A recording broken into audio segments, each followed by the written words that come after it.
Welcome back to Don't Sweat the Small Stuff, and it's all small stuff. I'm your host, Lewis. Chapter 1, Don't Sweat the Small Stuff.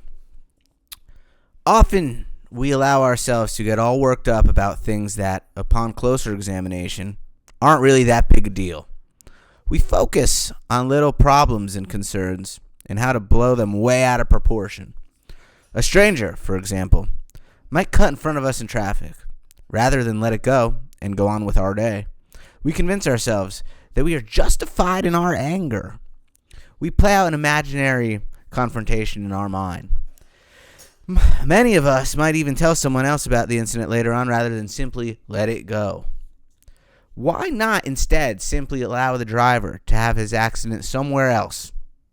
Try to have compassion for the person and remember how painful it is to be in such an enormous hurry.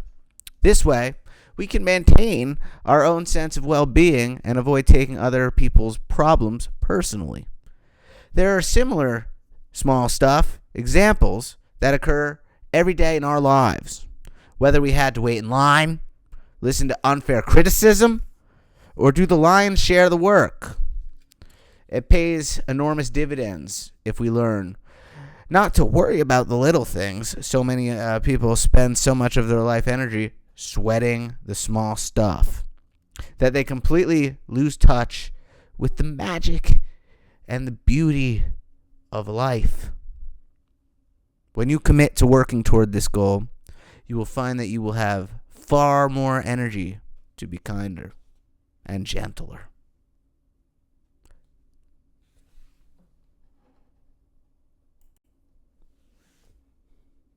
Welcome back to Don't Sweat the Small Stuff, and it's all small stuff.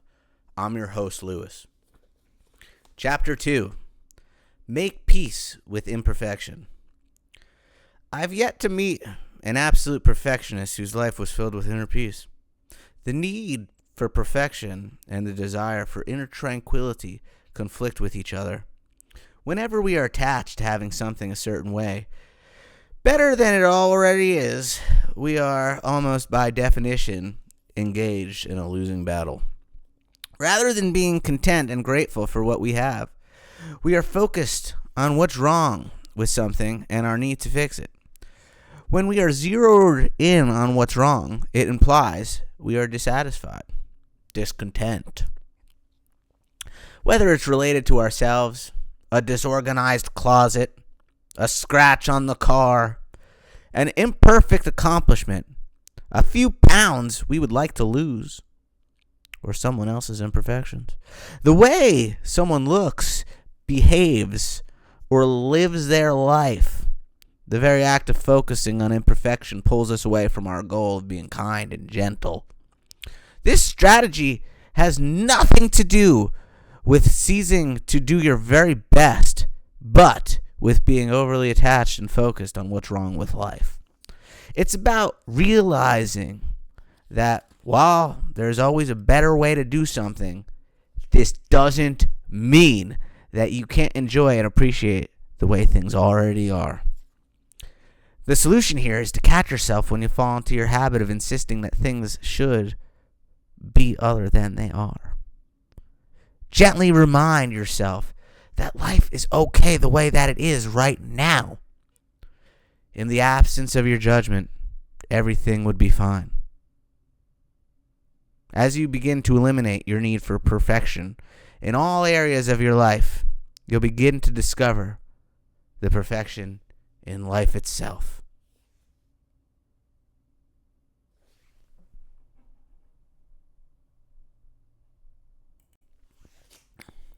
Welcome back to Don't Sweat the Small Stuff, and it's all small stuff. I'm your host, Lewis. Chapter 3. Let go of the idea that gentle, relaxed people can't be super achievers. One of the major reasons so many of us remain hurried, frightened, or competitive, and continue to live life as if it were one giant emergency, is our fear that if we were to become more peaceful and loving, we would suddenly stop achieving our goals. We would become lazy and apathetic. You can put this fear to rest by realizing that the opposite is actually true. Fearful, frantic thinking takes an enormous amount of energy that drains the creativity and motivation from our lives. When you're fearful or frantic, you literally immobilize yourself from your greatest potential. Not to mention enjoyment. Any success that you do have is despite your fear, not because of it. I have had the good fortune to surround myself with some very relaxed, peaceful, and loving people. Some of these people are best-selling authors, loving parents, counselors, computer experts, and chief executive officers. All of them are fulfilled in what they do and are proficient in their given skills. I have learned the important lesson.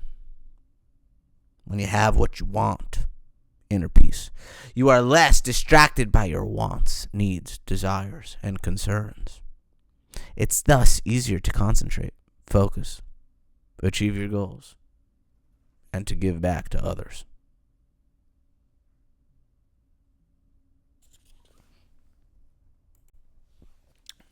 Oh, welcome back to Don't Sweat the Small Stuff, and it's all small stuff. I'm your host, Lewis. Chapter 4. Be aware of the snowball effect of your thinking. A powerful technique for becoming more peaceful is to be aware of how quickly your negative and insecure thinking can spiral out of control. Have you ever noticed how uptight you feel when you're caught up in your thinking? And to top it off, the more absorbed you get in the details of whatever is upsetting you, the worse you feel. One thought leads to another, and yet another, until at some point you become incredibly agitated. For example, you might wake up in the middle of the night and remember a phone call that needs to be made the following day. Then, rather than feeling relieved that you remembered such an important call, you start thinking about everything else you have to do tomorrow. You start rehearsing a probable conversation with your boss, getting yourself even more upset. Pretty soon, you're going to think to yourself, I can't believe how busy I am. I must make 50 calls a day. Whose life is it anyway? And on it goes until you're feeling sorry for yourself. For many people, there are no limit to how long this type of thought attack can go on. In fact, I've been told by clients that many of their days and nights are spent in this type of mental rehearsal. Needless to say, it's impossible to feel peaceful with your head full of concerns and annoyances. The solution is to notice what's happening in your head before your thoughts have a chance to build any momentum. The sooner that you catch yourself in the act of building your mental snowball, the easier it is to stop.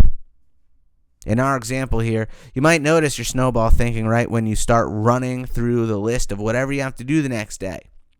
Then, instead of obsessing on your upcoming day, you say to yourself, "Ooh, there I go again," and consciously nip it in the bud. You stop your train of thought before it has a chance to get going. You can then focus not on how overwhelmed you are, but on how grateful you are for remembering this phone call that needed to be made. If it's the middle of the night, write it down on a piece of paper and go back to sleep. You might even consider keeping a pen and paper by the bed for such moments. You may indeed be a very busy person, but remember that filling your head with the thoughts of how overwhelmed you are only exacerbates the problem by making you feel even more stressed than you already do. Try this simple little exercise the next time you might begin to obsess on your schedule. You'll be amazed at how effective it can be.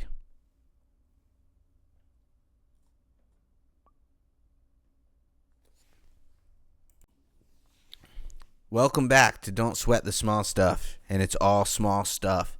I'm your host, Lewis. Chapter 5. Develop your compassion. Nothing helps us build our perspective more than developing compassion for others. Compassion is a sympathetic feeling. It involves the willingness to put yourself in someone else's shoes, to take the focus off yourself and to imagine what it's like to be in someone else's predicament, and simultaneously to feel love for that person. It's the recognition that other people's problems, their pain and frustration, are every bit as real as our own, often far worse.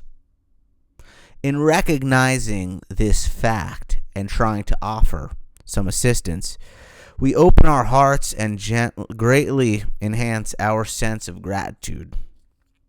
Compassion is something that you can develop with practice. It involves two things: intention and action. Intention simply means you remember to open your heart to others. You expand what and who matters from yourself and to other people. Action is simply the what you do about it. You might donate a little money or time, or both, on a regular basis to a cause near to your heart. Or perhaps you'll offer a beautiful smile and genuine hello to the people you meet on the street. It's not so important what you do, just that you do something. As Mother Teresa reminds us, we cannot do great things on this earth. We can only do small things with great love. Compassion develops your sense of gratitude by taking your attention off all the little things that most of us have learned to take too seriously. When you take time often to reflect on the miracle of life, the miracle that you're even able to read this book, the gift of sight, of love, and all the rest, it can help to remind you that many of the things that you think of as big stuff are really just small stuff that you're turning into big stuff.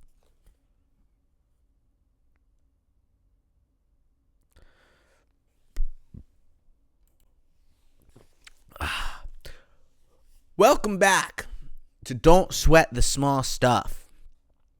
And it's all small stuff. Chapter 6. Remind yourself that when you die, your in basket won't be empty. So many of us live our lives as if the secret purpose is to somehow get everything done. We stay up late, get up early, and avoid having fun, and keep our loved ones waiting. Sadly, I've seen many people who put off their loved ones so long that the loved ones lose interest in maintaining that relationship. I used to do this myself. Often, we convince ourselves that your obsession with our to-do list is only temporary.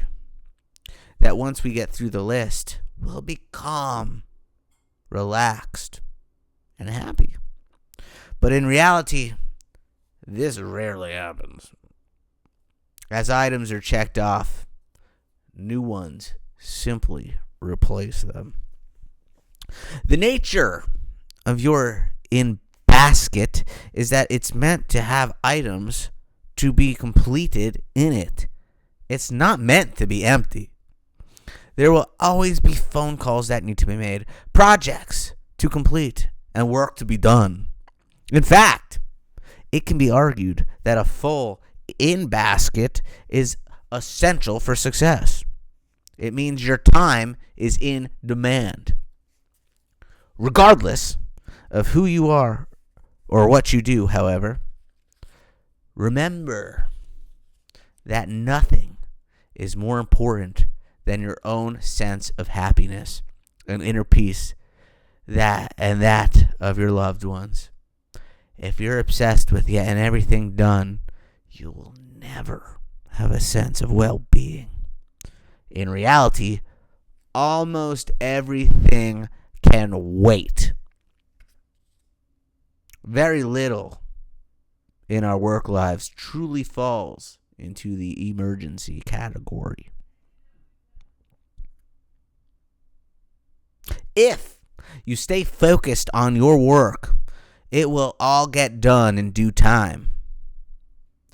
I find that if I remind myself frequently that the purpose of life isn't to get it all done, but to enjoy each step along the way and live a life filled with love, it's far easier for me to control my obsession with completing my list of things to do.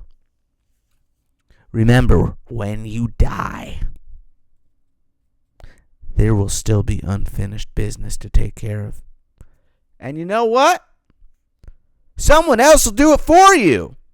Don't waste any more precious moments of your life regretting the inevitable.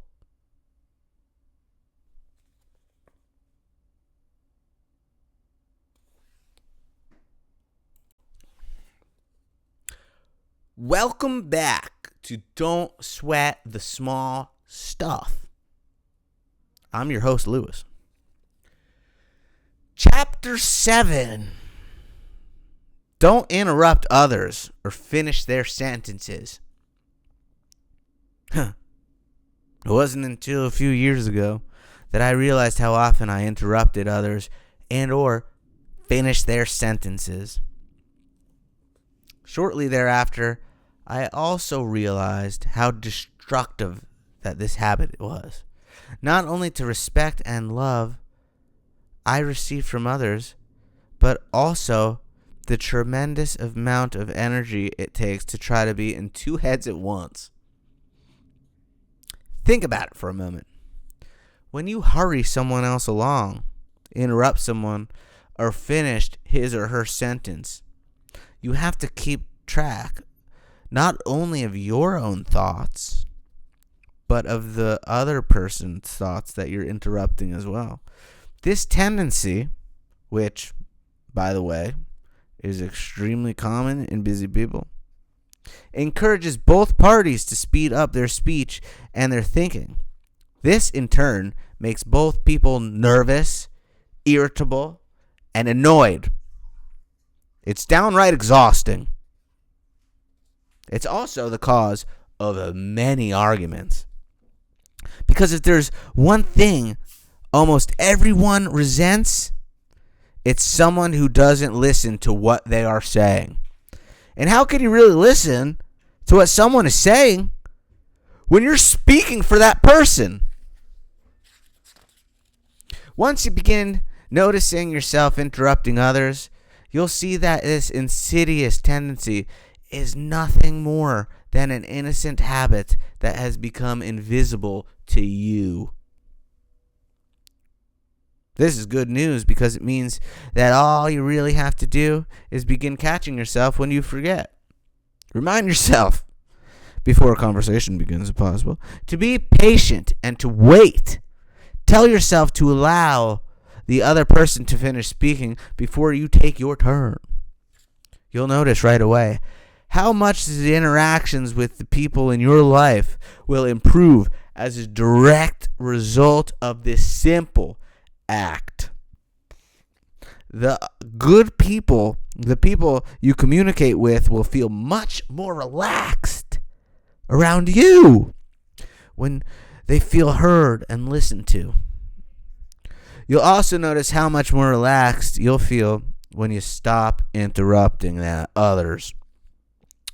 Your heart and pulse rates will slow down, and you'll begin to enjoy your conversations rather than rush through them. This is an easy way to become a more relaxed and loving person.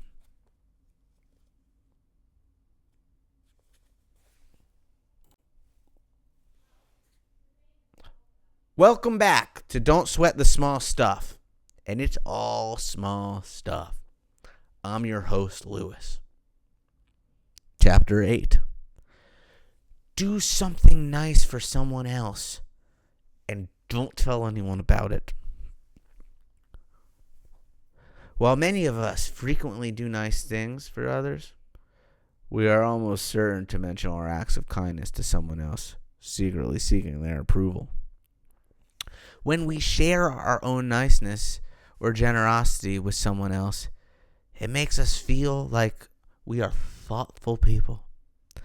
It reminds us of how nice we are and how deserving we are of kindness. While acts of kindness are inherently wonderful, there is something even more magical about doing something thoughtful but mentioning it to no one ever. You always feel good when you give to others.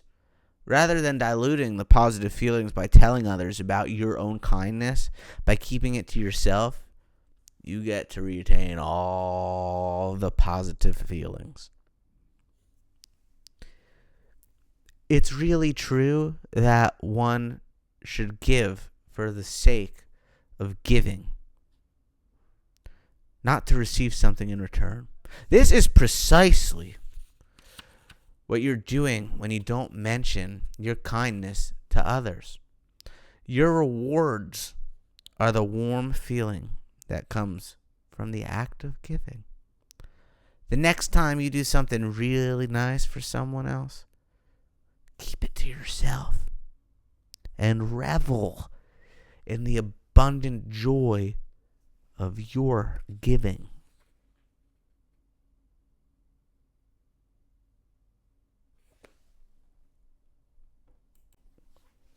Welcome back to Don't Sweat the Small Stuff, and it's all small stuff. I'm your host, Lewis. Chapter 9. Let others have the glory. There is something magical that happens to the human spirit, a sense of calm that comes over you when you cease needing all the attention directed towards yourself and instead allow others to have the glory. Our need for excessive attention is that ego-centered part of us that says, "Look at me, I'm special. My story is more interesting than yours." It's that voice inside of us that may not come right out and say it, but wants to believe that my accomplishments are slightly more important than yours. The ego is that part of us that wants to be seen, heard, respected, considered special, often at the expense of someone else.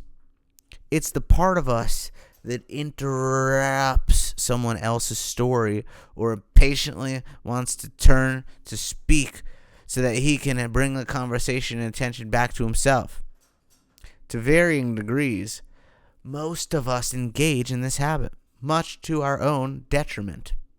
But when you immediately dive in and bring the conversation back toward you, you can suddenly minimize the joy that person has in sharing and doing so, create distance between yourself and others. Everyone loses. The next time someone tells you a story or shares an accomplishment with you, notice your tendency to say something about yourself in response. Although it's a difficult habit to break, it's not only enjoyable, but actually peaceful to have the quiet confidence to be able to surrender your need for attention and instead share in the joy of someone else's glory. Rather than jumping right in and saying, "Once I did the same thing," or "Guess what I did today?" Bite your tongue and notice what happens. Just say, "That's wonderful," or "Please tell me more," and leave it at that. The person you're speaking to will have so much more fun, and because you are so much more present, because you are listening so carefully, he or she won't feel in competition with you. The result will be that the person will feel more relaxed around you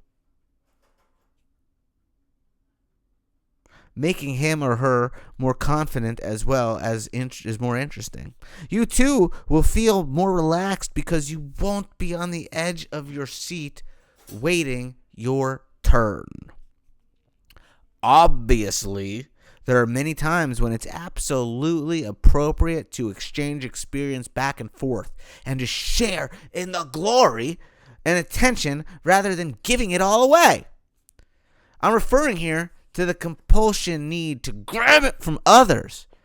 Ironically, when you surrender your need to hog the glory, the attention you used to need from other people is replaced by a quiet inner confidence that is derived from letting others have it.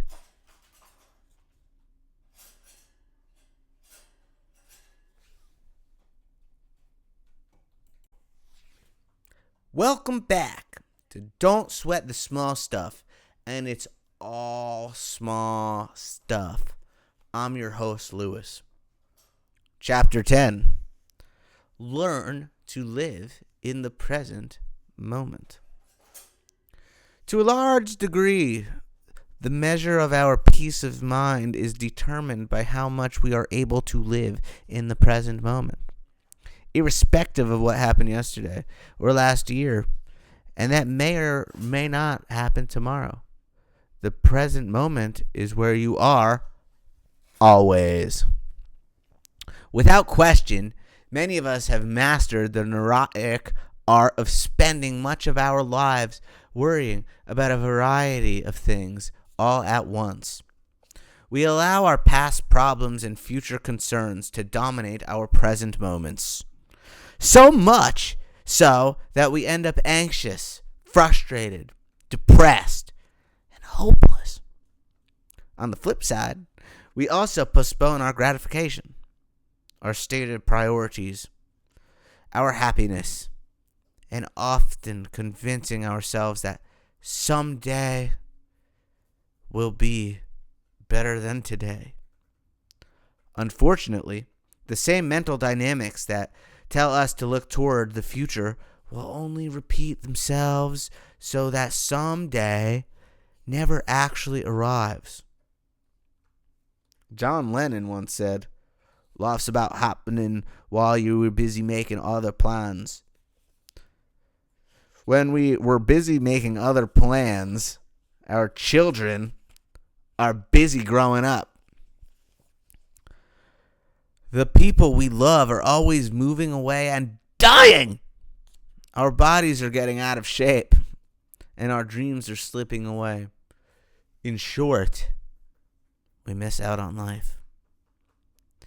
Many people live as if life were a dress rehearsal for some later date. It isn't. In fact, no one has a guarantee that he or she will be here tomorrow.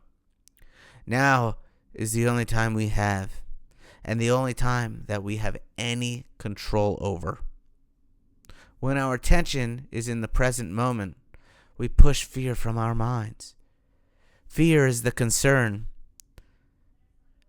other events that might happen in the future. We won't have enough money. Our children will get in trouble. We will get old and die. Whatever.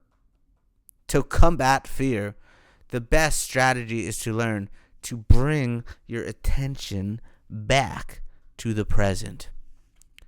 Mark Twain said, "I've been through some terrible things in my life, some of which actually happened." I don't think I can say it better. Practice keeping your attention on the here and now. Your efforts will pay great dividends.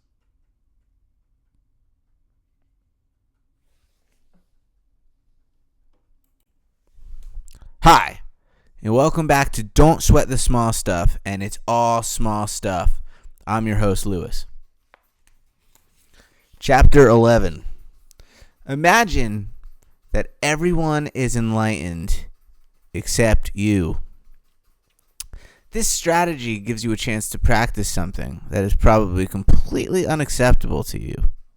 However, if you give it a try, you might find that it's one of the most helpful exercises in self-improvement. As the title suggests, the idea is to imagine that everyone you know and everyone you meet is perfectly enlightened. That is, everyone except you. The people you meet are all here to teach you something. Perhaps the obnoxious driver or disrespectful teenager is here to teach you about patience. The punk rocker might be here to teach you to be less judgmental. Your job is to try to determine what the people in your life are trying to teach you. You'll find that if you do this, you'll be far less annoyed, bothered, and frustrated by the actions and imperfections of other people. You can actually get yourself in the habit of approaching life in this manner. And if you do, you'll be glad you did. Often, once you discover that someone is trying to teach you, it's easy to let go of any frustration. For example, suppose you're in the post office and the postal clerk appears to be intentionally moving slowly. Rather than feeling frustrated, ask yourself the question, what is he trying to teach me? Maybe you need to learn about compassion, how hard it would be to have a job that you don't like. Or perhaps you could learn a little more about being patient. Standing in line is an excellent opportunity to break your habit of feeling impatient. You may be surprised at how fun and easy this is. All you're really doing is changing your perception from, why are they doing this, to, what are they trying to teach me? Take a look around today at all the enlightened people.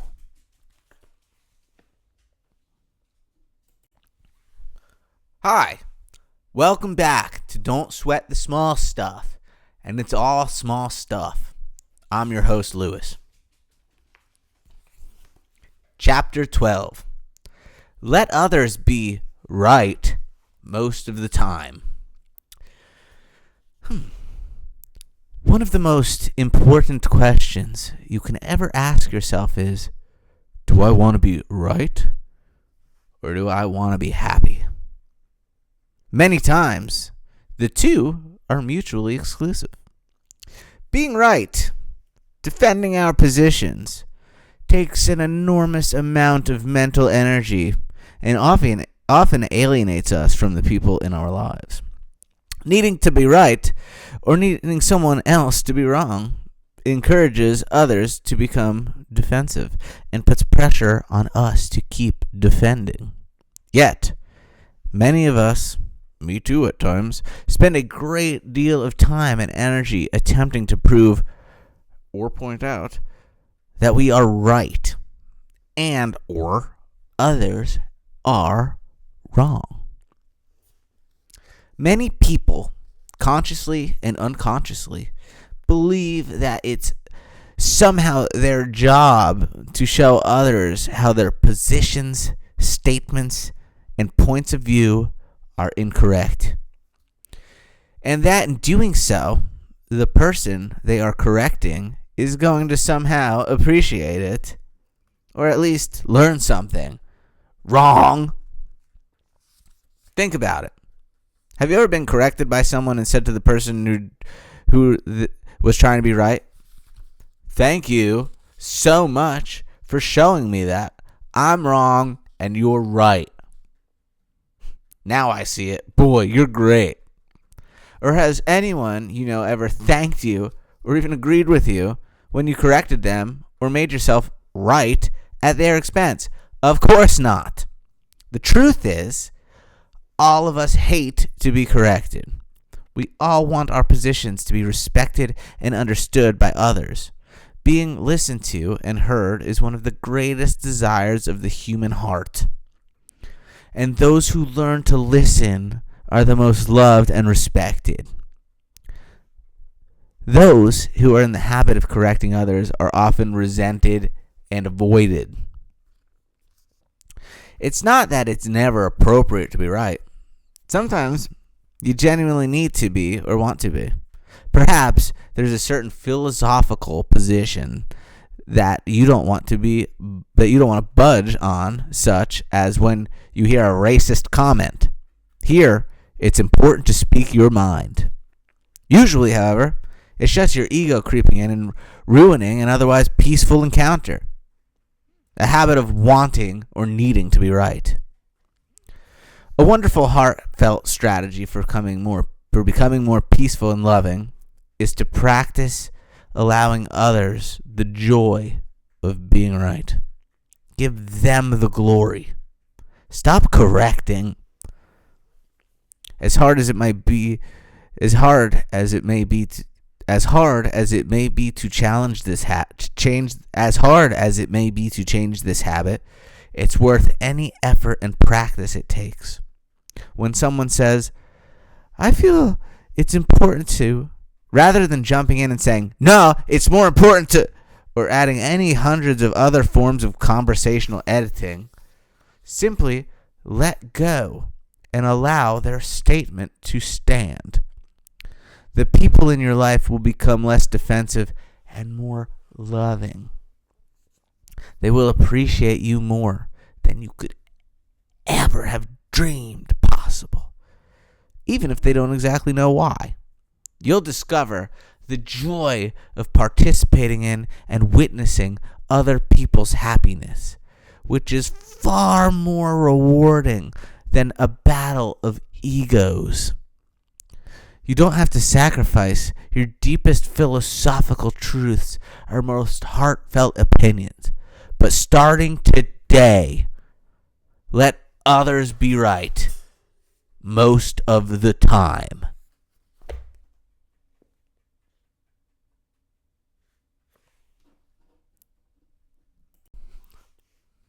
Hi, welcome back to Don't Sweat the Small Stuff, and it's all small stuff.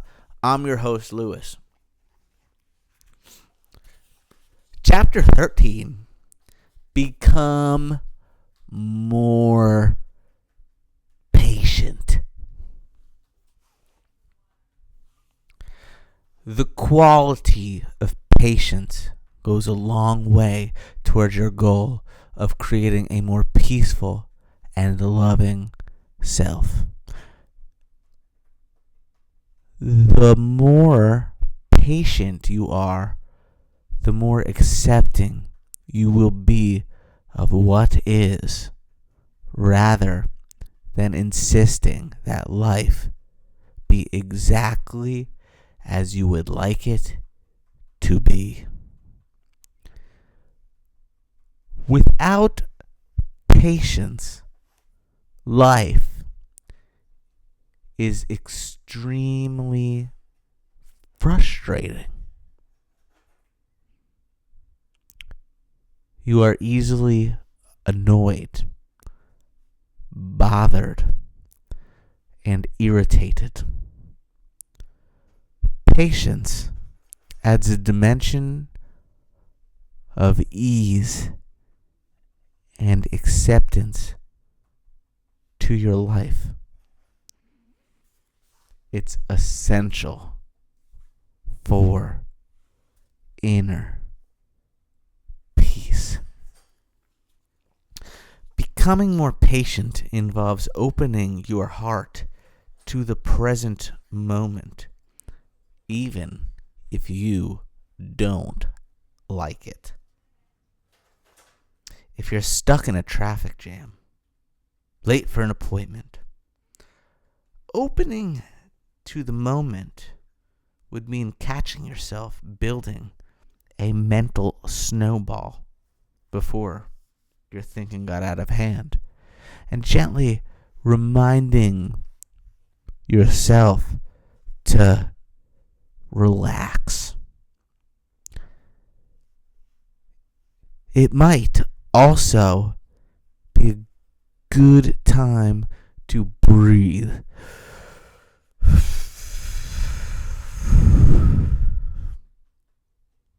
As well as an opportunity to remind yourself that in the bigger scheme of things, being late is small stuff.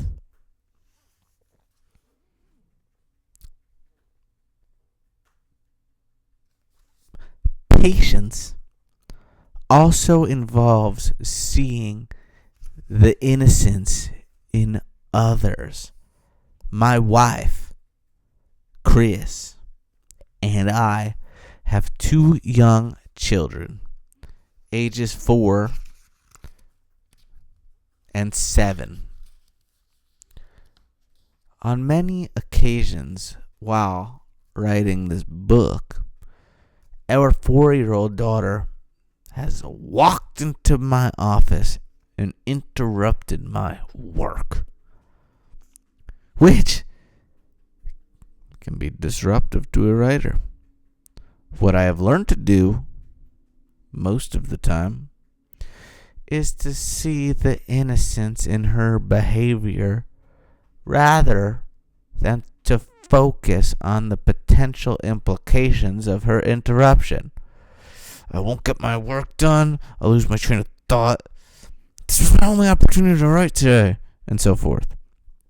I remind myself why she is coming to see me.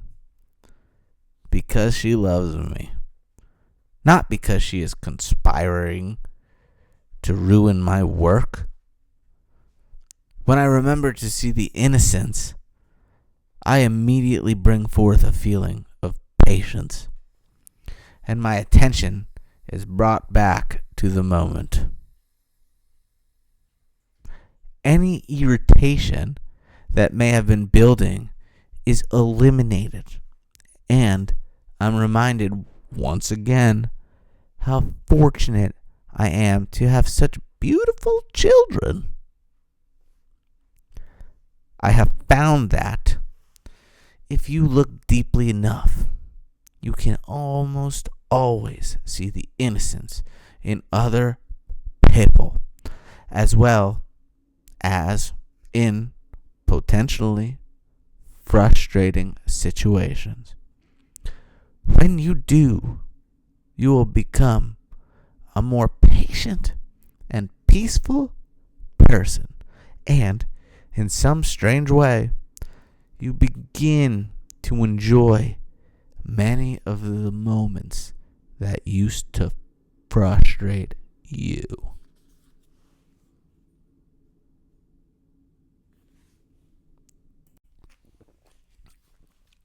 Hi, welcome back to Don't Sweat the Small Stuff, and it's all small stuff.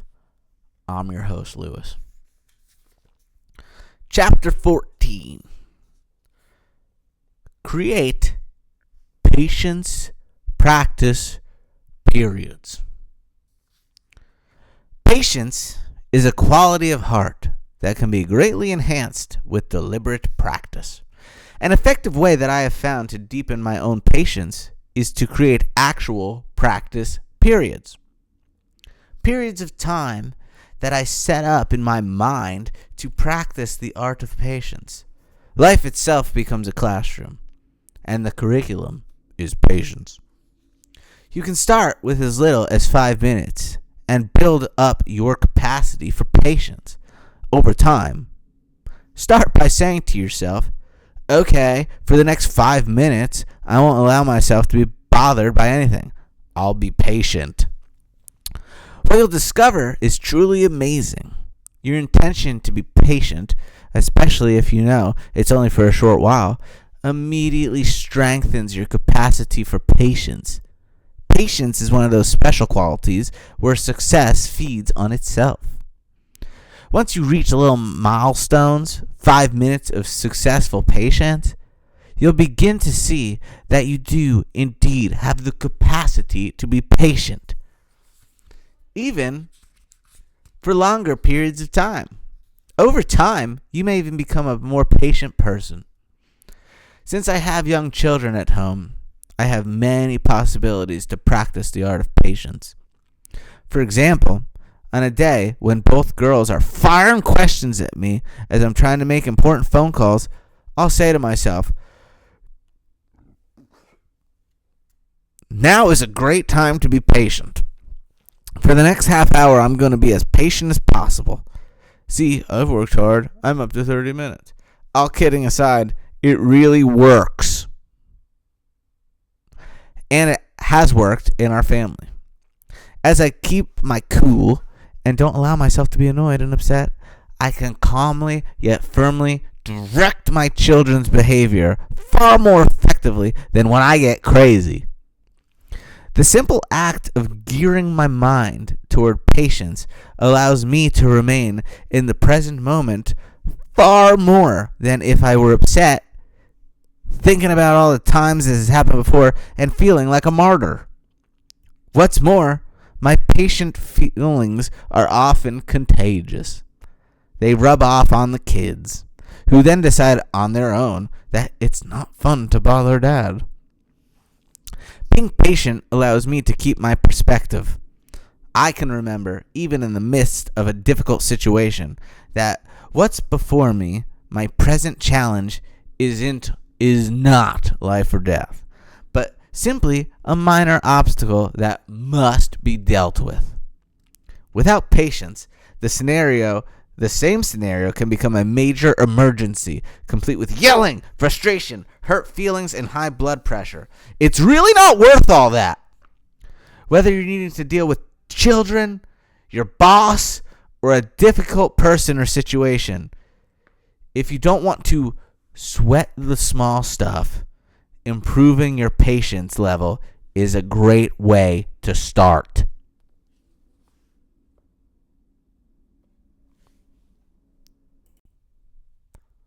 Hey, welcome back to Don't Sweat the Small Stuff, and it's all small stuff. I'm your host, Lewis. Chapter 15. Be the first one to act loving or reach out. So many of us hold onto little resentments that may have stemmed from an argument, a misunderstanding, the way we were raised, or some other painful event.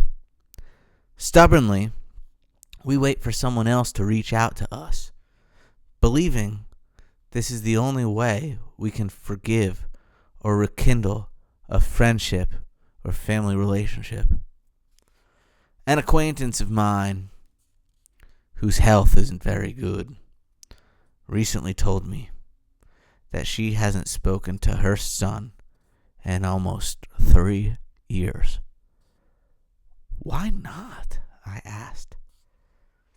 She said that she and her son had a disagreement about his wife, and that she wouldn't speak to him again unless he called first. When I suggested that she be the one to reach out, she resisted initially and said, I can't do that. He's the one that should apologize. She was literally willing to die before reaching out to her only son. After a little gentle encouragement, however, she decided to be the first one to reach out. To her amazement, her son was grateful for her willingness to call and offered an apology of his own. As is usually the case when someone takes the chance and reaches out, everyone wins. Whenever we hold on to our anger, we turn small stuff into really big stuff in our minds. We start to believe that our positions are more important than our happiness. They are not. If you want to be a more peaceful person, you must understand that being right is almost never more important than allowing yourself to be happy. The way to be happy is to let go and reach out. Let other people be right. This doesn't mean that you're wrong. Everything will be fine. You'll experience the peace of letting go, as well as the joy of letting others be right. You'll also notice that as you reach out and let others be right, they will become less defensive and more loving toward you. They might even reach back. But if, for some reason, they don't, that's okay too. You'll have the inner satisfaction of knowing that you've done your part to create a more loving world. And certainly, you'll be more peaceful yourself.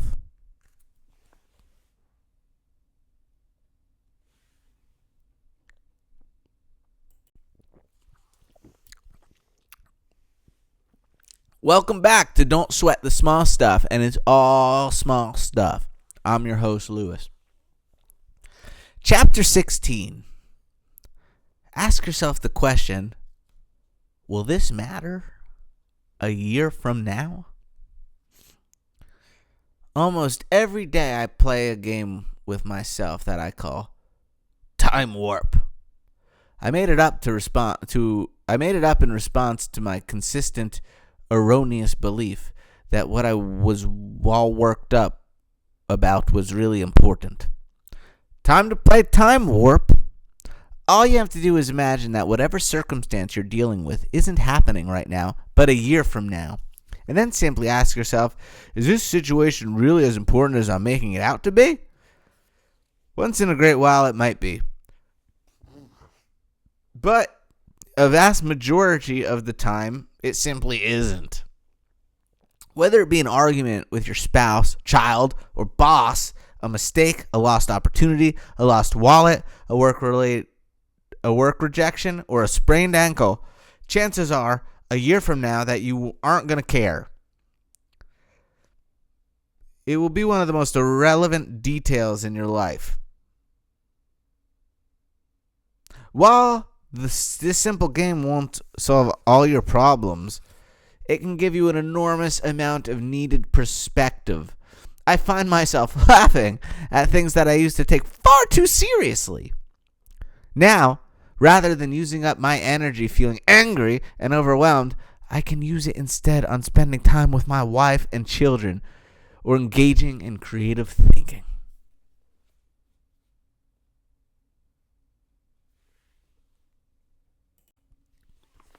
Welcome back to Don't Sweat the Small Stuff, and it's all small stuff. I'm your host, Lewis. Chapter 17. Surrender to the fact that life isn't fair. A friend of mine, in response to a conversation we were having about the injustices of life, asked me the question, who said life was going to be fair? Or that it was even meant to be fair? Her question was a good one. It reminded me of something I was taught as a youngster. Life isn't fair. It's a bummer, but absolutely true. Ironically, recognizing this sobering fact can be a very liberating insight. One of the mistakes many of us make is that we feel sorry for ourselves or for others, thinking life should be fair, or that someday it will be. It's not, and it won't. When we make this mistake, we tend to spend a lot of time wallowing and or complaining about what's wrong with life. We commiserate with others, discussing the injustices of life. It's not fair, we complain, not realizing that perhaps it was never intended to be. One of the nice things about surrendering to the fact that life isn't fair is that it keeps us from feeling sorry for ourselves by encouraging us to do the very best we can with what we have. We know it's not life's job to make everything perfect. It's our own challenge. Surrendering to this fact also keeps us from feeling sorry for others because we are reminded that everyone is dealt a different hand and everyone has unique strengths and challenges. This insight has helped me to deal with the problems of raising 2 children. The difficult decisions I've had to make out about who to help and who I can't help, as well as my own personal struggles during the times that I felt victimized and unfairly treated. It almost always wakes me up to reality and puts me back on track. The fact that life isn't fair doesn't mean we shouldn't do everything in our power to improve our lives or the world as a whole. To the contrary, it suggests that we should. When we don't recognize or admit that life isn't fair, we tend to feel pity for others and for ourselves. Pity, of course, is a self-defeating emotion that does nothing for anyone except make everyone feel worse than they already do. When we do recognize that life isn't fair, however, we feel compassion for others and for ourselves. And compassion is a heartfelt emotion that delivers loving kindness to everyone it touches. The next time you find yourself thinking about injustices in the world, try reminding yourself of this very basic fact. You may be surprised that it can nudge you out of your self-pity and into helpful action.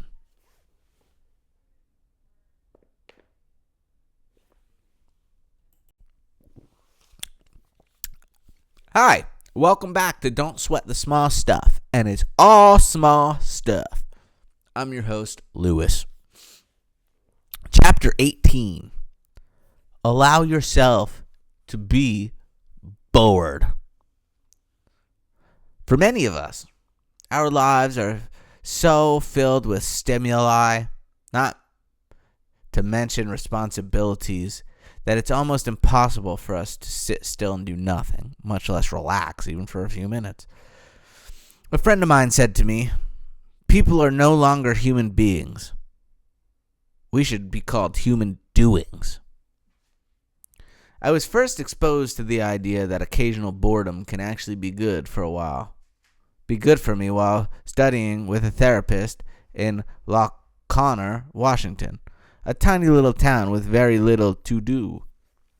After finishing our first day together, I asked my instructor, "What is there to do around here at night?" He responded by saying, "What I'd like you to do is allow yourself to be bored. Do nothing. That is part of your training." At first I thought he was kidding. Why on earth would I choose to be bored? I asked. He went on to explain that if you allow yourself to be bored, even for an hour or less, and don't fight it, the feelings of boredom will be replaced with feelings of peace. And after a little practice, you'll learn to relax. Much to my surprise, he was absolutely right. At first, I could barely stand it. I was so used to doing something every second that I really struggled to relax. But after a while, I got used to it and have long since learned to enjoy it. I'm not talking about hours of idle time or laziness, but simply learning the art of relaxing or just being rather than doing for a few minutes each day. There isn't a specific technique other than to consciously do nothing. Just sit still, perhaps look out the window and notice your thoughts and feelings.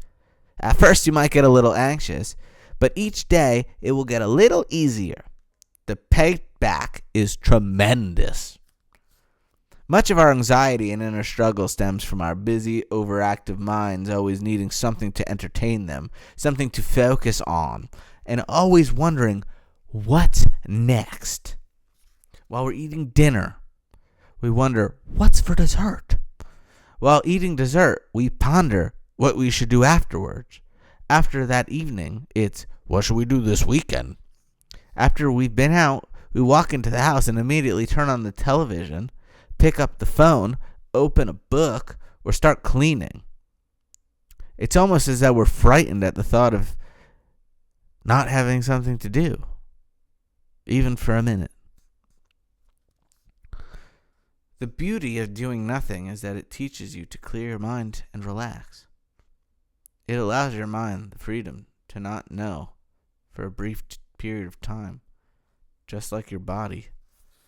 Your mind needs an occasional break from its hectic routine.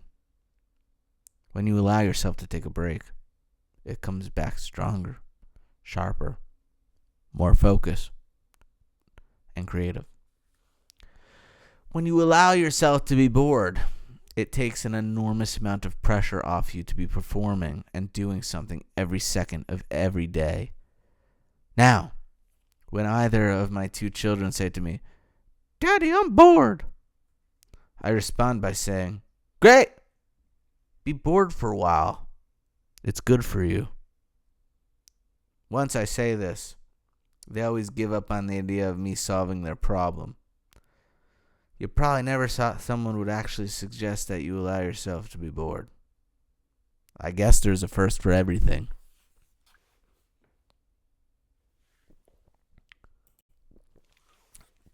Hi, welcome back to Don't Sweat the Small Stuff, and it's all small stuff. I'm your host, Lewis. Chapter 19. Lower your tolerance to stress. It seems that we have it backward in our society. We tend to look up to people who are under a great deal of stress, who can handle loads of stress, and those who are under a great deal of pressure. When someone says, "I've been working really hard," or "I'm really stressed out," we are taught to admire, even emulate their behavior. In my work as a stress consultant, I hear the proud words, "I have a very high tolerance to stress," almost every day. It probably won't come as a surprise that when these stressed out people first arrive at my office, more often than not, what they're hoping for are strategies to raise their tolerance to stress even higher so they can handle even more. Fortunately, there is an inviolable law in our emotional environment that goes something like this. Our current level of stress will be exactly that of our tolerance to stress. You'll notice that the people who say, "I can handle lots of stress," will always be under a great deal of it. So, if you teach people to raise their tolerance to stress, that's exactly what will happen.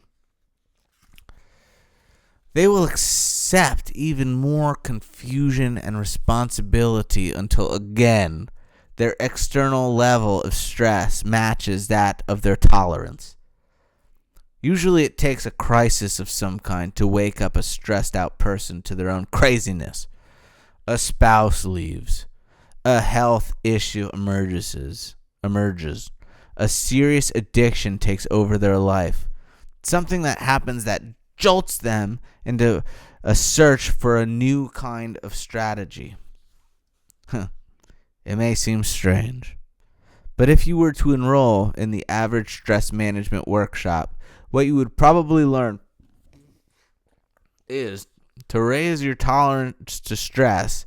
It seems that even stress consultants are stressed out. What you want to start doing is noticing your stress early, before it gets out of hand. When you feel your mind moving too quickly, it's time to back off and regain your bearings. When your schedule is getting out of hand, it's a signal that it's time to slow down and reevaluate what's important rather than power through everything on the list. When you're feeling out of control and resentful of all you have to do, rather than roll up your sleeves and get to it, a better strategy is to relax and take deep breaths. Go for a short walk. You'll find that when you catch yourself getting too stressed out early before it gets out of control, your stress will be like the proverbial snowball rolling down the hill. When it's small, it's manageable and easy to control. Once it gathers momentum, however, it's difficult, if not impossible, to stop. There's no need to worry that you won't get it all done. When your mind is clear and peaceful and your stress level is reduced, you'll be more effective and you'll have more fun. As you lower your tolerance to stress, you will find that you have far less stress to handle, as well as creative ideas for handling the stress that is left over.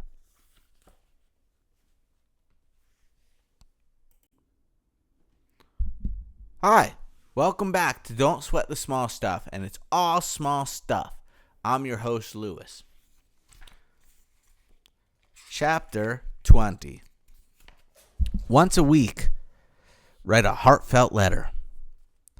This is an exercise that has helped to change many lives, assisting people in becoming more peaceful and loving.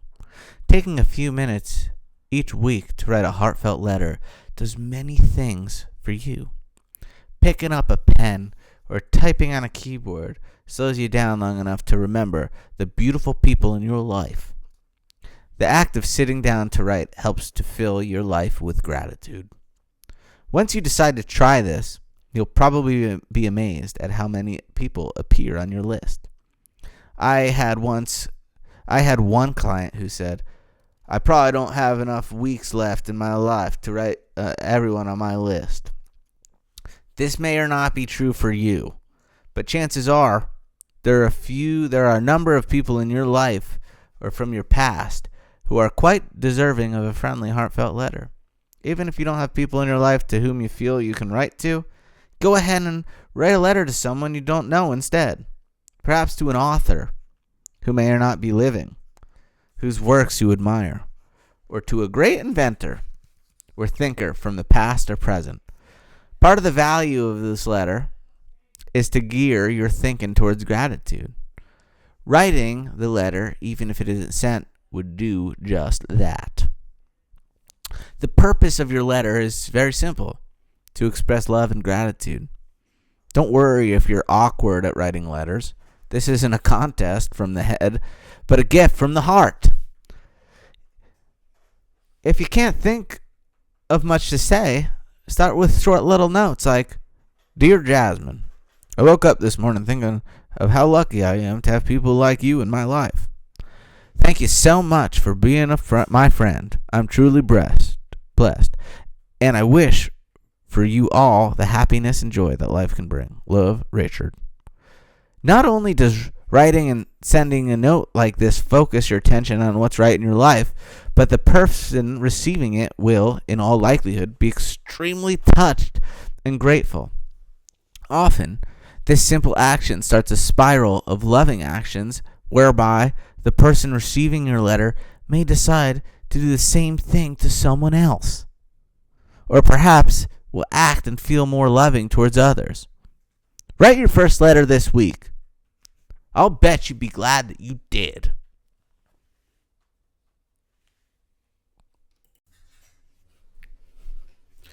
Hi, welcome back to Don't Sweat the Small Stuff, and it's all small stuff. I'm your host, Lewis. Chapter 21. Imagine yourself at your own funeral. This strategy is a little scary for some people, but universally effective at reminding us of what's most important in our lives. When we look back on our lives, how many of us are going to be pleased with how uptight we were? Almost universally, when people look back on their lives while on their deathbed, they wish that their priorities had been quite different. With few exceptions, people wish they hadn't sweated the small stuff so much. Instead, They wish that they had spent more time with the people and activities that they truly loved, and less time worrying about aspects of life that, upon deeper examination, really don't matter all that much. Imagine yourself at your own funeral. Imagining yourself at your own funeral allows you to look back at your life while you still have the chance to make some important changes. While it can be a little scary or painful, it's a good idea to consider your own death, and in the process, your life. Doing so will remind you of the kind of person you want to be and the priorities that are most important to you.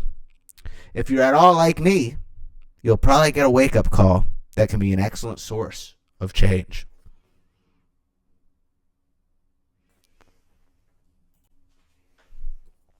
Hi, and welcome back to Don't Sweat the Small Stuff, and it's all small stuff.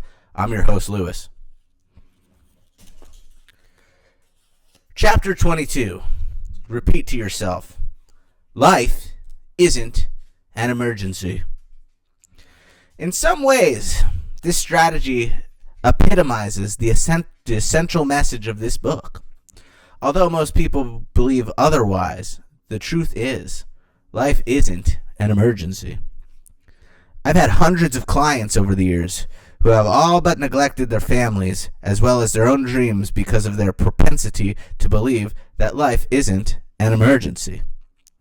They justify their neurotic behavior by believing that if they don't work 8 hours a week, they won't get anything done. Sometimes I remind them that when they die, their in-basket won't be empty. A client who is a homemaker and mother of 3 children recently said to me, "I just can't get the house cleaned up the way I like it before everyone leaves in the morning." She was so upset over her inability to be perfect that her doctor had prescribed her anti-anxiety medication. She was acting and feeling like there was a gun pointed at her head and the sniper was demanding that every dish be put away and every towel be folded, or else. Again, the silent assumption was, this is an emergency. The truth was, no one other than she had created the pressure she was experiencing. I've never met anyone, myself included, who hasn't turned little things into great big emergencies. We take our own goals so seriously that we forget to have fun along the way. And we forget to cut ourselves some slack. We take simple preferences and turn them into conditions for our own happiness. Or we beat ourselves up if we can't meet our self-created deadlines. The first step in becoming a more peaceful person is to have the humility to admit that, in most cases, you're creating your own emergencies. Life will usually go on if things don't go according to plan. It's helpful to keep reminding yourself and repeating the sentence, life isn't an emergency.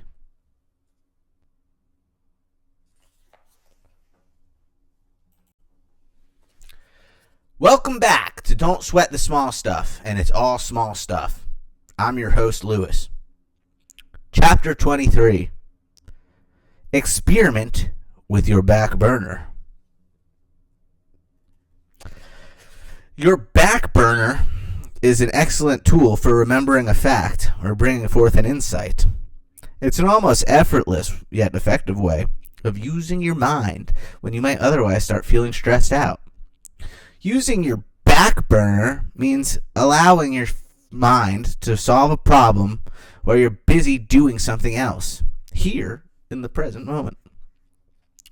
The back burner of your mind works in the same way as the back burner of a stove. While on low heat, the cooking process mixes, blends, and simmers the ingredients into a tasty meal. The way that you prepared this meal was to throw the various ingredients into the pot, mix them up, and leave them alone. Often, the less you interfere, the better the result. In much the same way, we can solve many of life's problems serious and otherwise, if we feed the back burner of our mind with a list of problems, facts, and variables, and possible solutions. Just as when we make soup or a sauce, the thoughts and ideas we feed the back burner of our mind must be left alone to simmer properly. While you're struggling to solve a problem or can't remember a person's name, your back burner is always available to help you. It puts our quieter, softer, and sometimes most intelligent source of thinking to work for us on issues that we have no immediate answer for. The back burner is not a prescription for denial or procrastination. In other words, while you do want to put your problems on the back burner, you don't want to turn the burner off. Instead, you want to gently hold the problem in your mind without actively analyzing it. This simple technique will help you solve many problems and will greatly reduce the stress and effort in your life.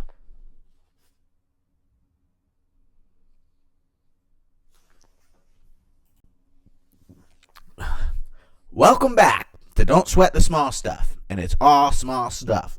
I'm your host, Lewis. Chapter 24. Spend a moment every day thinking of someone to thank. This simple strategy, which may only take a few seconds to complete, has long been one of the most important habits I have ever engaged in. I try to remember to start my day thinking of someone to thank. To me, gratitude and inner peace go hand in hand. The more genuinely grateful I feel for the gift of my life, the more peaceful I feel. Gratitude, then, is worthy of a little practice. If you're anything like me, you probably have many people in your life to feel grateful for. Friends, family members, people from your past, teachers, gurus, people from work, someone who gave you a break, as well as countless others. You may want to thank a higher power for the gift of life itself, or for the beauty of nature. As you think of people to be grateful for, remember that it can be anyone. Someone who allowed you to merge into traffic, someone who held the door open for you, or a physician who saved your life. The point is to gear your attention towards gratitude, preferably first thing in the morning.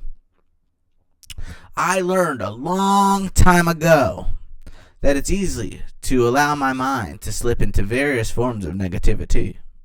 When I do, the first thing that leaves me is my sense of gratitude. I begin to take the people in my life for granted, and the love that I often feel is replaced with resentment and frustration. What this exercise reminds me to do is to focus on the good in my life. Invariably, as I think of one person to feel gratitude for, the image of another person pops into my head. Then another and another. Pretty soon I'm thinking of other things to be grateful for. My health, my children, my home, my career, the readers of my books, my freedom, and it goes on and on and on and on. It may seem like an awfully simple suggestion, but it really works. If you wake up in the morning with gratitude on your mind, it's pretty difficult, in fact, almost impossible, to feel anything but peace.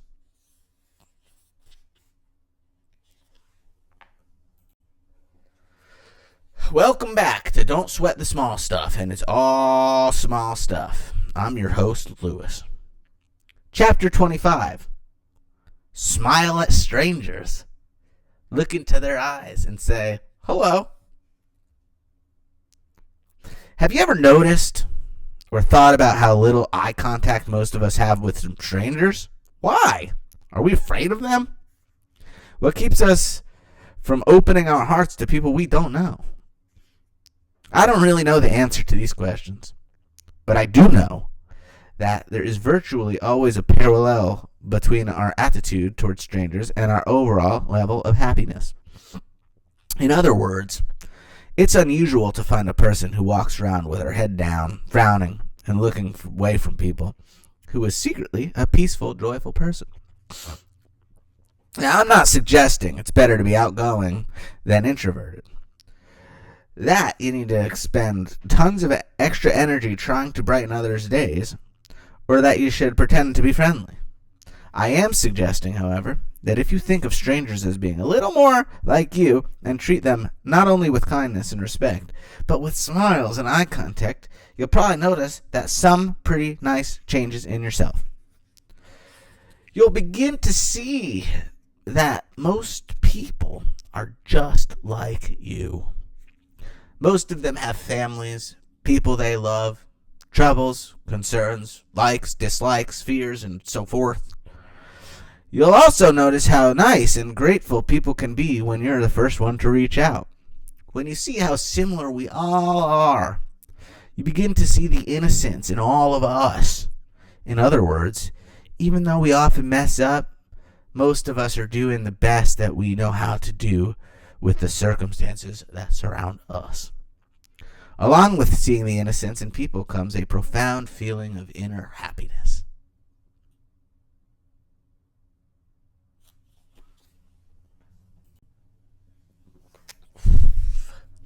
Welcome back to Don't Sweat the Small Stuff, and it's all small stuff. I'm your host, Lewis. Chapter 26. Set aside quiet time every day. As I begin to write this strategy, it's exactly 4:30 in the morning, my favorite time of the day. I still have at least an hour and a half before my wife and children get out of bed, and the phone begins to ring. At least an hour before anyone can ask me to do anything. It's absolutely silent outside, and I'm in complete solitude. There is something rejuvenating and peaceful about being alone and having some time to reflect, work, or simply enjoy the quiet. I've been working in the stress management field for well over a decade. In that time, I've met some extraordinary people. I can't think of a single person whom I would consider to be an inwardly peaceful who doesn't carve out at least a little quiet time virtually every day. Whether it's 10 minutes of meditation or yoga, spending a little time in nature, or locking the bathroom door and taking a 10-minute bath, quiet time to yourself is a vital part of life. Like spending time alone, it helps to balance the noise and confusion that infiltrate much of our day. Personally, when I set aside some time for myself, it makes the rest of my day seem manageable. When I don't, I really notice the difference. There's a little ritual that I do that I've shared with many friends. Like many people, I drive to and from my office on a daily basis. On my way home from work, as I get close to my driveway, I pull my car over and stop. There's a nice spot where I can spend a minute or two looking at the view or closing my eyes and breathing. It slows me down and helps me feel centered and grateful. I've shared this strategy with dozens of people who used to complain about having no time for quiet. They would speed into their driveways with the radio blaring in their ears. Now, with a simple shift in their actions, they enter their home feeling much more relaxed.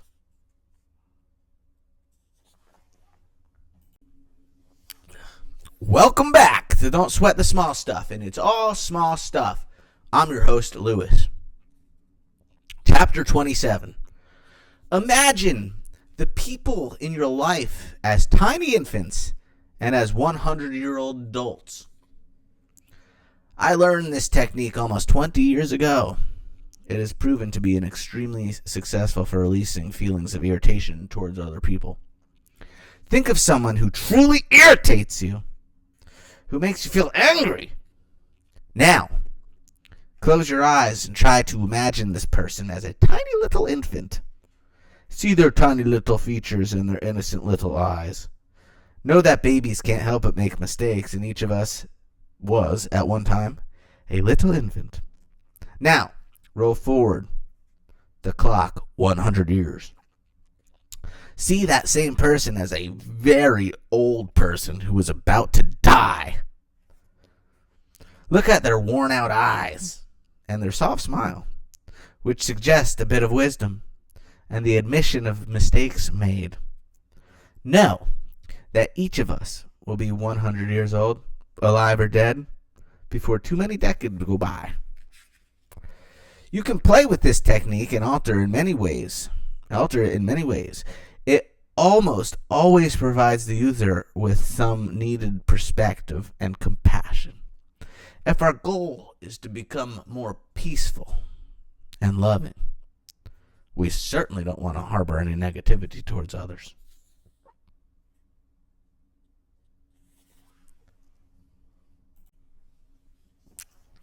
Welcome back to Don't Sweat the Small Stuff, and it's all small stuff. I'm your host, Lewis. Chapter 28. Seek first to understand. This is adopted from one of Stephen Covey's 7 habits of highly effective people. Using this strategy is a shortcut to becoming a more content person. And you'll probably become more effective too. Essentially, seek first to understand implies that you become more interested in understanding others and less in having other people understand you.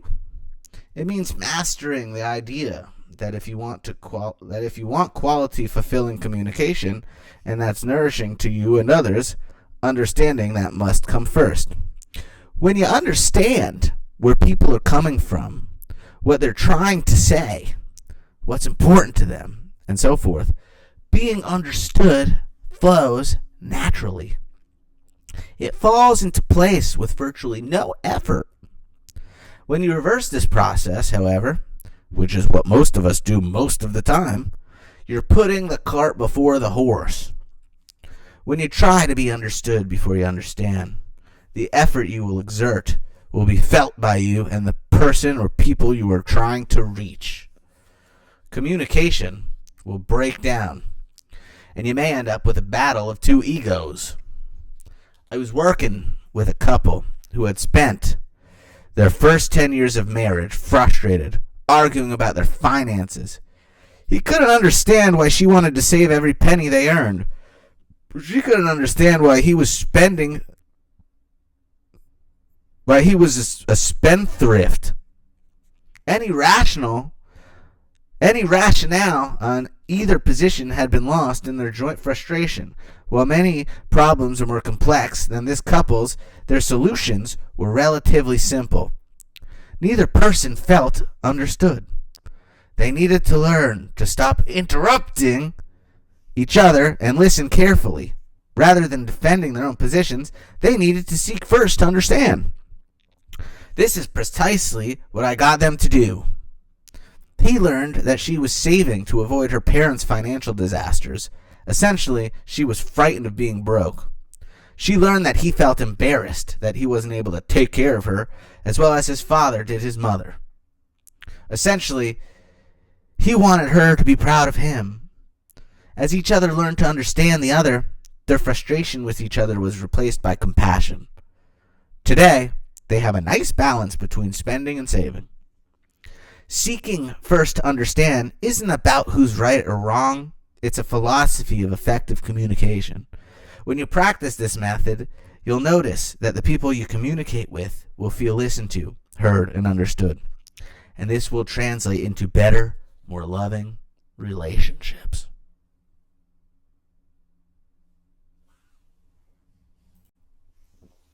Welcome back to Don't Sweat the Small Stuff, and it's all small stuff. I'm your host, Lewis. Chapter 29. Become a better listener. I grew up believing that I was a good listener. And although I have become a better listener than I was about 10 years ago, I have to admit, I'm still only an adequate listener. Effective listening is more than simply avoiding the bad habits of interrupting others while they're speaking or finishing their sentences. It's being content to listen to the entire thought of someone rather than waiting impatiently for your chance to respond. In some other ways, the way we fail to listen is symbolic of the way we live. We often treat communication as if it were a race. It's almost like our goal is to have no time gaps between the conclusion of the sentence of the person we're speaking with and the beginning of our own. My wife and I were recently at a cafe having lunch, eavesdropping on the conversations around us. It seemed that no one was really listening to one another. Instead, they were taking turns not listening to one another. I asked my wife if I still did the same thing. With a smile on her face, she said, "Only sometimes." Slowing down your responses and becoming a better listener aids you in becoming a more peaceful person. It takes pressure from you. If you think about it, you'll notice that it takes an enormous amount of energy and is very stressful to be sitting at the edge of your seat trying to guess what the other person in front of you or on the telephone is going to say so that you can fire back your response. But as you wait for the people you are communicating with to finish, as you simply listen more intently to what's being said, you'll notice that the pressure you feel is off. You'll immediately feel more relaxed.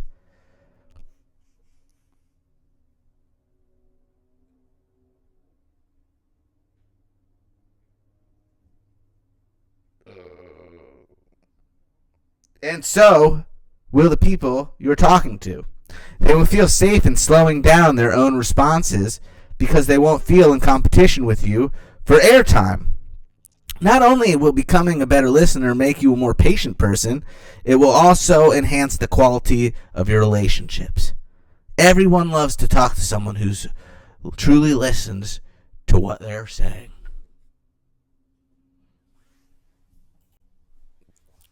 Welcome back to Don't Sweat the Small Stuff. And it's all small stuff. I'm your host, Lewis. Chapter 30. Choose your battles wisely. Choose your battles wisely is a popular phrase in parenting, but is equally important in living a contented life. It suggests that life is filled with opportunities to choose between making a big deal out of everything or simply letting it go. Realizing it doesn't really matter. If you choose your battles wisely, you'll be far more effective in winning those that are truly important. Certainly, there will be times when you will want or need to argue, confront, or even fight for something you believe in. Many people, however, argue, confront, and fight over practically anything, turning their lives into a series of battles over relatively small stuff. There is so much frustration in living this type of life that you lose track of what's truly relevant. The tiniest disagreement or glitch in your plans can be made into a big deal if your goal, conscious or unconscious, is to have everything work out in your favor. In my book, this is nothing more than a prescription for unhappiness and frustration. The truth is, life is rarely exactly the way we want it to be, and other people often don't act as we would like them to. Moment to moment, there are aspects of life that we like and others that we don't. There are always going to be people who disagree with you, people who do things differently, and things that don't work out. If you fight against the principles of life, you'll spend most of your life fighting battles. A more peaceful way to live is to decide consciously which battles are worth fighting and which are better left alone. If your primary goal isn't to have everything work out perfectly, but instead live a relatively stress-free life, you'll find that most battles pull you away from the most tranquil feelings. Is it really important to prove to your spouse that you were right and she's wrong? Or that you confront someone simply because it appears as though he or she has made a minor mistake? Does your preference of which restaurant or movie you go to matter enough to argue over it? Does a small scratch on your car really warrant a suit in a small claims court? Does the fact that your neighbor won't park his car on a different part of the street have to be discussed at the family dinner table? These are thousands of other small things that many people spend their lives fighting about. Take a look at your own list. If it's like mine used to be, you might want to reevaluate your priorities. If you don't want to sweat the small stuff, it's critical that you choose your battles wisely. If you do, there will come a day when you rarely feel the need to do battle at all.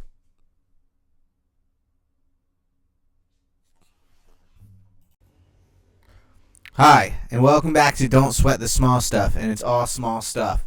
I'm your host, Lewis. Chapter 31. Become aware of your moods and don't allow yourself to be fooled by the low ones. Your own moods can be extremely deceptive. They can, and probably do, trick you into believing your life is far worse than it really is. When you're in a good mood, life looks great. You have perspective, common sense, and wisdom. In good moods, things don't feel so hard. Problems seem less formidable and easier to solve. When you're in a good mood, relationships seem to flow and communication is easy. If you are criticized, you take it in stride. On the contrary, when you're in a bad mood, life looks unbearably serious and difficult. You have very little perspective. You take things personally and often misinterpret those around you, as you impute malignant motives into their actions. Here is the catch. People don't realize their moods are always on the run. They think instead that their lives have suddenly become worse in the past day or even the last hour. So, someone who was in a good mood in the morning might love his wife, his job, and his car. He's probably optimistic about his future and feels grateful about his past. But by late afternoon, if his mood is bad, he claims he hates his jobs, thinks of his wife as a nuisance, thinks his car is a junker, and believes he's going nowhere in his career. If you ask him about his childhood while he's in a low mood, he'll probably tell you it was extremely difficult. He will probably blame his parents for his current plight. Such quick and drastic contrasts may seem absurd, even funny, but we are all like that. In low moods, we lose our perspective, and everything seems urgent. We completely forget that we are in a good mood. Everything seems so much better. We experience the identical circumstances, who we are married to, where we work, the car we drive, our potential, our childhood, entirely different depending on our mood. When we are low, rather than blaming our mood as we would be appropriate, we instead tend to feel that our whole life is wrong. It's almost as if we actually believe that our lives have fallen apart in the last hour or two. The truth is, life is almost never as bad as it seems when you're in a low mood. Rather than staying stuck in a bad temper, convinced you are seeing life realistically, you can learn to question your judgment. Remind yourself, of course I'm feeling defensive, or angry, frustrated, stressed, depressed. I'm in a bad mood. I always feel negative when I'm low.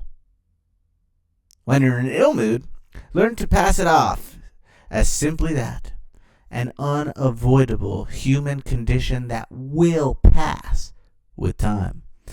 If you leave it alone, a low mood is not the time to analyze your life. To do so is emotional.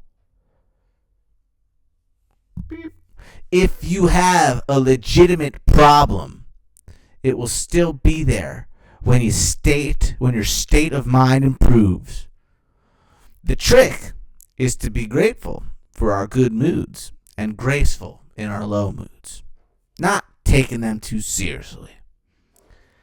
The next time you feel low, for whatever reason, remind yourself, this too shall pass. It will.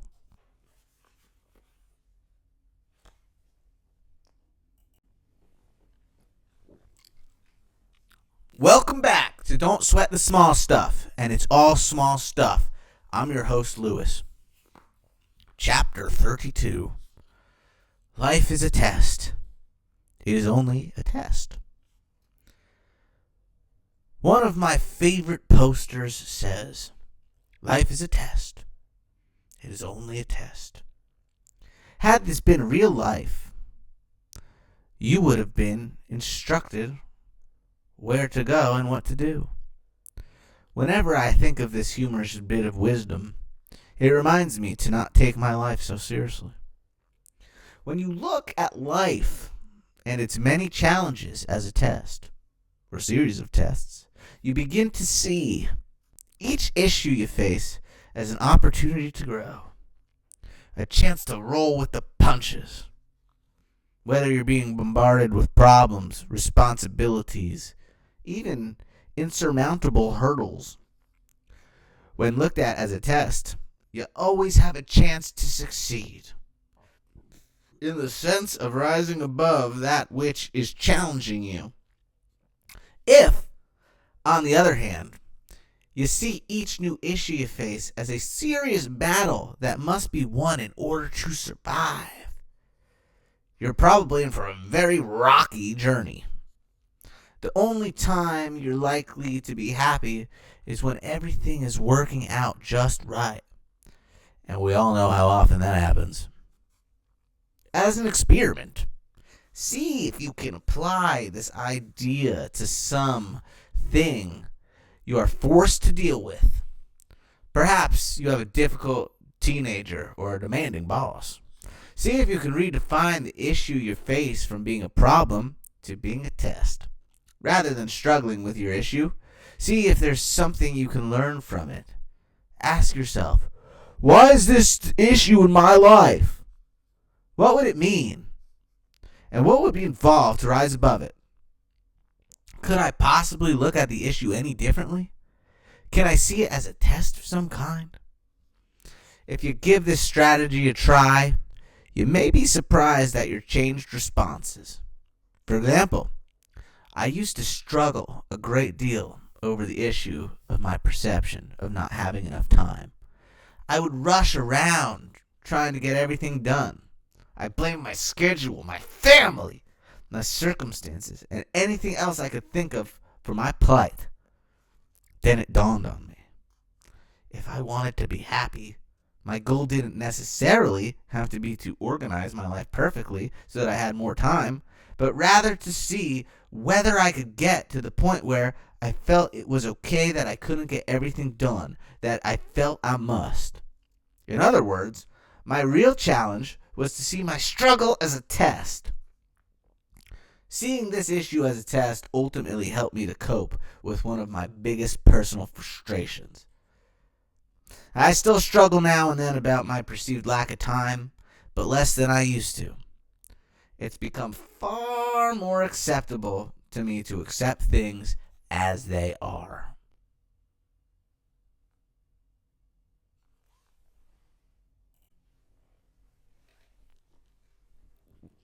Welcome back to Don't Sweat the Small Stuff, and it's all small stuff. I'm your host, Lewis. Chapter 33. Praise and blame are all the same. One of the most unavoidable life lessons is having to deal with the disapproval of others. Praise and blame are all the same as a fancy way of reminding yourself of the old cliche that you'll never be able to please all the people all the time. Even in a landslide election victory in which candidate secures 55% of the vote, he or she is left with 45% of the population that wishes someone else was the winner. Pretty humbling, isn't it? Our approval rating from family, friends, and the people we work with isn't likely to be much higher. The truth is, everyone has their own set of ideas which to evaluate life. And our ideas don't always match those of the other people. For some reason, however, most of us struggle against this inevitable fact. We get angry, hurt, or otherwise frustrated when people reject our ideas, tell us no, or give us some other form of disapproval.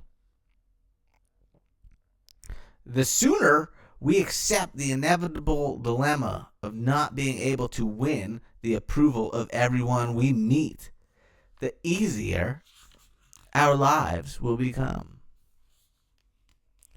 When you expect to be dished out your share of disapproval instead of struggling against this fact, you'll develop a helpful perspective to assist your life journey. Rather than feeling rejected by disapproval, you can remind yourself, here it is again, that's okay. You can learn to be pleasantly surprised, even grateful when you receive the approval you're hoping for. I find that there are many days when I experience both praise and blame. Someone will hire me to speak, and someone won't want to. One phone call delivers good news, another announces a new issue to deal with. One of my children is happy with my behavior. The other one struggles against it. Someone says what a nice guy I am. Someone else thinks I'm selfish because I don't return his phone call. This back and forth, good and bad, approval and disapproval, is a part of everyone's life. I'm the first to admit that I always prefer approval over disapproval. It feels better, and it's certainly easier to deal with. The more content I've become, however, the less I depend on it for my sense of well-being.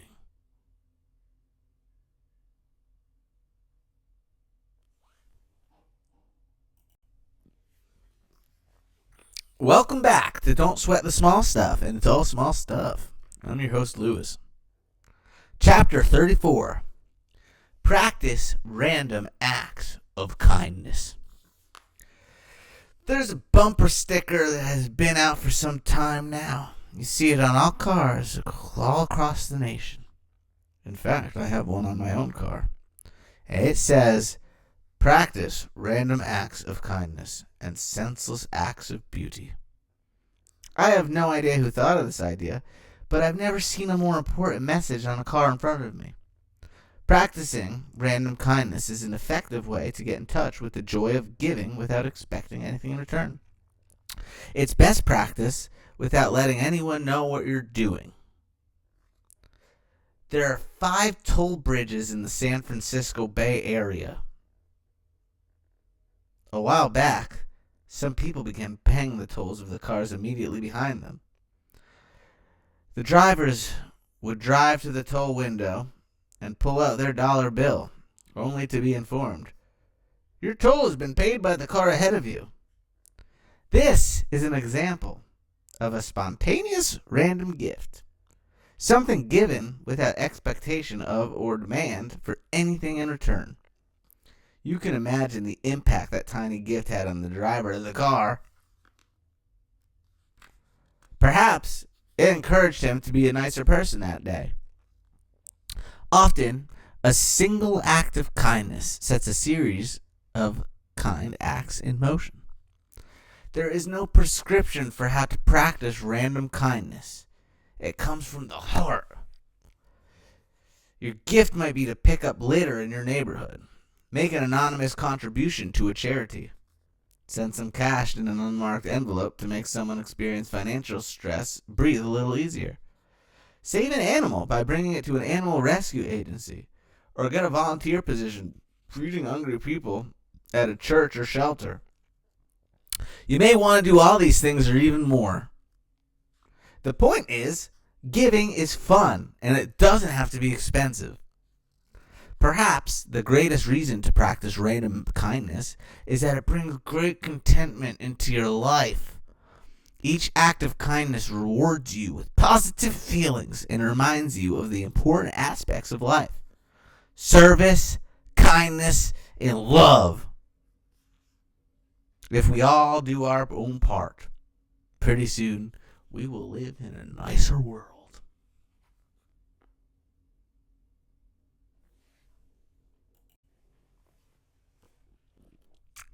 Welcome back. Don't sweat the small stuff. It's all small stuff. I'm your host, Lewis. Chapter 35. Look beyond behavior. Have you ever heard yourself or someone else say, "Don't mind John, he didn't know what he was doing"?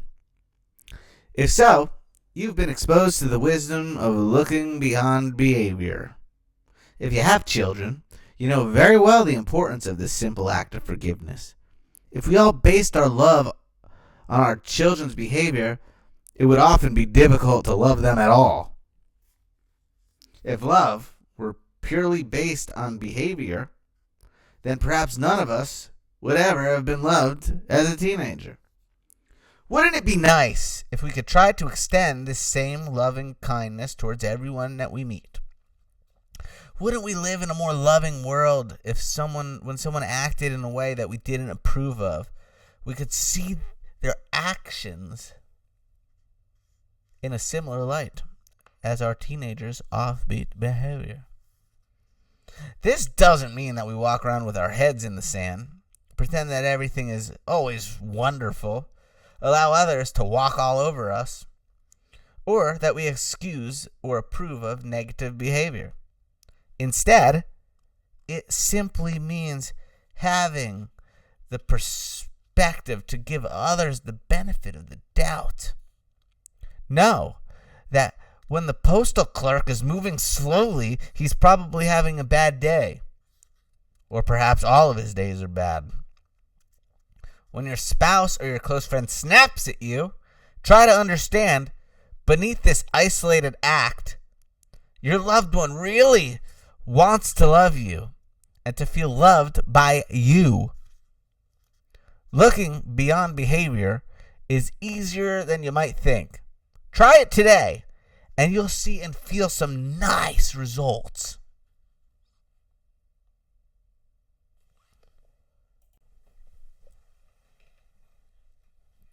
Welcome back. Don't sweat the small stuff, and it's all small stuff. I'm your host, Lewis. Chapter 36. See the innocence. For many people, one of the most frustrating aspects of life is not being able to understand other people's behavior. We see them as guilty instead of innocent. It's tempting to focus on people's seemingly irrational behavior, their comments, actions, mean-spirited acts, selfish behavior, their comments, and get extremely frustrated. If we focus on behavior too much, it can seem like other people are making us miserable.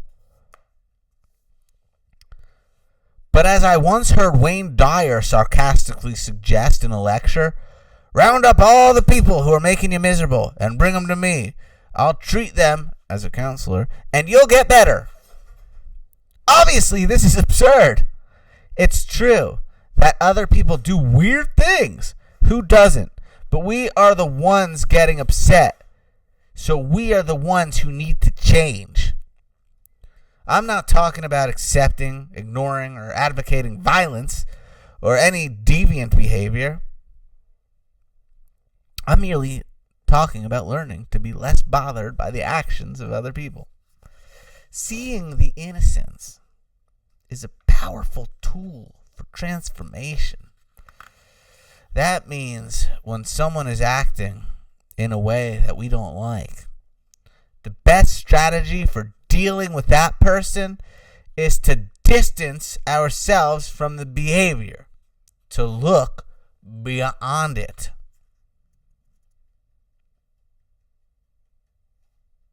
So that we can see the innocence in where the behavior is coming from.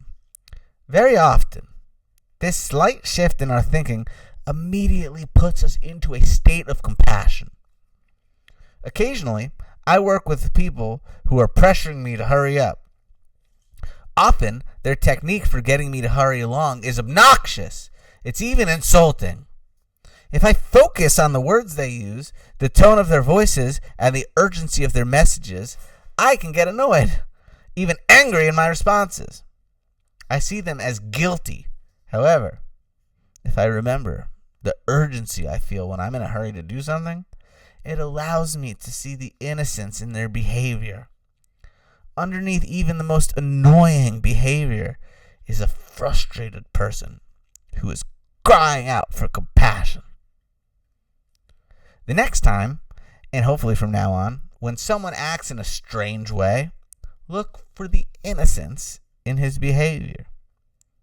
If you're compassionate, it won't be hard to see. When you see the innocence, the same things that have always frustrated you no longer do. And when you're not frustrated by the actions of others, it's a lot easier to stay focused on the beauty of life.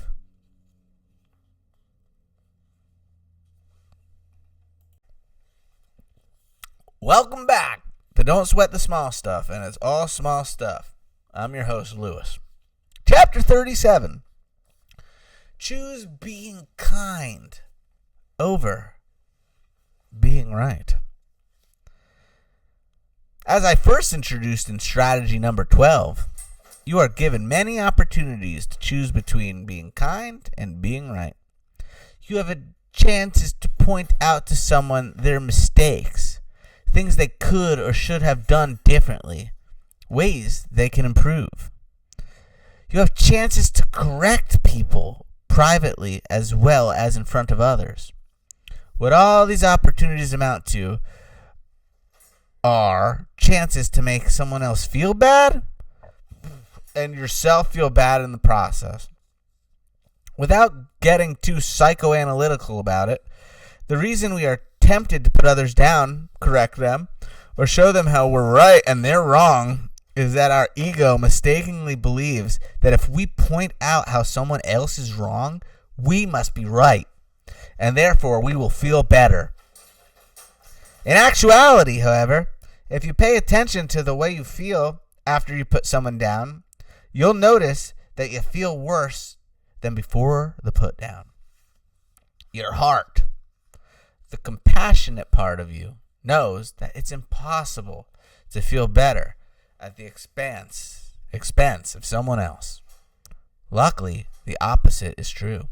When your goal is to build people up, to make them feel better, to share their joy, you too reap the rewards of their positive feelings. The next time that you have a chance to correct someone, even if their facts are a little off, resist the temptation. Instead, ask yourself, what do I really want out of this interaction? Chances are, what you want is a peaceful interaction where all parties leave feeling good. Each time that you resist being right and instead choose kindness, you'll notice a peaceful feeling within.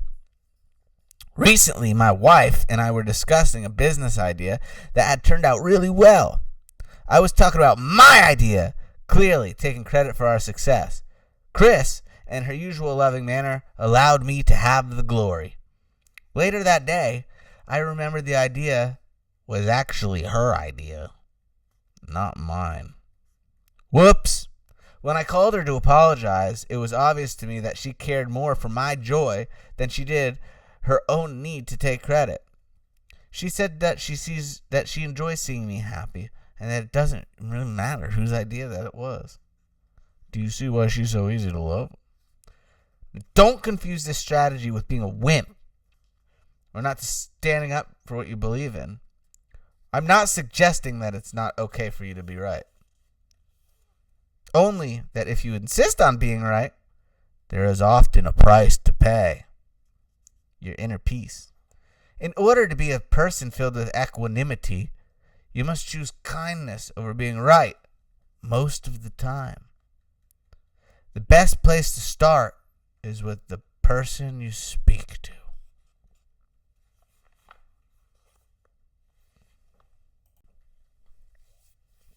Welcome back to Don't Sweat the Small Stuff, and it's all small stuff. I'm your host, Lewis. Chapter 38. Tell 3 people today how much you love them. Author Stephen Levine asked the questions. If you had an hour to live and could make only one phone call, who would you call? What would you say? And why are you waiting? What a powerful message. Who knows what we're waiting for? Perhaps we want to believe that we're going to live forever, or that someday we will get around to telling the people we love how much we love them. Whatever the reasons, most of us simply wait too long. As fate would have it, I'm writing this strategy on my grandmother's birthday.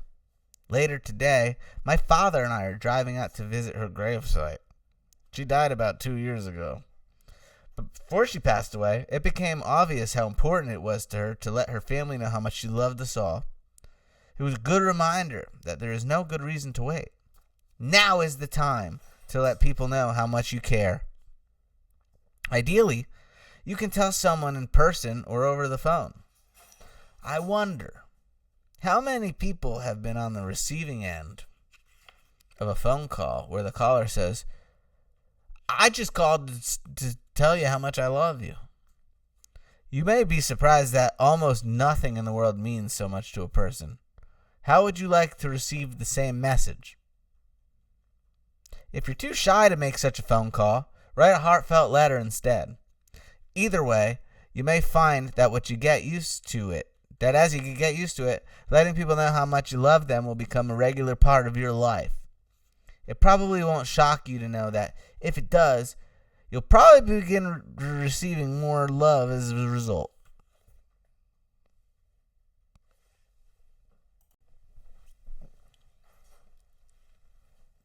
Welcome back to Don't Sweat the Small Stuff, and it's all small stuff. I'm your host, Lewis. Chapter 39. Practice humility. Humility and inner peace go hand in hand. The less compelled you are to try to prove yourself to others, the easier it is to feel peaceful inside. Proving yourself is a dangerous trap. It takes an enormous amount of energy to be continually pointing out your accomplishments, bragging, or trying to convince others of your worth as a human being. Bragging actually dilutes the positive feelings you receive from an accomplishment or something you were proud of. To make matters worse, the more you try to prove yourself, the more others will avoid you, talk behind your back about your insecure need to brag, and perhaps even resent you. Ironically, however, the less you care about seeking approval, the more approval you seem to get. People are drawn to those with a quiet, inner confidence. People who don't need to make themselves look good to be right all the time or steal the glory. Most people love a person who doesn't need to brag. A person who shares his or her heart and not from his or her ego. The way to develop genuine humility is to practice. It's nice because you will get immediate inner feedback in a way of calm, easy feelings. The next time that you have an opportunity to brag, resist the temptation. I discussed this strategy with a client, and he shared the following story. He was with a group of friends a few days after he'd been promoted at work. His friends didn't know it yet, but my client was chosen to be promoted instead of another friend of theirs. He was a little competitive with this person and had the very strong temptation to sneak in the fact that he'd been chosen and the other friend wasn't. He felt himself about ready to say something when a little voice inside him said, "Stop! Don't do it!" He went ahead and shared with his friends, but didn't cross the line and turn into sharing into gloating. He never mentioned how their other friend didn't get promoted. He told me that he couldn't remember ever feeling so calm and proud of himself. He was able to enjoy his success without bragging. Later, when his friends did find out what happened, they let him know that they were extremely impressed with his good judgment and humility. He received more positive feedback and attention from practicing humility, not less.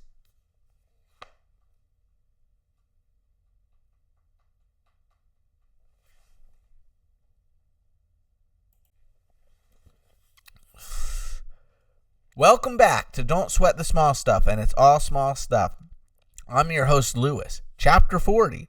When in doubt about whose turn it is to take out the trash, go ahead and take it out. If we're not careful, it's easy to become resentful about all the responsibilities of daily living.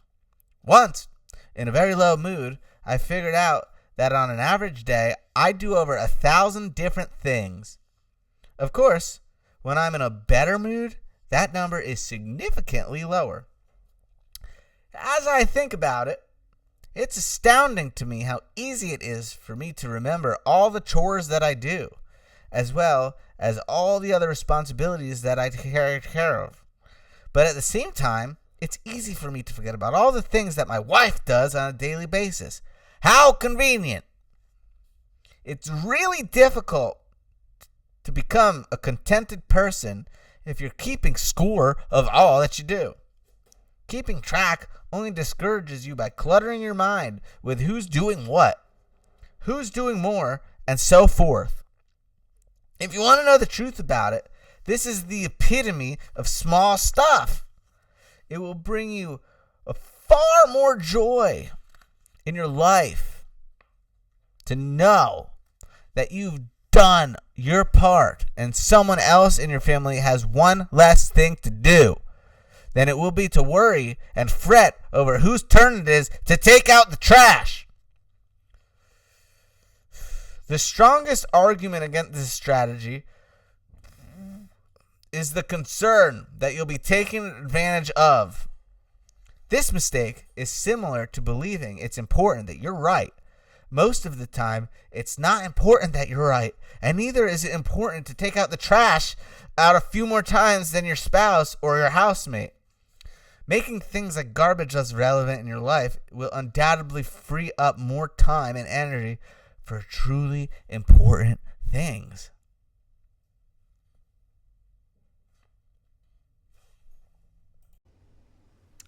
Welcome back to Don't Sweat the Small Stuff, and it's all small stuff. I'm your host, Lewis. Chapter 41.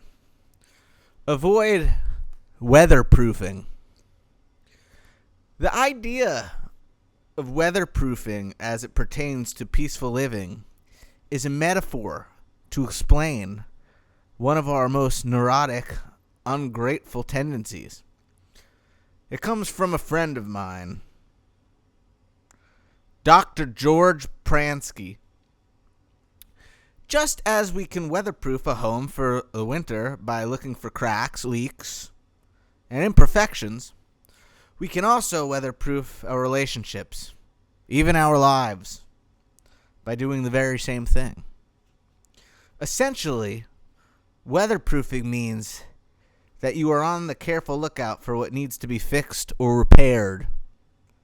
It's finding the cracks and flaws of life and either trying to fix them or at least point them out to others. Not only does this tendency alienate you from other people, it makes you feel bad too. It encourages you to think about what's wrong with everything and everyone, what you don't like. So, rather than appreciating our relationships and our lives, weatherproofing encourages us to end up thinking that life isn't all it's cracked up to be.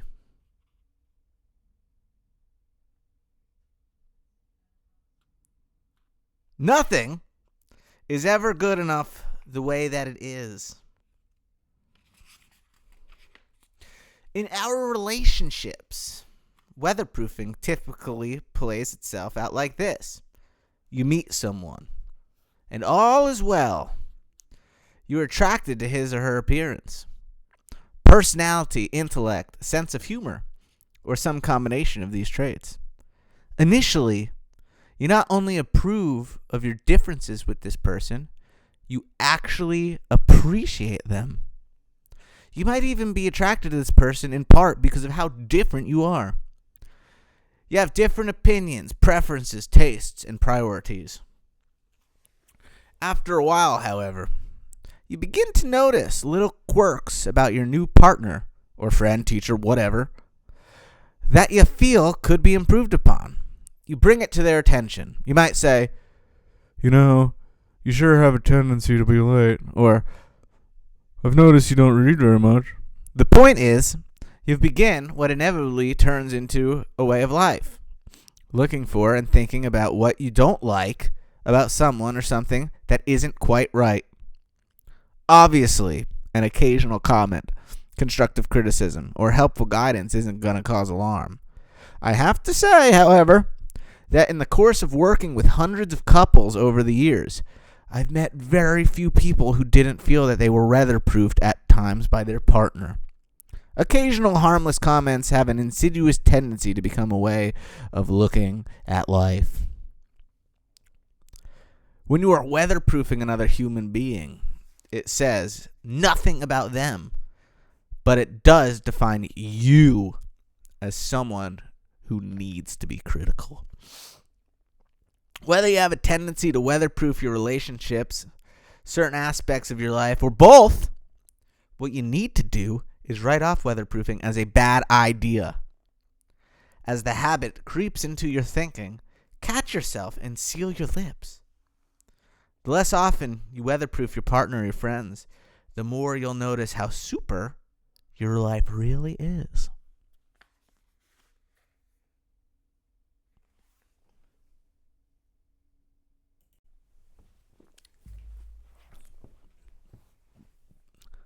Welcome back to Don't Sweat the Small Stuff, and it's all small stuff.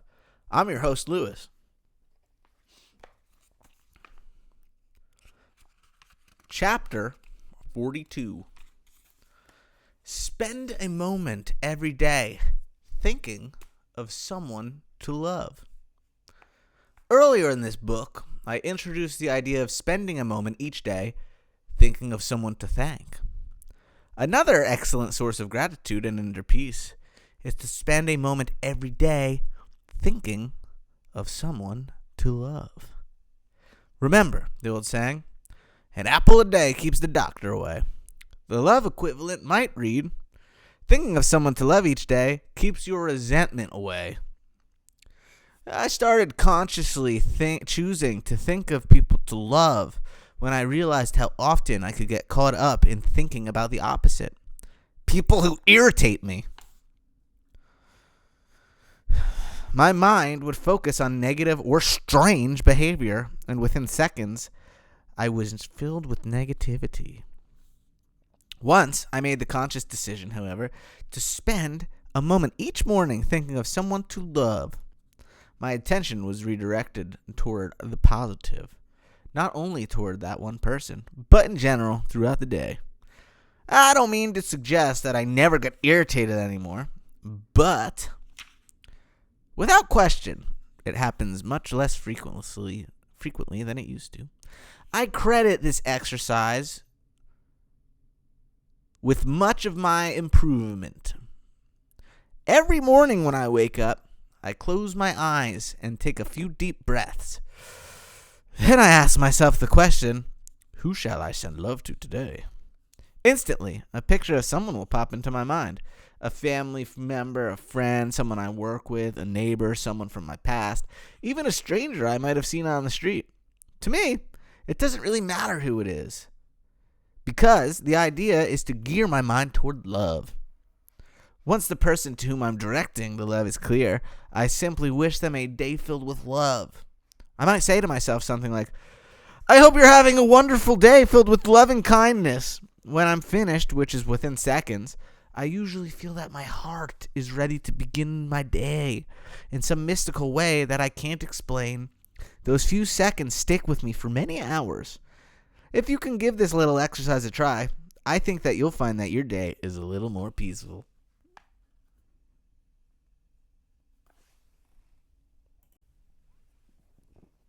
Welcome back to Don't Sweat the Small Stuff, and it's all small stuff.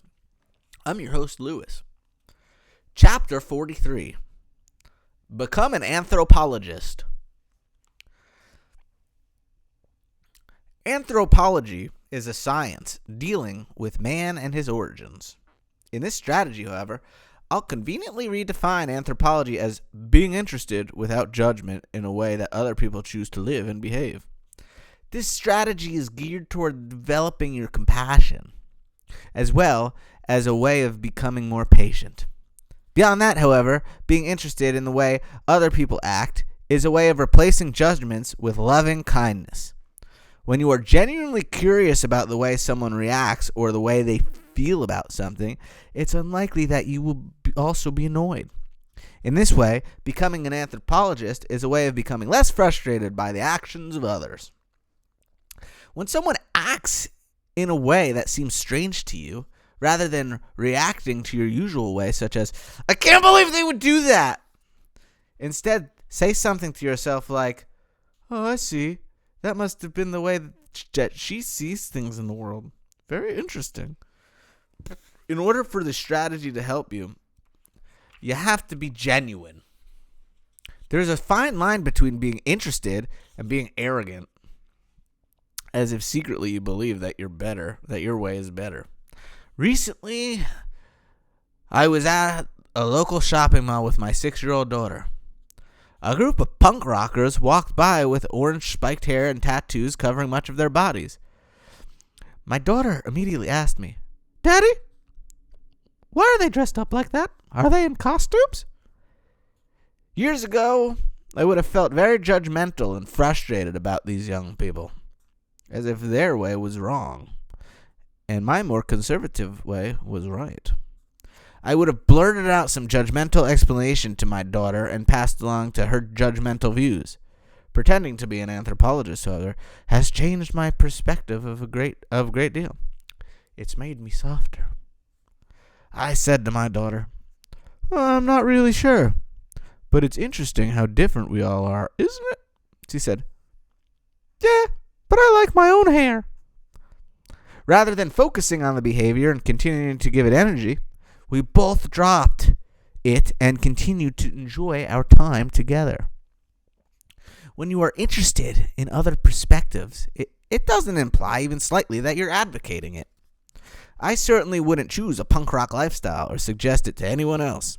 At the same time, however, it's really not my place to judge it either. One of the many cardinal rules of joyful living is that judging others takes a great deal of energy and, without exception, pulls you away from where you want to be.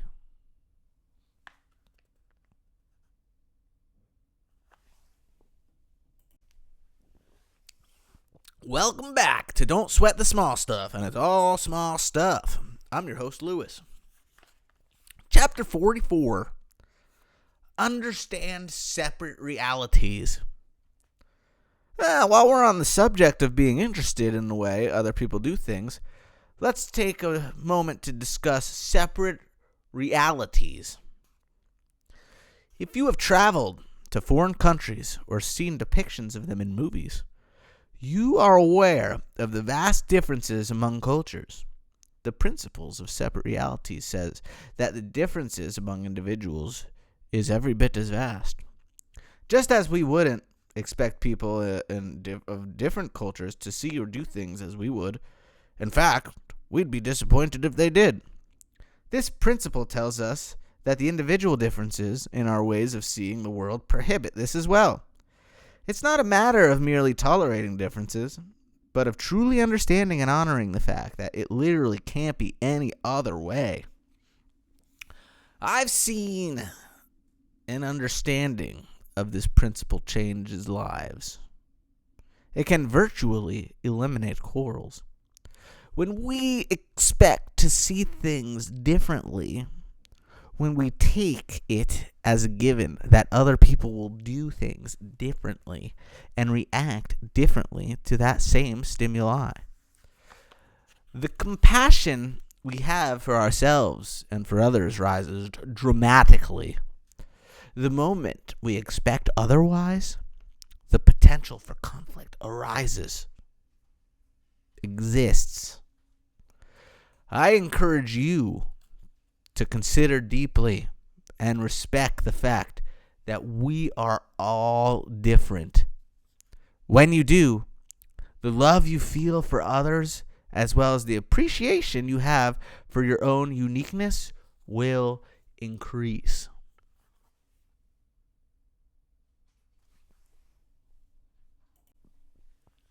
Welcome back to Don't Sweat the Small Stuff, and it's all small stuff. I'm your host, Lewis. Chapter 45. Develop your own helping rituals. If you want your life to stand for peace and kindness, it's helpful to do kind, peaceful things. One of my favorite ways to do this is by developing my own helping rituals. These little acts of kindness are opportunities to be of service and reminders of how good it feels to be kind and helpful. We live in a rural area of the San Francisco Bay Area. Most of what we see is beauty and nature. One of the exceptions to the beauty is the litter that some people throw out of their windows as they are driving on the rural roads. One of the few drawbacks to living out in the boondocks is that public services, such as litter collection, are less available than they are closer to the city. A helping ritual that I practice regularly with my 2 children is picking up litter in our surrounding area. We've become so accustomed to doing this that my daughters will often say to me in animated voices, "There's some litter, Daddy. Stop the car." And if we have time, we will pull over and pick it up. It may seem strange, but we actually enjoy it. We pick up litter in parks, on sidewalks, practically anywhere. Once I even saw a complete stranger picking up litter close to where we live. He smiled at me and said, "I saw you doing it, and it seemed like a good idea." Picking up litter is only one of an endless supply of other possible helping rituals. You might like holding a door open for people, visiting lonely elderly people in nursing homes, or shoveling snow off someone else's driveway. Think of that as something that seems effortless yet helpful. It's fun, personally rewarding, and sets a good example. Everyone wins.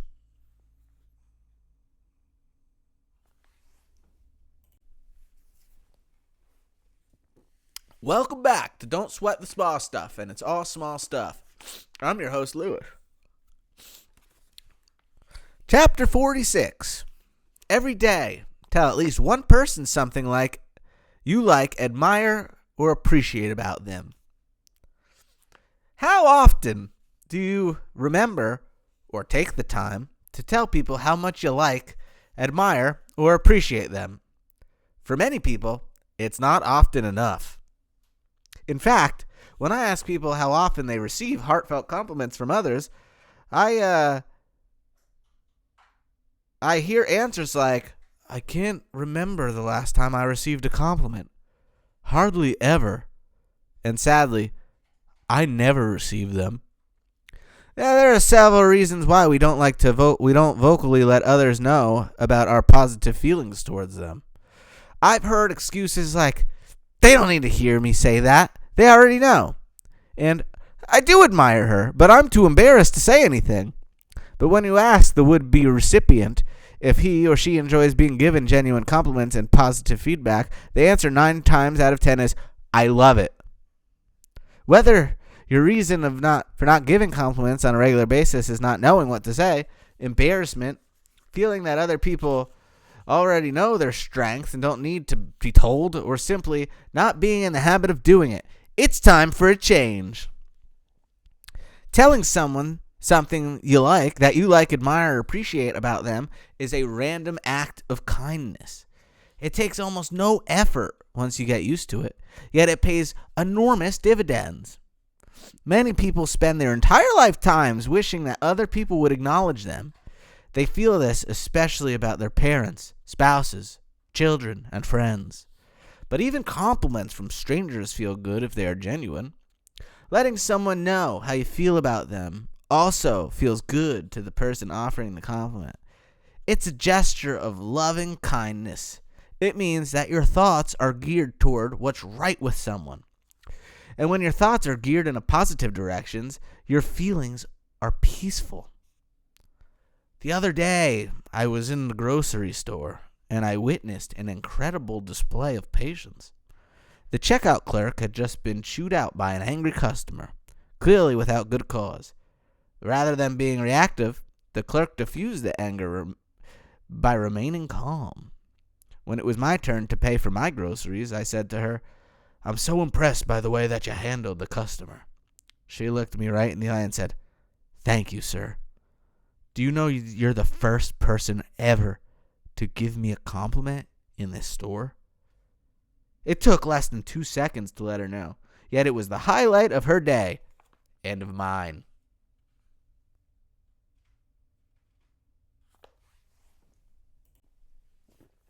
Welcome back. Don't sweat the small stuff, and it's all small stuff. I'm your host, Lewis. Chapter 47. Argue for your limitations, and they're yours. Many people spend a great deal of energy arguing for their own limitations. I can't do that. I can't help it. I've always been that way. I'll never have a loving relationship. And thousands of other negative and self-defeating statements. Our minds are powerful instruments. When we decide that something is true or beyond our reach, it's very difficult to pierce through this self-created hurdle. When we argue for our position, it's nearly impossible. Suppose, for example, you tell yourself, "I can't write." You'll look for examples to prove your position. You'll remember your poor essays in high school, or recall how awkward you felt last time you sat down to write a letter. You'll fill your head with limitations that will frighten you for trying. In order to become a writer or anything else, the first step is to silence your greatest critic, you. I had a client who told me, "I'll never have a good relationship. I always screw them up." Sure enough, she was right. Whenever she met someone, she would, without even knowing it, look for reasons for her new partner to leave her. If she were late for a date, she would tell him, "I'm always late." If they had a disagreement, she would say, "I'm always getting into arguments." Sooner or later, she would convince him that she wasn't worthy of his love. Then she would say to herself, "See? It happens every time. I'll never have a good relationship." She had to learn to stop expecting things to go wrong.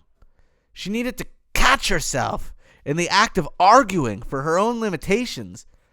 When she started to say, "I always do that," she needed instead to say, "That's ridiculous. I don't always do anything."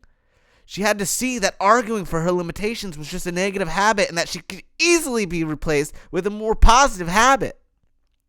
Today, she's doing much better.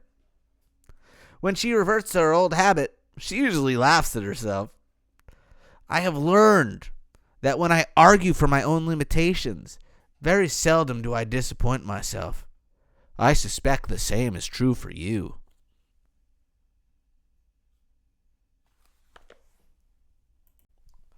Welcome back to Don't Sweat the Small Stuff, and it's all small stuff. I'm your host, Lewis. Chapter 48. Remember that everything has God's fingerprints on it. Rabbi Harold Kushner reminds us that everything that God has created is potentially holy. Our task as humans is to find that holiness in what appear to be unholy situations. He suggests that when we can learn to do this, we will have learned to nurture our souls. It's easy to see God's beauty in a beautiful sunrise, a snow-capped mountain, the smile of a healthy child, or in the ocean waves crashing on a sandy beach. But can we learn to find the holiness in a seemingly ugly circumstance, difficult life lessons, a family tragedy, or a struggle for life? When our life is filled with the desire to see the holiness in everyday things, something magical begins to happen. A feeling of peace emerges. We begin to see nurturing aspects of daily living that were previously hidden from us. When we remember that everything has God's fingerprints on it, that alone makes it special. If we remember this spiritual fact while we are dealing with a difficult person or struggling to pay our bills, it broadens our perspective. It helps us to remember that God also created the person you're dealing with, or that despite your struggle to pay your bills, you are truly blessed to have all that you do. Sometimes, in the back of your mind, try to remember that everything has God's fingerprints on it. The fact that we can't see the beauty in something doesn't suggest that it's not there. Rather, it suggests that we are not looking carefully enough or with a broad enough perspective to see it.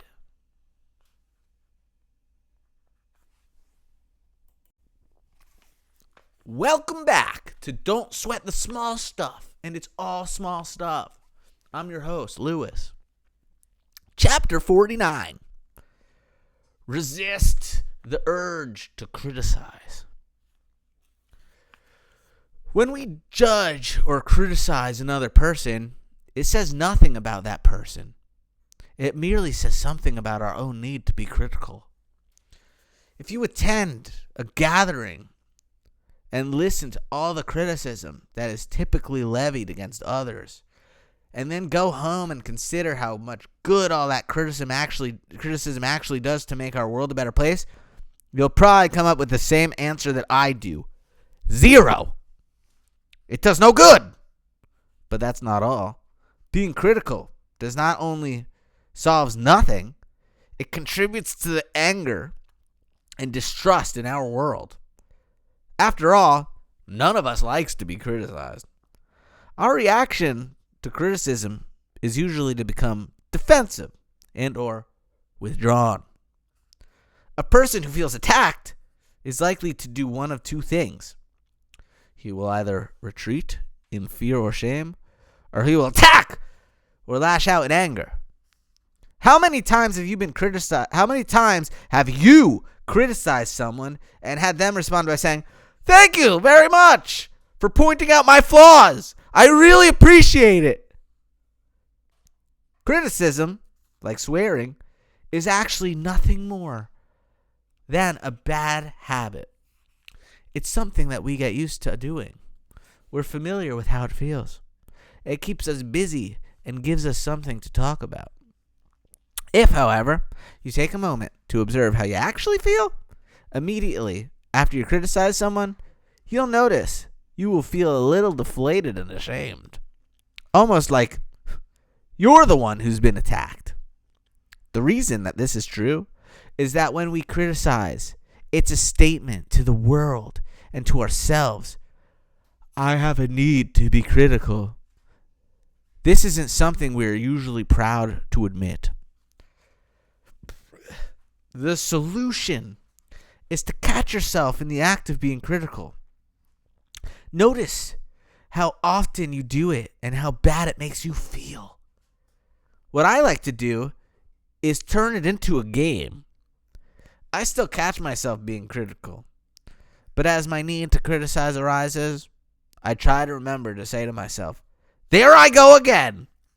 Hopefully, more often than not, I can turn my criticism into tolerance and respect.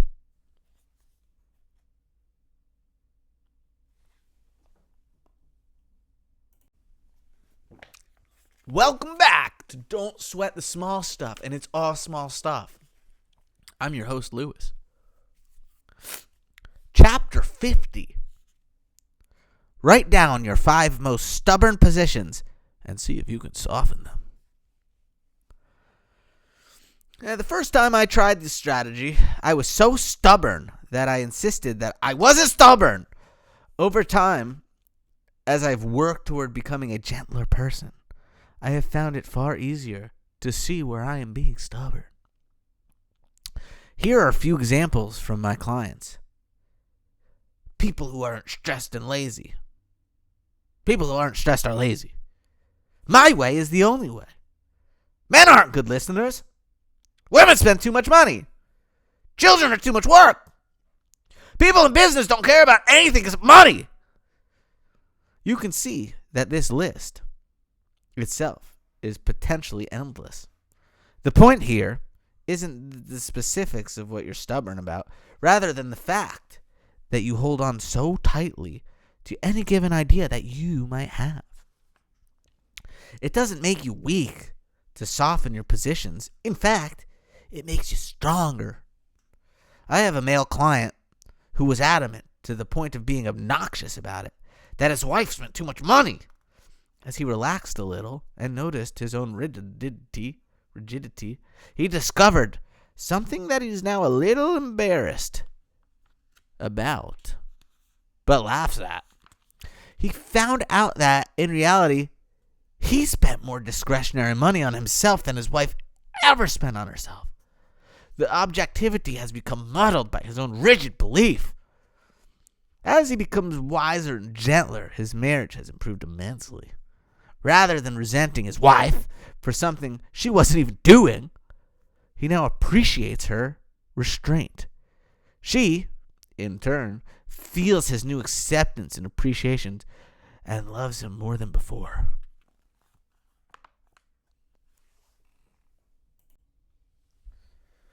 Welcome back to Don't Sweat the Small Stuff, and it's all small stuff. I'm your host, Lewis. Chapter 51. Just for fun, agree with criticism directed toward you, then watch it go away. So often we are immobilized by the slightest criticism. We treat it like an emergency and defend ourselves as if we were in battle. In truth, however, criticism is nothing more than an observation by another person about us, our actions, or the way we think about something. That doesn't match the vision we have of ourselves. Big deal. When we react to criticism with a knee-jerk, defensive response, it hurts. We feel attacked. And we have a need to defend or to offer a counter-criticism. We fill our minds with angry or hurtful thoughts directed at ourselves or at the person who's being critical. All this reaction takes an enormous amount of mental energy. An incredibly useful exercise is to agree with criticism directed toward you. I'm not talking about turning into a doormat or ruining your self-esteem by believing all negativity that comes in your direction. I'm only suggesting that there are many times when simply agreeing with criticism diffuses the situation. Satisfies a person's needs to express a point of view, offers you a chance to learn something about yourself by seeing a grain of truth in another position. And perhaps, the most important, provides you an opportunity to remain calm. One of the first times I consciously agreed with criticism directed toward me was many years ago when my wife said to me, "Sometimes you talk too much." I remember feeling momentarily hurt before deciding to agree. I responded by saying, "You're right. I do talk too much sometimes." I discovered something that changed my life. In agreeing with her, I was able to see that she had a good point. I often do talk too much. What's more, my non-defensive reaction helped her to relax. A few minutes later, she said, "You're sure easy to talk to." I doubt she would have ever said that I had become angry at her observation. I've since learned that reacting to criticism never makes the criticism go away. In fact, negative reactions to criticism often convince the person doing the criticizing that they are accurate in their assessment of you. Give this strategy a try. I think you'll discover that agreeing with an occasional criticism has more value than it costs.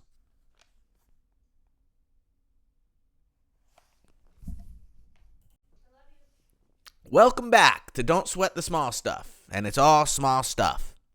I'm your host, Lewis. Chapter 52. Search for the grain of truth in others' opinions.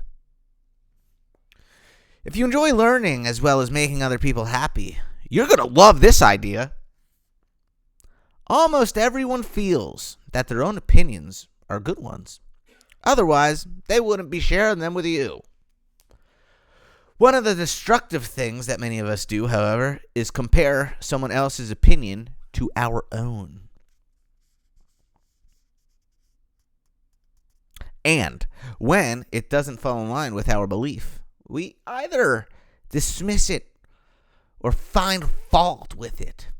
We feel smug. The other person feels diminished, and we learn nothing. Now, almost every opinion has some merit, especially if we're looking for merit rather than looking for errors. The next time someone offers you an opinion, rather than judge or criticize it, see if you can find a grain of truth in what the person is saying. If you think about it, when you judge someone else or their opinion, it really doesn't say anything about the other person, but it says quite a bit about your need to be judgmental. I still catch myself criticizing others' points of view, but far less than I used to.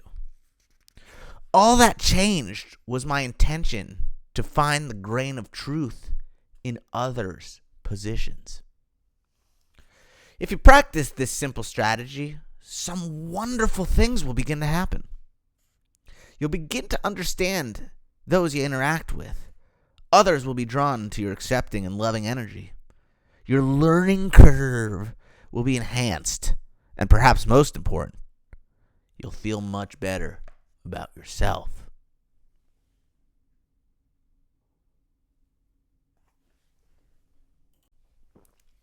Welcome back to Don't Sweat the Small Stuff, and it's all small stuff. I'm your host, Lewis. Chapter 53. See the glass is already broken, and everything else too. This is a Buddhist teaching that I learned over 20 years ago.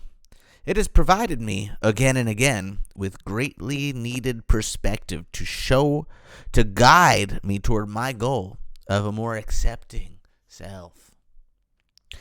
The essence of this teaching is that all of life is in a constant state of change. Everything has a beginning and everything has an end. Every tree begins with a seed and will eventually transform back into earth. Every rock is formed, and every rock will vanish. In our modern world, this means that every car, every machine, Every piece of clothing is created, and all will wear out and crumble. It's only a matter of when. Our bodies are born, and they will die. A glass is created and will eventually break. There is peace to be found in this teaching. When you expect something to break, you're not surprised or disappointed when it does. Instead of becoming immobilized when something is destroyed, you feel grateful for the time that you've had. The easiest place to start is with the simple things. A glass of water, for example. Pull out your favorite drinking glass. Take a moment to look at it and appreciate its beauty and all it does for you. Now, imagine that same glass has already broken, shattered, all over the floor. Try to maintain the perspective that, in time, everything disintegrates and returns to its initial form. Now, obviously, no one wants their favorite drinking glass or anything else to be broken. This philosophy is not a prescription for becoming passive or apathetic, but for making peace with the way things are. When your drinking glass does break, this philosophy allows you to maintain your perspective. Rather than thinking, "Oh my God!" you'll find yourself thinking, there it goes. Play with this awareness, and you'll find yourself not only keeping your cool, but appreciating life as never before.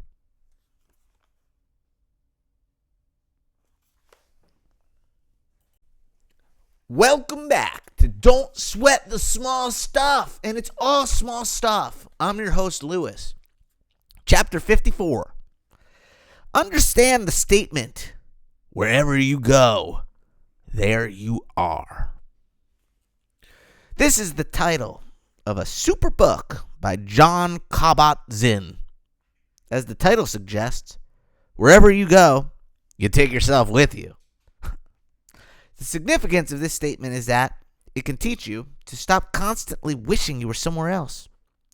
We tend to believe that if we were somewhere else on vacation with another partner, in a different career, a different home, a different circumstance, somehow we would be happier and more confident.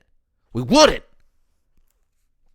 The truth is, if you have destructive mental habits, if you get annoyed and bothered easily, if you feel angry and frustrated a great deal of the time, or if you're constantly wishing things were different, these identical tendencies will follow you wherever you go. And if the reverse is also true, if you're a generally happy person who rarely gets annoyed and bothered, then you can move from place to place, from person to person, with very little negative impact. Someone once asked me, "What are the people like in California?" I asked him, "What are the people like in your home state?" He replied, "Selfish and greedy." I told him that he would probably find the people in California to be selfish and greedy.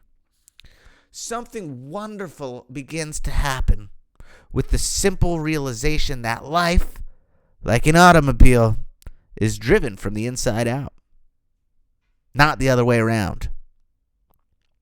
As you focus more on becoming more peaceful with where you are, rather than focusing on where you would rather be, you begin to find peace right now, in the present. Then, as you move around, try new things and meet new people, you carry that sense of inner peace with you. It's absolutely true that wherever you go, there you are.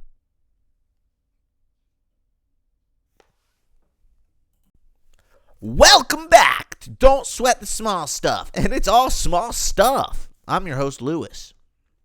Chapter 55. Breathe before you speak. This simple strategy has had remarkable research results for virtually everyone I know who's tried it. The almost immediate results include increased patience, added perspective, and as a side benefit, more gratitude and respect from others. This strategy itself is remarkably simple. It involves nothing more than pausing, breathing, after the person to whom you are speaking is finished.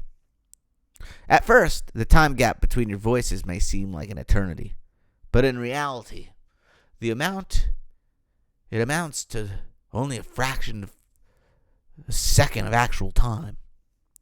You will get used to the power and beauty of breathing, and you will come to appreciate it as well. It will bring you closer to and earn you more respect from virtually everyone you come in contact with. You'll find that being listened to is one of the rarest and most treasured gifts you can offer. All it takes is intention and practice. If you observe the conversations around you, you'll notice that often what many of us do is simply wait for our chance to speak. We're not really listening to the other person, but simply waiting for an opening to express our own view. We often complete other people's sentences or say things like, yeah, or I know, very rapidly, urging them to hurry up so that we can have our turn. It seems that talking to one another is sometimes more like sparring and back and forth, like fighters or ping pong balls, that is enjoying or learning from the conversation. This harried form of communication encourages us to criticize points of view, overreact, misinterpret meaning, impute false motives, and form opinions, all before our fellow communicator is even finished speaking. No wonder we're so often annoyed, bothered, and irritated with one another.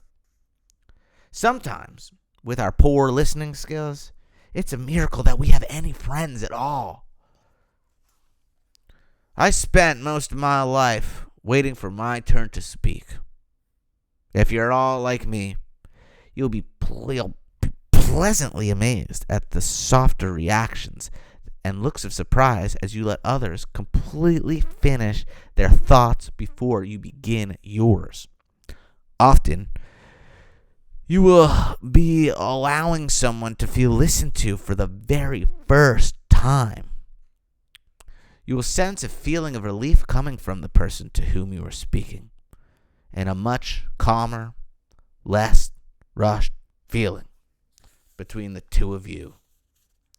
No need to worry that you won't get your turn to speak. You will.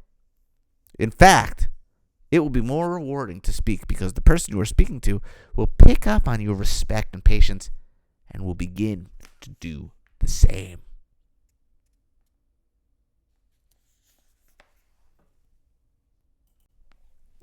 Welcome back to Don't Sweat the Small Stuff, and it's all small stuff. I'm your host, Lewis. Chapter 56. Be grateful when you're feeling good and graceful when you're feeling bad. The happiest person on earth isn't always happy. In fact, the happiest people all have their fair share of low moods, problems, disappointments, and heartache. Often, the difference between a person who is happy and someone who is unhappy isn't how often they get low or even how low they drop, but instead, it's what they do with their low moods. How do they relate to their changing feelings? Most people have it backward. When they are feeling down, they roll up their sleeves and get to work. They take their low moods very seriously and try to figure out and analyze what's wrong. When they try to force themselves out of their low state, which tends to compound the problem rather than solve it, when you observe peaceful, relaxed people, you find that when they are feeling good, they are very grateful. They understand that both positive and negative feelings come and go, and that there will come a time when they won't be feeling so good. To happy people, this is okay. It's the way of things. They accept the inevitability of passing feelings. So when they are feeling depressed, angry, or stressed out, they relate to these feelings with the same openness and wisdom, rather than fight their feelings and panic simply because they are feeling bad. They accept their feelings, knowing that this too shall pass. Rather than stumbling and fighting against negative feelings, they are graceful in their acceptance of them. This allows them to come gently and gracefully out of negative feeling states into more positive states of mind. One of the happiest people I know is someone who also gets quite low from time to time. The difference, it seems, is that he has become comfortable with his low moods. It's almost as though he doesn't really care because he knows that in due time he will be happy again. To him, it's no big deal. The next time you're feeling bad, rather than fight it, try to relax. See if instead of panicking, you can be graceful and calm. Know that if you don't want to fight your negative feelings, if you are graceful, they will pass away just as surely as the sun sets in the evening.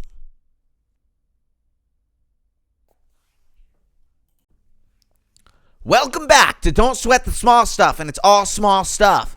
I'm your host, Lewis. Chapter 57. Become a less aggressive driver. Where do you get the most uptight? If you're like most people, driving in traffic is probably high on your list. To look at most major freeways these days, you'd think they were on some kind of racetrack instead of a roadway. There are 3 excellent reasons for becoming a less aggressive driver. First, when you are aggressive, you put yourself and everyone else around you in extreme danger. Second, driving aggressively is extremely stressful. Your blood pressure goes up. Your grip on the wheel tightens. Your eyes are strained. And your thoughts are spinning out of control. Finally, you end up saving no time and getting to where you want to go.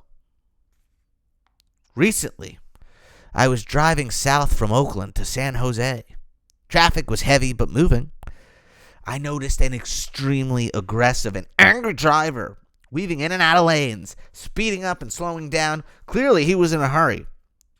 And for the most part, I remained in the same lane for the entire 40-mile journey.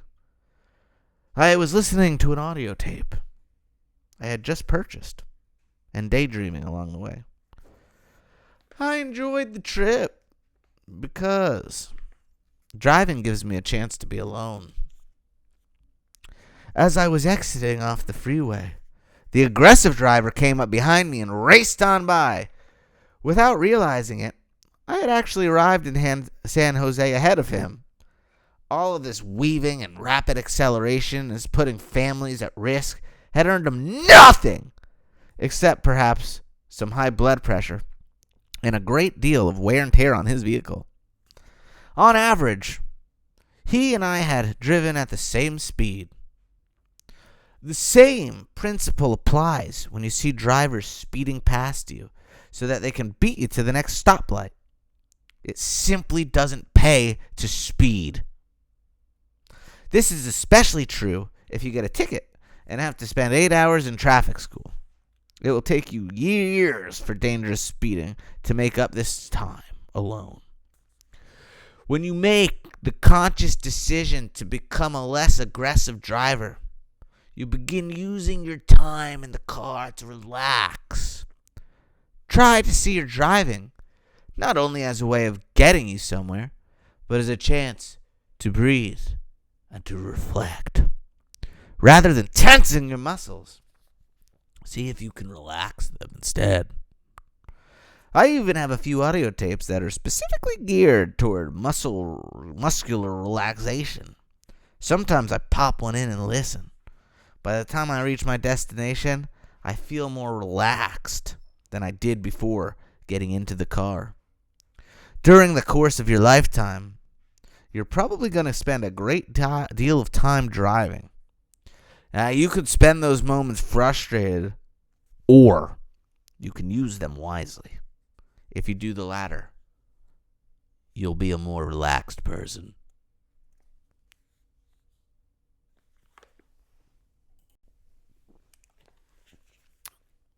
Welcome back to Don't Sweat the Small Stuff, and it's all small stuff. I'm your host, Lewis. Chapter 58. Relax. What does it mean to relax? Despite hearing this term thousands of times during the course of our lives, very few people have deeply considered what it's really about. When you ask people, which I have done many times, what it means to relax, most will answer in a way that suggests that relaxing is something you plan to do later. You do it on vacation, in a hammock, when you retire, or when you get everything done. This implies, of course, that most other times, the other 95% of your life, should be spent nervous and agitated, rushed and frustrated, frenzied. Very few actually come out and say so, but this is the obvious implication. Could this explain why so many of us operate as if life were one great big emergency? Most of us postpone relaxation until our in-basket is empty. Of course, it never is. Now, it's useful to think of relaxation as a quality of heart that you can access on a regular basis, rather than something reserved for some later time. You can relax now. It's helpful to remember that relaxed people can still be super achievers, and in fact, that relaxation and creativity go hand in hand.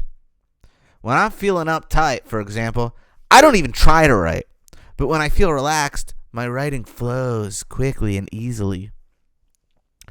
Being more relaxed involves training yourself to respond differently to the dramas of life.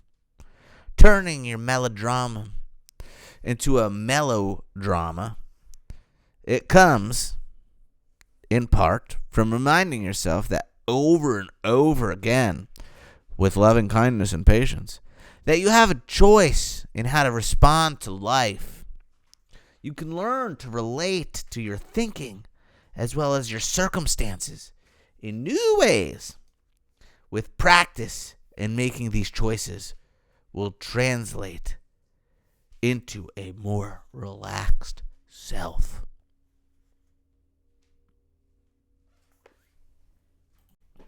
Welcome back to Don't Sweat the Small Stuff, and it's all small stuff. I'm your host, Lewis. Chapter 59. Adopt a child through the mail.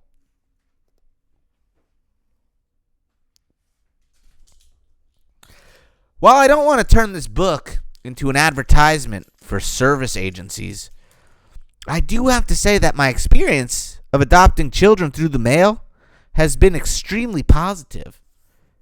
Nah, you don't want to actually adopt a child, but you do get to help one out while at the same time getting to know them. The experience has brought tremendous joy and satisfaction to my entire family. My 6-year-old daughter has an adoptee and has enjoyed and learned from the experience a great deal. My daughter and her pal regularly write to each other, draw each other pictures that we hang up. They enjoy hearing about each other's lives. Each month, you contribute a very small amount of money to the agency in charge for helping the children. The money is used to help the children and their parents with the necessities of life. which makes sending the children to school and caring for their needs a little easier. I think the reason we enjoy this type of giving so much is that it's interactive. So often when you give to a charity, you have no way of knowing who you're helping. In this instance, you not only get to know who, but you have the privilege of getting to know them as well. Also, the regularity of the ongoing relationship reminds you how fortunate you are. And for being in a position to help. For me, and for so many people that I know, this type of giving brings forth feelings of gratitude. There are many fine agencies to choose from. My personal favorite is Children Inc. out of Richmond, Virginia. 800-538-5381.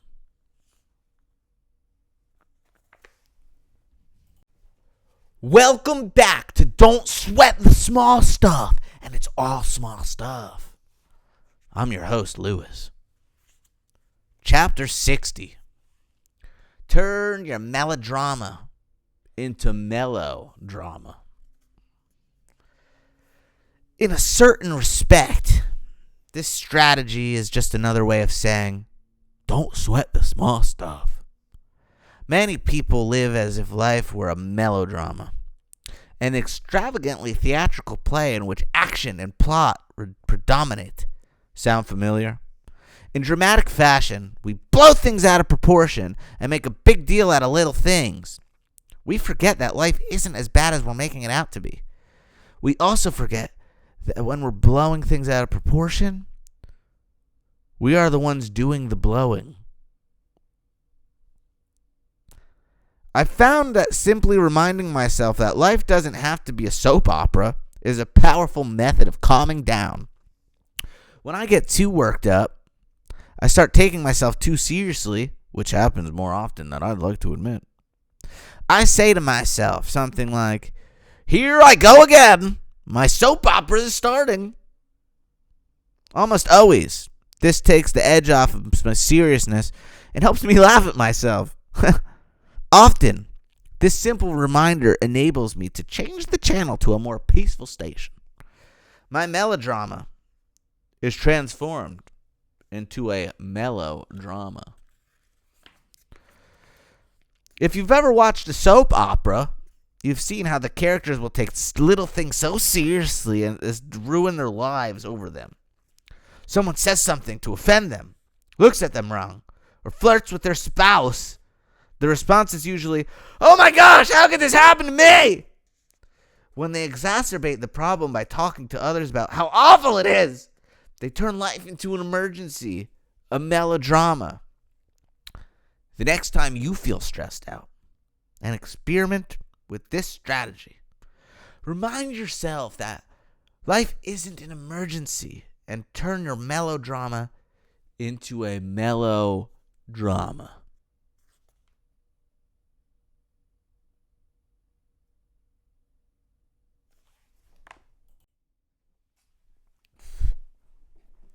Welcome back to Don't Sweat the Small Stuff, and it's all small stuff.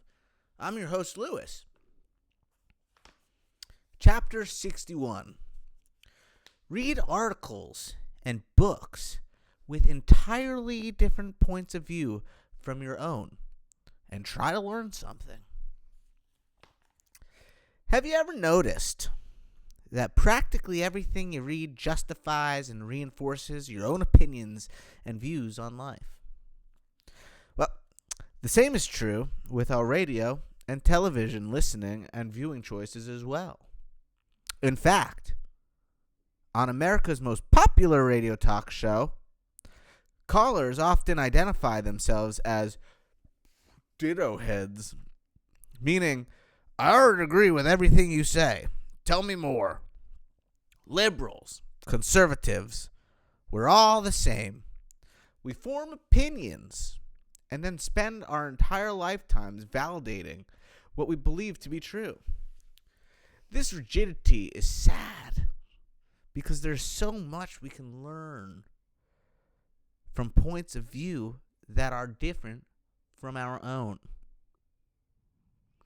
It's also sad because the stubbornness it takes to keep our heart and mind closed to everything other than our own point of view creates a great deal of inner stress. A closed mind is always fighting to keep everything else at arm's length. We forget that we're all equally convinced that our own way of looking at the world is the only correct way. We forget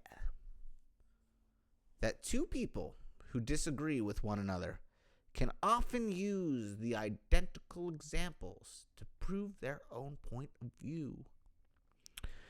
And both sides can be articulate and convincing. Knowing this, we can either buckle down and get even more stubborn, or we can lighten up and try to learn something new. For just a few minutes a day, whatever your slant on life, try making a gentle effort to read articles and or books with different points of view. You don't need to change your core beliefs or your deepest held positions. All you're doing is expanding your mind and opening your heart to new ideas. This new openness will reduce the stress it takes to keep other points of view away. In addition to being very interesting, this practice helps you see the innocence in others as well as helping you become more patient. You'll become a more relaxed, philosophic person because you'll begin to sense the logic in other points of view. My wife and I subscribe to both the most conservative as well as the most liberal newsletters in America. And I'd say both have broadened our perspectives on life.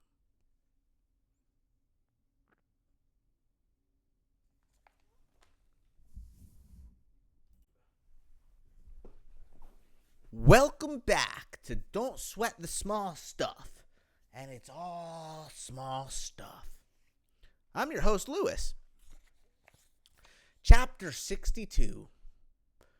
Do one thing at a time. The other day, I was driving on the freeway, and I noticed a man who, while driving in the fast lane, was shaving, drinking a cup of coffee, and reading the newspaper. Perfect! I thought to myself, as just that morning I was trying to think of an appropriate example to point out the craziness of our frenzied society. How often do we try to do more than one thing at a time? At once. We have cordless phones that are supposed to make our lives easier. But in some respects, they make our lives more confusing. My wife and I were at my friend's home for dinner a while ago and noticed her talking on the phone while simultaneously answering the door, checking on dinner, and changing her daughter's diaper after she washed her hands, of course. Many of us have the same tendency when we're speaking to someone and our mind is somewhere else. Or when we're doing 3 or 4 chores all at the same time. When you do too many things at once, it's impossible to be present, moment-oriented. Thus, you not only lose out on much of the potential enjoyment of what you're doing, but you also become far less focused and effective. An interesting exercise is to block out periods of time where you commit to doing only one thing at a time.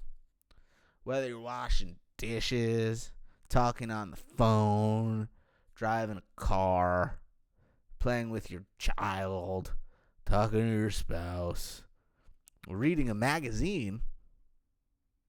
Try to focus only on that one thing. Be present in what you're doing. Concentrate.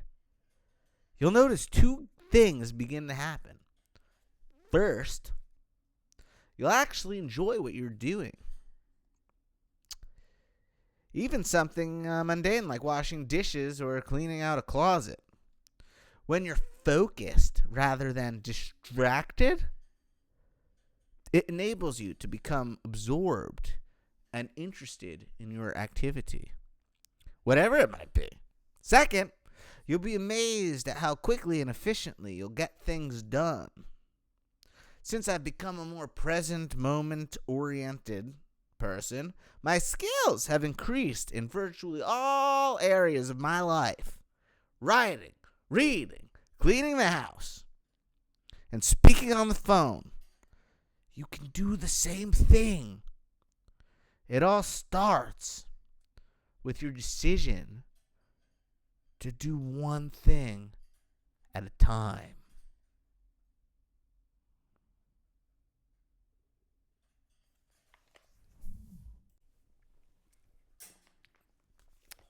Welcome back to Don't Sweat the Small Stuff, and it's all small stuff. I'm your host, Lewis. Chapter 63. Count to 10. When I was growing up, my father used to count out loud to 10 when he was angry with my sisters and me. It was a strategy that he and many other parents used to cool down before deciding what to do next. I've improved this strategy by incorporating the use of breath. All you have to do is this. When you feel yourself getting angry, take a long, deep inhalation. As you do, say number 1 to yourself. Then relax your entire body as you breathe out. Repeat the same process with number 2, all the way through at least 10. If you're really angry, continue to 25. What you're doing here is clearing out your mind with a mini version of a meditation exercise. The combination of counting and breathing is so relaxing that it's almost impossible to remain angry once you are finished. The increased oxygen in your lungs and the time gap between the moment you became angry and the time you finished the exercise enables you to increase your perspectives. It helps make big stuff feel like little stuff. The exercise is equally effective in working with stress or frustration. Whenever you feel a little off, give it a try. The truth is, this exercise is a wonderful way to spend a minute or two whether or not you're angry. I've incorporated this strategy into my daily life simply because it's relaxing and I enjoy it. Often, it helps me to keep from getting angry in the first place.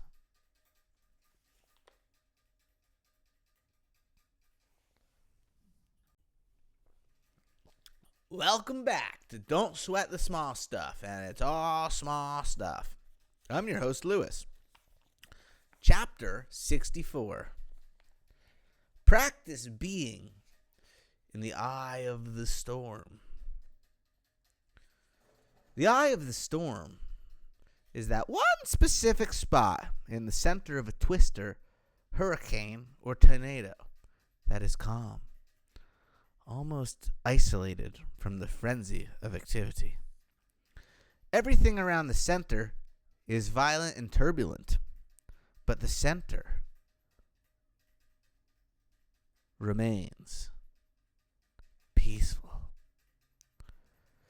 How nice it would be if we too could be calm and serene in the midst of chaos, in the eye of the storm. Surprisingly enough, it's much easier that you might imagine to be in the eye of the human storm. What it takes is intention and practice. Suppose, for example, that you're going to a family gathering that is going to be chaotic. You can tell yourself that you're going to use the experience as an opportunity to remain calm. You can commit to being the person in the room who is going to be an example of peace. You can practice breathing. You can practice listening. You can let others be right and enjoy the glory. The point is, you can do it if you just set your mind to it. By starting out with harmless scenarios like a family gatherings, cocktail parties, and birthday parties for children, you can build a track record and enjoy some success. You'll notice that by being in the eye of the storm, you will be more present moment oriented. You'll enjoy yourself more than ever before. Once you've mastered harmless circumstances like these, you can practice on more difficult areas of your life, dealing with conflict, hardship, or grief.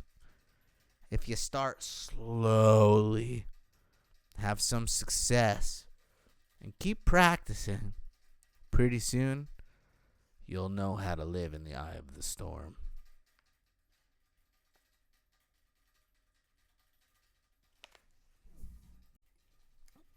Welcome back to Don't Sweat the Small Stuff. And it's all small stuff. I'm your host, Lewis. Chapter 65. Be flexible with changes in your plans. Once I get something in my mind, a plan, it can be tricky to let go of it and go with the flow. I was taught, to some degree, it's certainly true, that success or successfully completing a project requires perseverance. At the same time, however, inflexibility creates an enormous amount of inner stress and is often irritating and insensitive to other people. I like to do the majority of my writing in the wee hours of the morning. I might have the goal, in this book, for example, to complete 1 or 2 strategies before anyone else in the house wakes up. But what happens if my 4-year-old wakes up early and walks upstairs to see me? My plans have certainly been altered. But how do I react? Or I might have the goal to go out for a run before going to the office. What happens if I get an emergency call from the office and I have to skip my run? There's countless potential examples for all of us. Times when our plans suddenly change. Something that we thought was going to take place doesn't. Someone doesn't do what they said they would do. You make less money than you thought you would. Someone changes your plans without your consent. You have less time than you previously planned. Something unexpected comes up. And on it goes.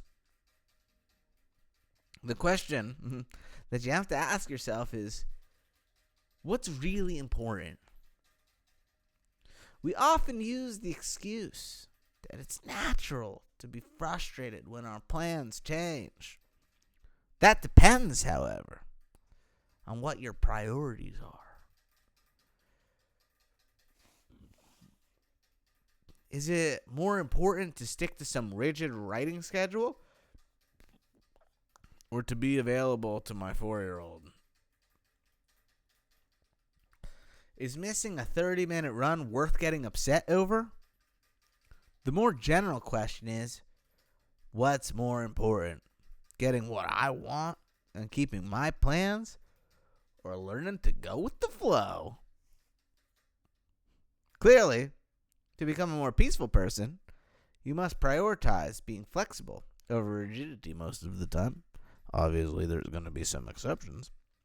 I've also found it helpful to expect that a certain percentage of plans will change.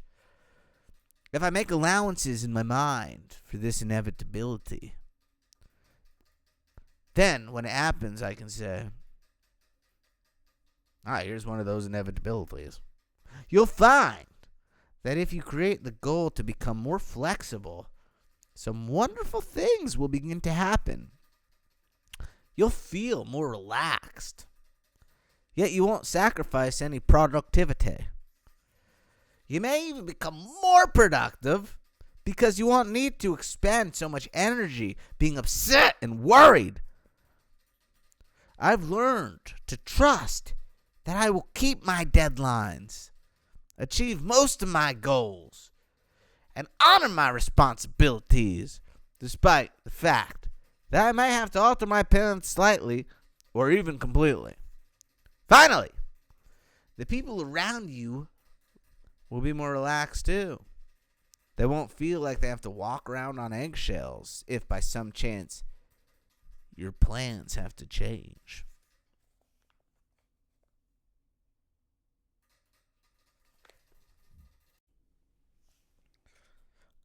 Welcome back to Don't Sweat the Small Stuff, and it's all small stuff. I'm your host, Lewis. Chapter 66.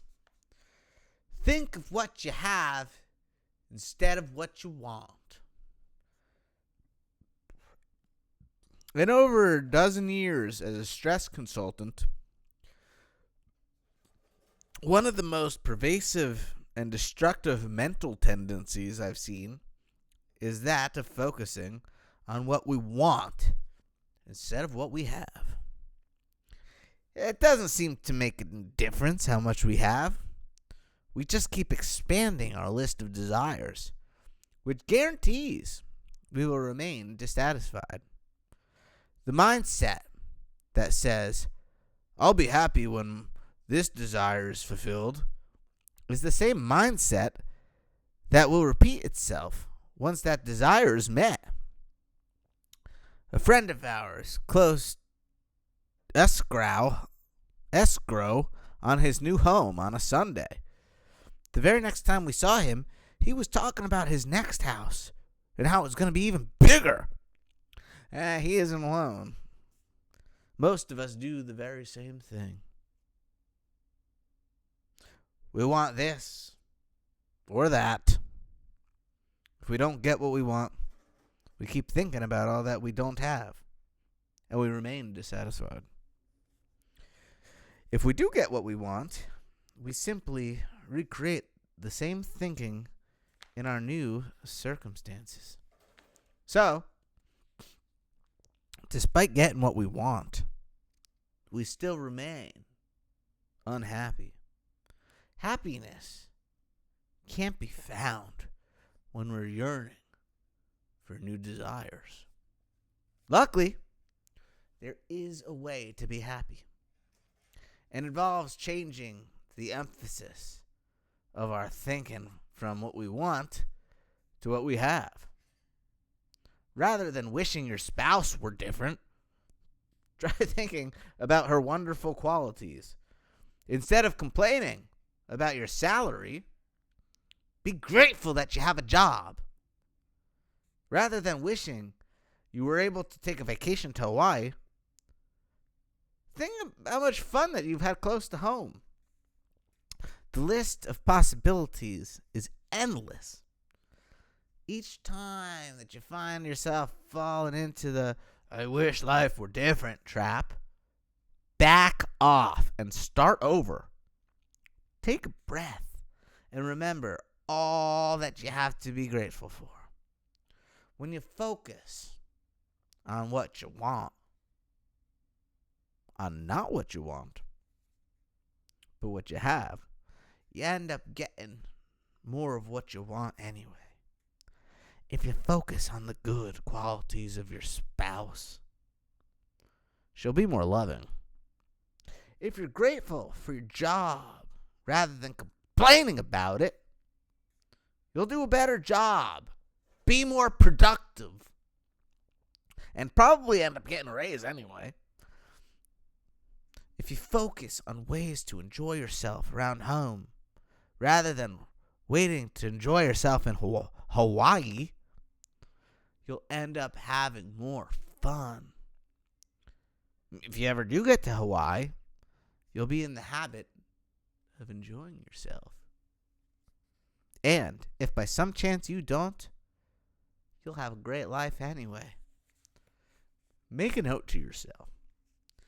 If you start thinking more about what you have than what you want, if you do, your life will start appearing much better than before. For perhaps the first time in your life, you'll know what it means to feel satisfied.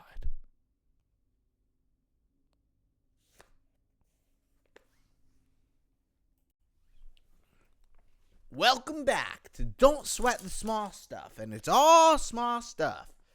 I'm your host, Lewis. Chapter 67.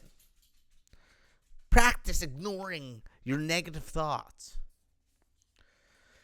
It's been estimated that the average human being has around 50,000 thoughts per day. That's a lot of thoughts. Some of these thoughts are going to be positive and productive. Unfortunately, however, many of them are going to be negative, angry, fearful, pessimistic, worrisome. Indeed, the important question in terms of becoming more peaceful isn't whether or not you're going to have negative thoughts. You are. It's what you choose to do with the ones that you have. In a practical sense, you really have only two options when it comes to dealing with negative thoughts.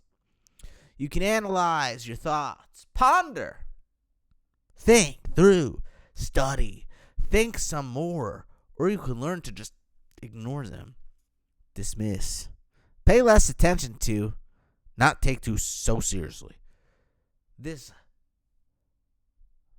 later option, learning to take your negative thoughts less seriously, is infinitely more effective in terms of learning to be more peaceful. When you have thought, any thought, that's all it is, a thought. It can't hurt you without your consent. For example, if you have a thought from your past, I'm upset because my parents didn't do a very good job. You can get into it, as many do, which will create inner turmoil for you. You can give the thought significance in your mind, and you'll convince yourself that you should indeed be unhappy. Or you can recognize that your mind is about to create a mental snowball, and you can choose to dismiss the thought. This does not mean that your childhood wasn't difficult. It may very well have been. But in this present moment, you have a choice of which thoughts to pay attention to. The same mental dynamic applies to thoughts of this morning. Even 5 minutes ago, an argument that happened a while you were walking out the door on your way to work is no longer an actual argument. It's a thought in your mind. This dynamic also applies to future-oriented thoughts of this evening, next week, or 10 years down the road. You'll find, in all cases, that if you ignore or dismiss a negative thought that fills your mind, a more peaceful feeling is only a moment away. And in a more peaceful state of mind, your wisdom and common sense will tell you what to do. This strategy takes practice, but is well worth the effort.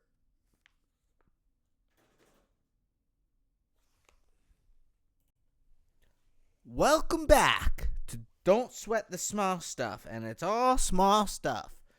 I'm your host, Lewis. Chapter 68. Be willing to learn from friends and family. One of the saddest observations I've made centers around how reluctant many of us are to learn from the people closest to us. Our parents, spouses, children, and friends. Rather than being open to learning, we close ourselves off out of the embarrassment, fear, stubbornness, or pride. It's almost as if we say to ourselves, I've already learned all that I can or want to learn from this person. There is nothing else I can or need to learn. It's sad because often the people closest to us know us the best. They are sometimes able to see ways in which we are acting in a self-defeating manner and can offer very simple solutions. If we are too proud or stubborn to learn, we lose out on some wonderful, simple ways to improve our lives. I've tried to remain open to the suggestions of my friends and family. In fact, I've gone so far as to ask certain members of my family and a few of my friends, what are some of my blind spots? Not only does this make the person you are asking feel wanted and special, but you end up getting some terrific advice. It's such a simple shortcut for growth, yet almost no one uses it. All it takes is a little courage and humility, and the ability to let go of your ego.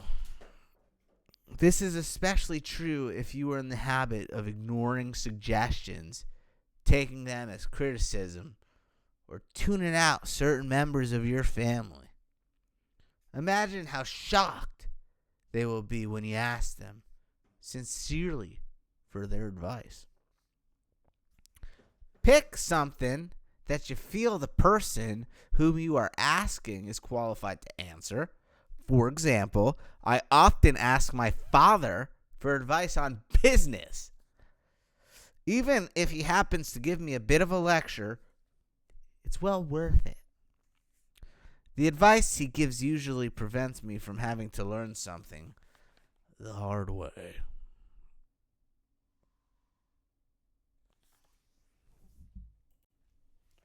Welcome back to Don't Sweat the Small Stuff, and it's all small stuff. I'm your host, Lewis. Chapter 69. Be happy where you are. Sadly, many of us continually postpone our happiness indefinitely.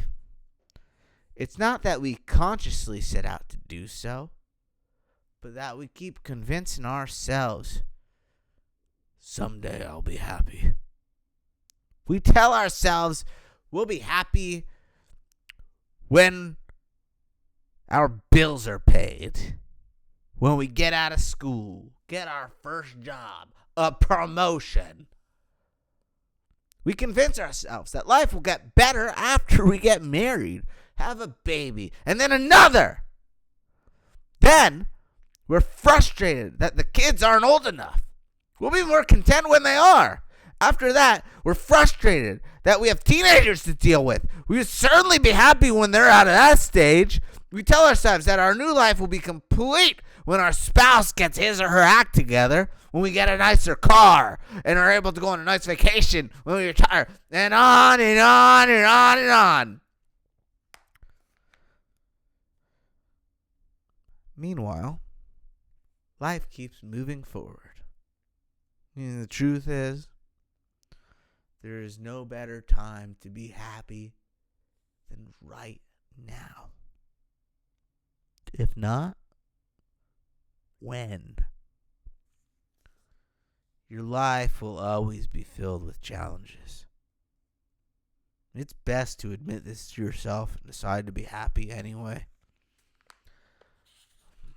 One of my favorite quotes comes from Alfred de Souza. He said, "For a long time, it had seemed to me that life was about to begin.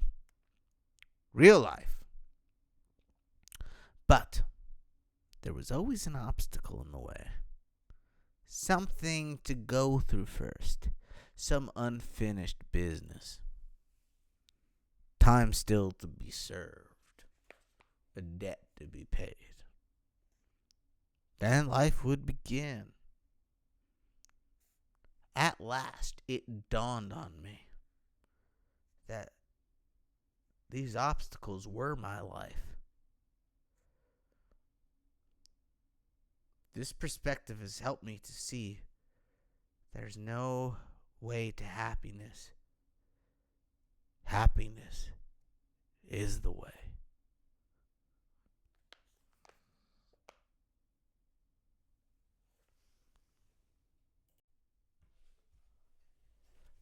Welcome back to Don't Sweat the Small Stuff, and it's all small stuff. I'm your host, Lewis. Chapter 70. Remember that you become what you practice most. Repeated practice is one of the most basic principles of most spiritual and meditative paths. In other words, whatever you practice most is what you will become.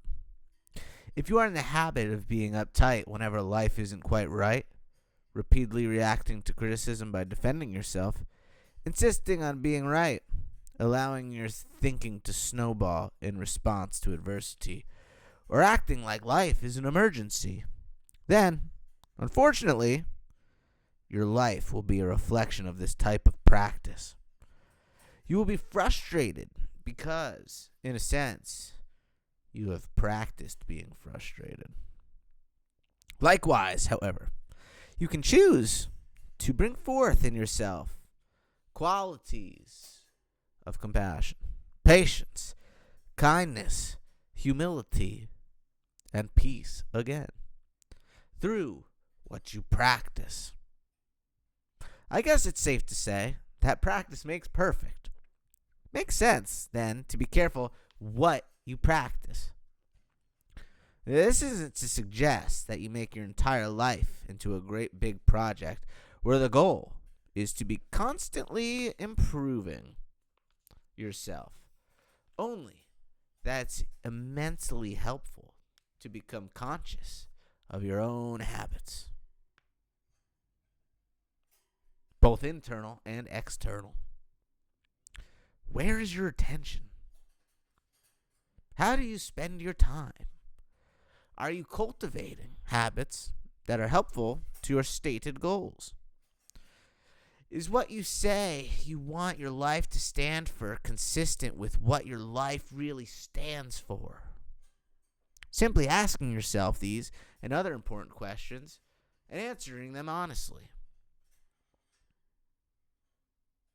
helps to determine which strategies will be most useful to you. Have you always said to yourself, "I'd like to spend more time by myself," or "I've always wanted to learn to meditate"? Yet somehow you've never found the time. Sadly, many people spend far more time washing their car or watching reruns of television shows they don't even enjoy than they do making time for aspects of life that nurture their hearts. If you remember that what you practice, you will become, you may begin choosing different types of practice.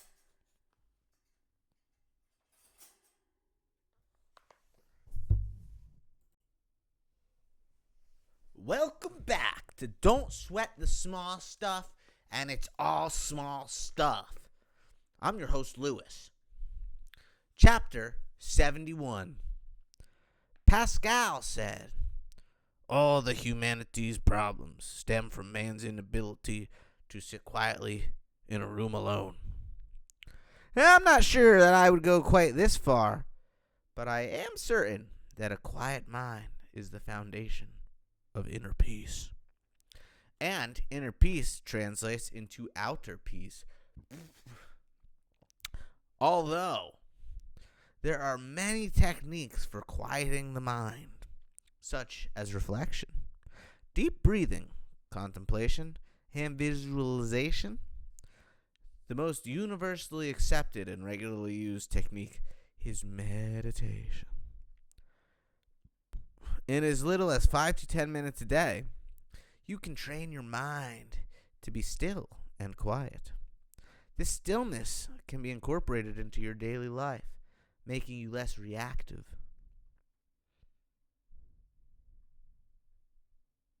and irritable, and giving you greater perspective to see things as small stuff rather than emergencies. Meditation teaches you to be calm by giving you the experience of absolute relaxation.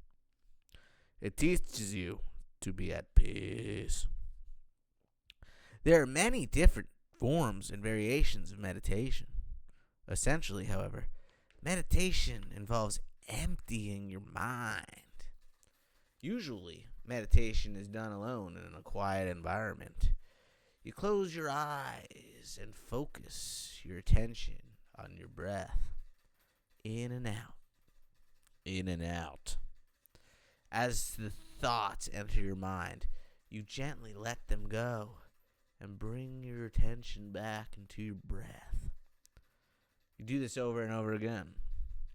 Over time, you'll train yourself to keep your attention on your breath as you gently dismiss any stray thoughts. You'll quickly discover that meditation isn't easy. You'll notice that your mind will fill with thoughts the moment you attempt to keep still. It's rare for a beginner to be able to focus attention for more than a few seconds. The trick to becoming an effective meditator is to be gentle on yourself and to be consistent. Don't be discouraged. A few minutes each day will reap tremendous benefits over time. You can probably find a meditation class in your community. Or, if you prefer, you can learn from a book, or better yet, an audio tape, because it's hard to read with your eyes closed. My favorite resource is Larry LeShine's How to Meditate, available in both book and audio format. I don't know many people I would consider to be at peace with themselves who haven't spent at least a little experimenting with meditation.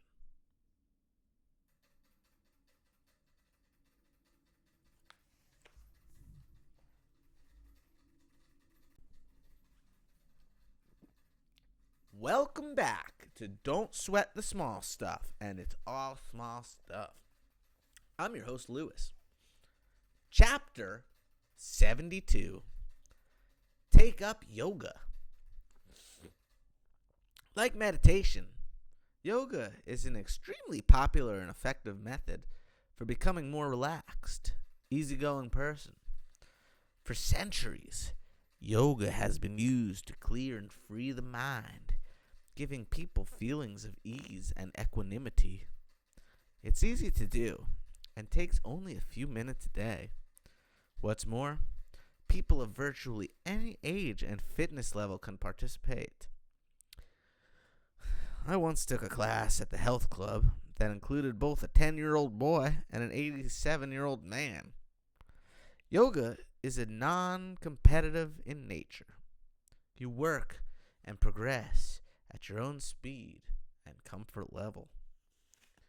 Although yoga is physical in nature, its benefits are both physical and emotional.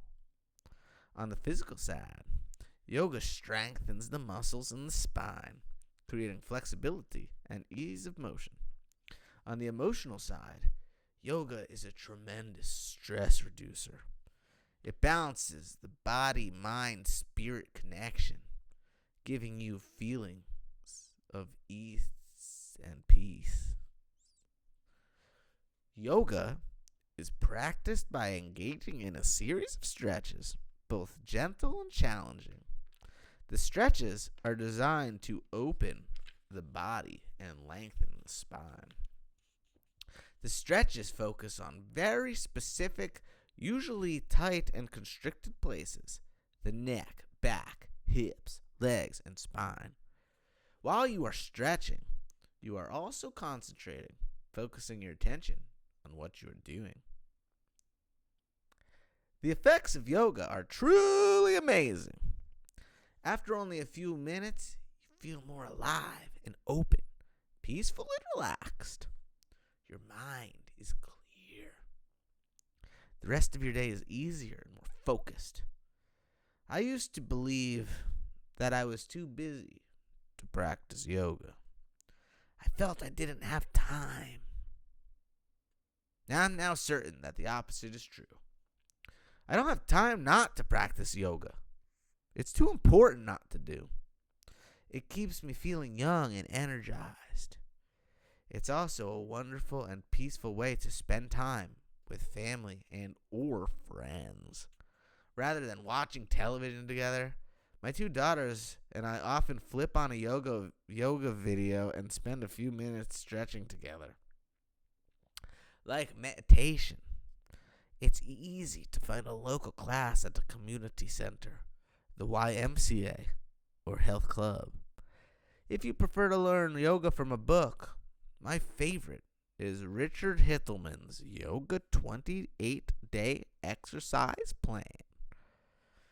There are also many fine videos that you can learn from, as well as magazine dedicated solely to yoga called Yoga Journal.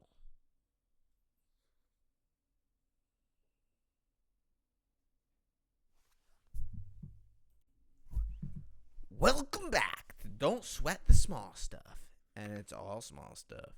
I'm your host, Lewis. Chapter 73.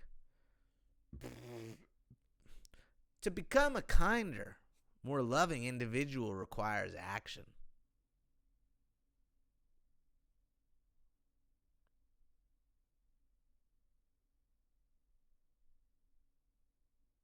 Chapter 73. Make service an integral part of your life. To become a kinder, more loving individual requires action. Yet, ironically, there is nothing specific you have to do, no prescription to follow. Rather, most genuine acts of kindness and generosity seem natural.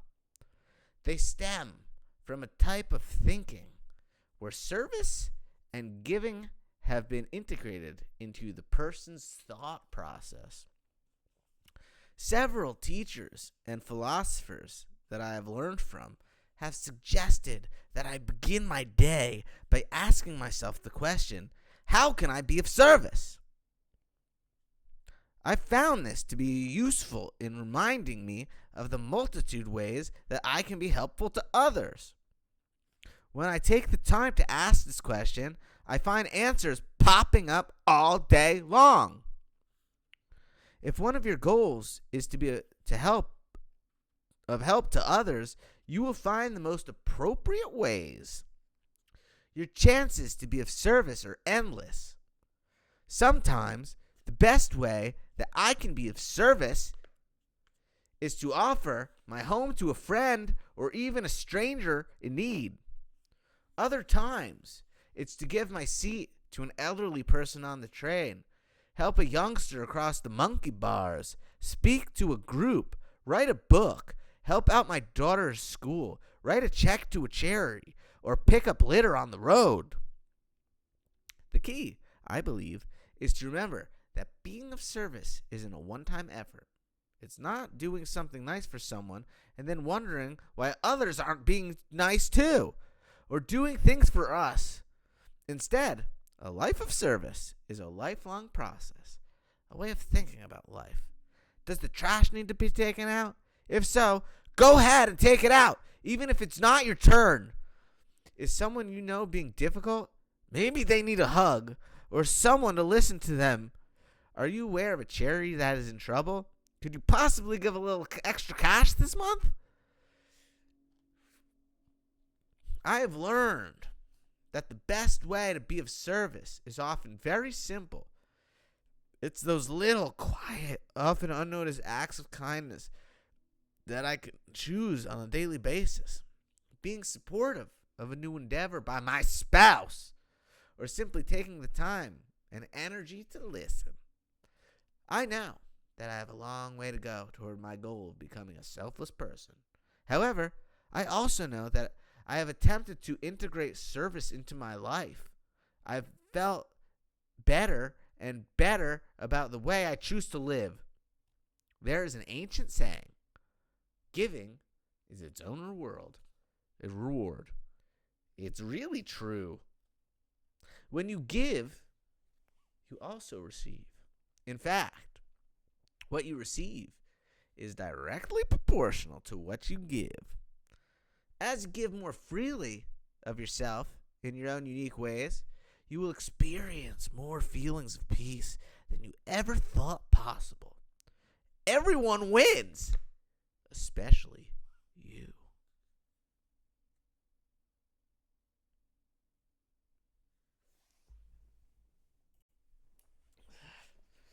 Welcome back to Don't Sweat the Small Stuff, and it's all small stuff.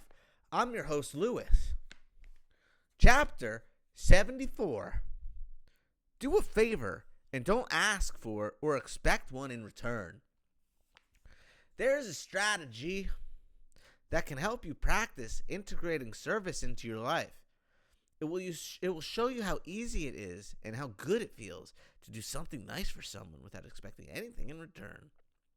So often, either consciously or unconsciously, we want something from others, especially when we've done something for them. I cleaned the bathroom. She should clean the kitchen. Or, I took care of a child last week. She should offer this week. It's almost as though we keep score of our own good deeds rather than remembering that giving is its own reward. When you do something nice for someone, just to do it, you'll notice, if you're quiet enough inside yourself, a beautiful feeling of ease and peace. Just as vigorous exercises release endorphins in your brain that can make you feel good physically, your acts of love and kindness release the emotional equivalent. Your reward is the feeling you receive in knowing that you participated in an act of kindness. You don't need something in return or even a thank you. In fact, you don't even need to let the person know what you've done. What interferes with this peaceful feeling is our expectation of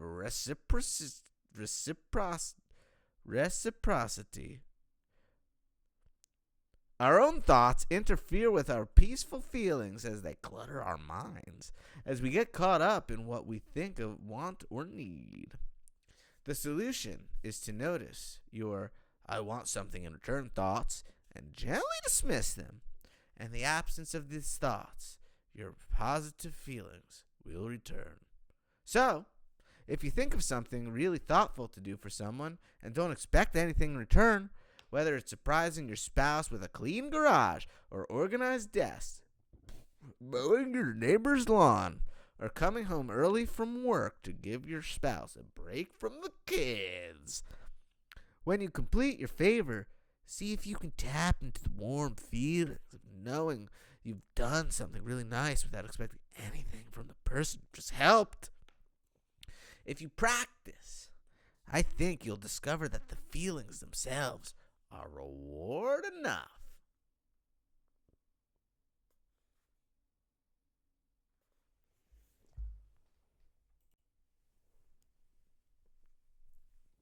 Welcome back. Don't sweat the small stuff, and it's all small stuff. I'm your host, Lewis. Chapter 75. Think of your problems as potential teachers. Most people would agree that one of the greatest sources of stress in our lives is our problems. To a certain degree, this is true. A more accurate assessment, however, is that the amount of stress we feel has more to do with how we relate to our problems than it does with the problems themselves. In other words, how much of a problem do we make our problems? Do we see them as emergencies or as potential teachers? Problems come in many shapes, sizes, and degrees of seriousness, but all have one thing in common. They present us with something that we wish were different. The more we struggle with our problems, and the more we want them to go away, the worse they seem, and the more stress they cause us. Ironically, and luckily, the opposite is also true. When we accept our problems as an inevitable part of life, when we look at them as potential teachers, it's as if a weight has been lifted off our shoulders. Think of a problem that you have struggled with for quite some time. How have you dealt with this problem up until now? If you're like most, you've probably struggled with it, mentally rehearsed it, analyzed it again and again, but have come up short. Where has all this struggle led you? Probably to even more confusion and stress. Now, think of the same problem in a new way. Rather than push away the problem and resist it, try to embrace it. Mentally, hold the problem near to your heart. Ask yourself, what vulnerable, valuable lessons this problem might be able to teach you? Could it be teaching you to be more careful or patient? Does it have anything to do with greed, envy, carelessness, or forgiveness?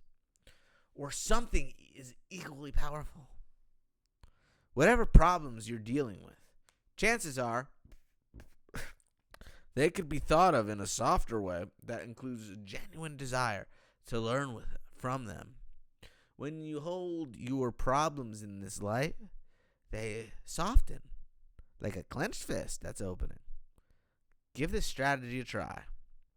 And I think you'll agree that most problems aren't the emergencies we think that they are. And usually, once we learn that we need to learn, they begin to go away.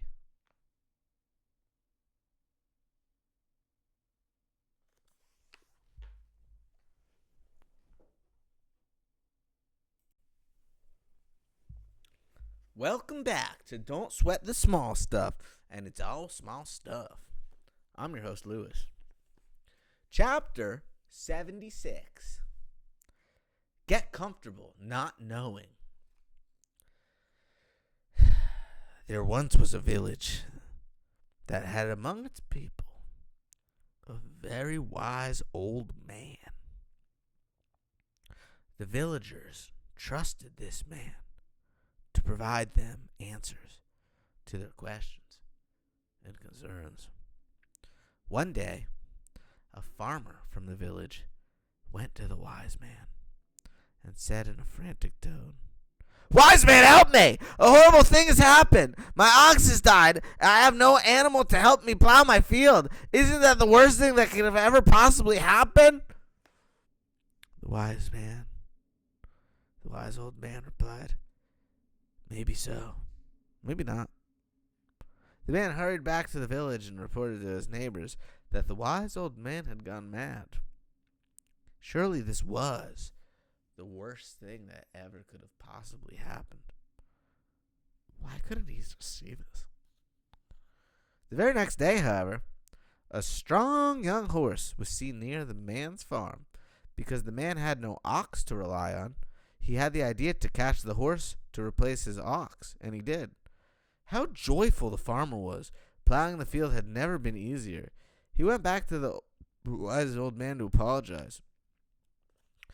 You were right, wise man. Losing my ox wasn't the worst thing that could have ever happened. It was a blessing in disguise. I never would have captured my new horse had that not ever happened. You must agree that this is the best thing that could have ever happened. The wise man replied once again, Maybe so, maybe not. Then again, thought the farmer, surely the wise man had gone mad now. But once again, the farmer did not know what was to happen. A few days later, the farmer's son was riding the horse and was thrown off. He broke his leg and would not be able to help with the crop. Oh no, thought the man. Now we will starve to death. Once again, the farmer went to the wise man. This time he said, How did you know that capturing my horse was not a good thing? You were right. Again, my son's injured and won't be able to help with the crop. This time, I'm sure that this is the worst thing that could ever possibly happen. You must agree this time. But just as he'd done before, the wise man calmly looked at the farmer and in a compassionate tone replied once again, Maybe so, maybe not. Enraged that the wise man could be so ignorant, the farmer stormed back to the village. The next day, troops arrived to take every able-bodied man to the war that had just broken out.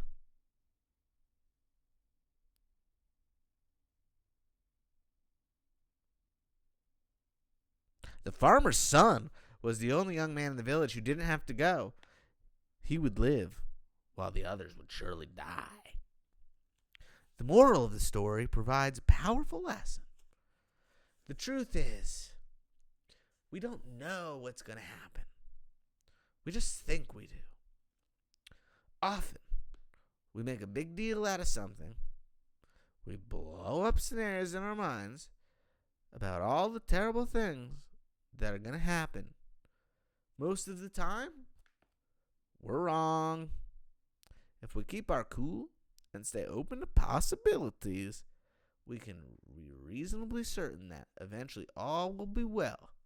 Remember, maybe so, maybe not.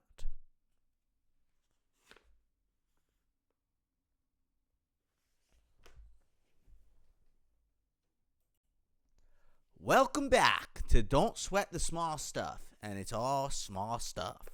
I'm your host, Lewis. Chapter 77.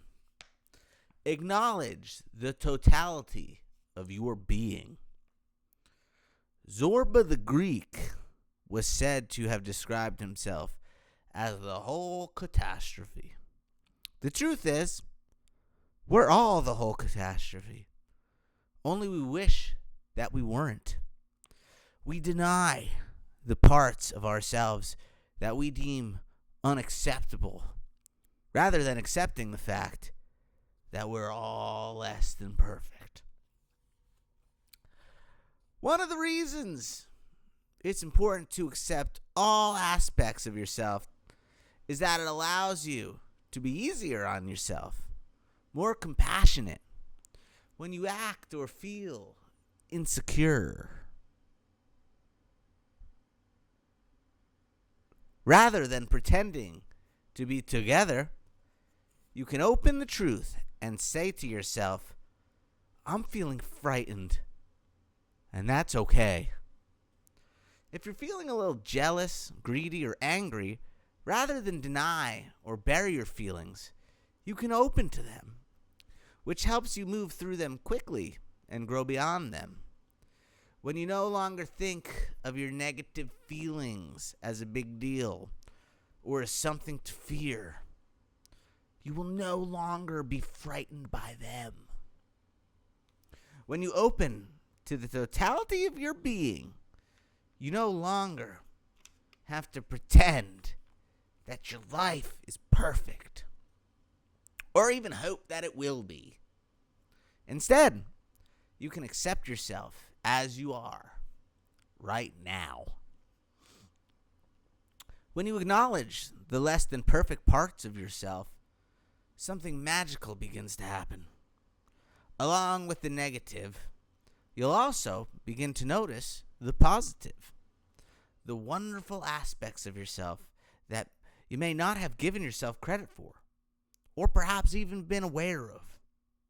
You'll notice that while you may at times act with self-interest in mind, at other times you're incredibly selfless.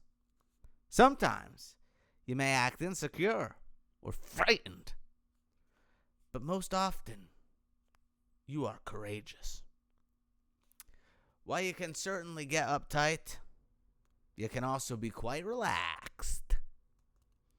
Opening to the totality of your being is like saying to yourself, I may not be perfect, but I'm okay just the way I am. When negative characteristics arise, you can begin to recognize them as a part of a bigger picture. Rather than judging and evaluating yourself simply because you're human. See if you can treat yourself with love and kindness and great acceptance.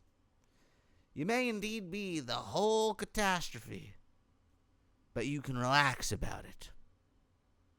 So are the rest of us.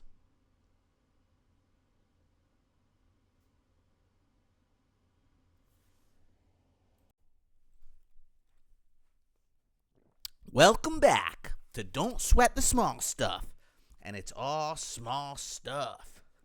I'm your host, Lewis. Chapter 78. Cut yourself some slack. Each of the strategies in this book is geared towards helping you become a more relaxed, peaceful, and loving. One of the most important pieces of this puzzle, however, is to remember that your goal is to stay relaxed, to not get too worked up or concerned about how you're doing. Practice strategies, keep them in mind, yet don't worry about being perfect. Cut yourself some slack. There will be many times when you lose it, when you revert to being uptight, frustrated, stressed, and reactive. Get used to it. When you do, it's okay. Life is a process, just one thing after another. When you lose it, just start again. One of the most common mistakes I see when people are attempting to become more inwardly peaceful is that they become frustrated by little setbacks. An alternative is to see your mistakes as learning opportunities, ways to navigate your growth and perspective. Say to yourself, whoops, I lost it again. Oh well, next time I'll handle it differently. Over time, you'll notice drastic changes in your responses to life, but it won't happen all at once. I once heard of a proposed book title that sums up the message to this strategy. I'm not okay. You're not okay. And that's okay. Give yourself a break. No one's going to bat 100% or even close to it. All that's important is that, generally speaking, you're doing your best and that you keep moving in the right direction. When you can learn to keep your perspective and to stay loving towards yourself, even when you prove you are human, you'll be well on your way to a happier life.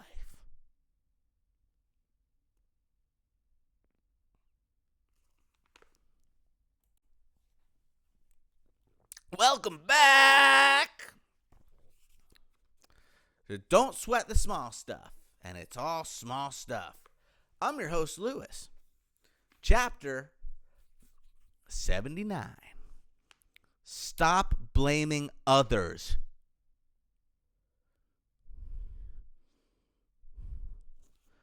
When something doesn't meet our expectations, many of us operate with the assumption, when in doubt, it must be someone else's fault.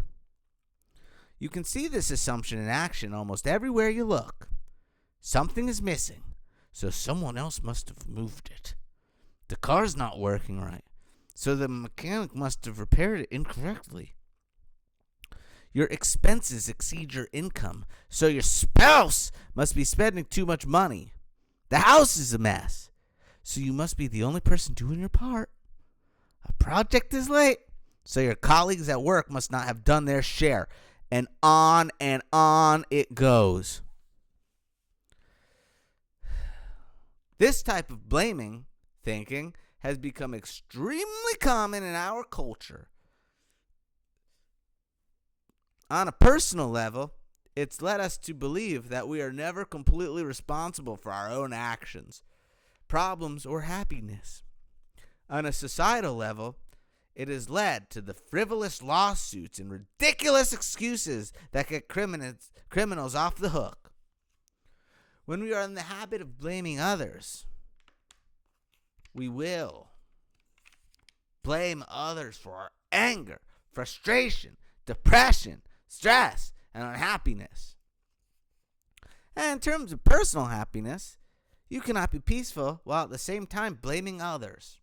Surely, there are times when other people and our circumstances contribute to our problems. But it is we who must rise to the occasion and take responsibility for our own happiness. Circumstances don't make a person. They reveal him or her. As an experiment, notice what happens when you stop blaming others for anything and everything in your life. This doesn't mean you don't hold people accountable for their actions, but that you hold yourself accountable for your own happiness and for your reactions to other people and the circumstances around you. When the house is a mess, rather than you're the only one person doing your part, clean it up. When you're over budget, figure out where you can spend less money. Most important, when you're unhappy, remind yourself that only you can make yourself happy. Blaming others takes an enormous amount of mental energy. It's a drag me down mindset that creates stress and disease.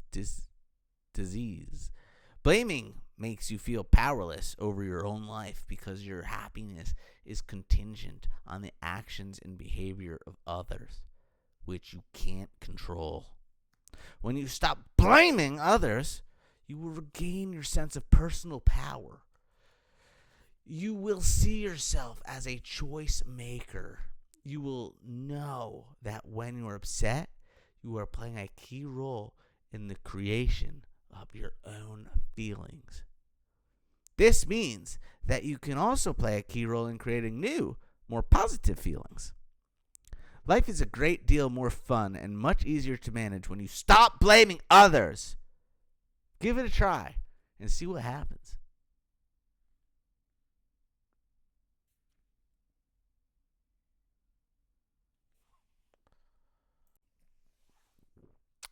Welcome back to Don't Sweat the Small Stuff, and it's all small stuff. I'm your host, Lewis. Chapter 80. Become an early riser.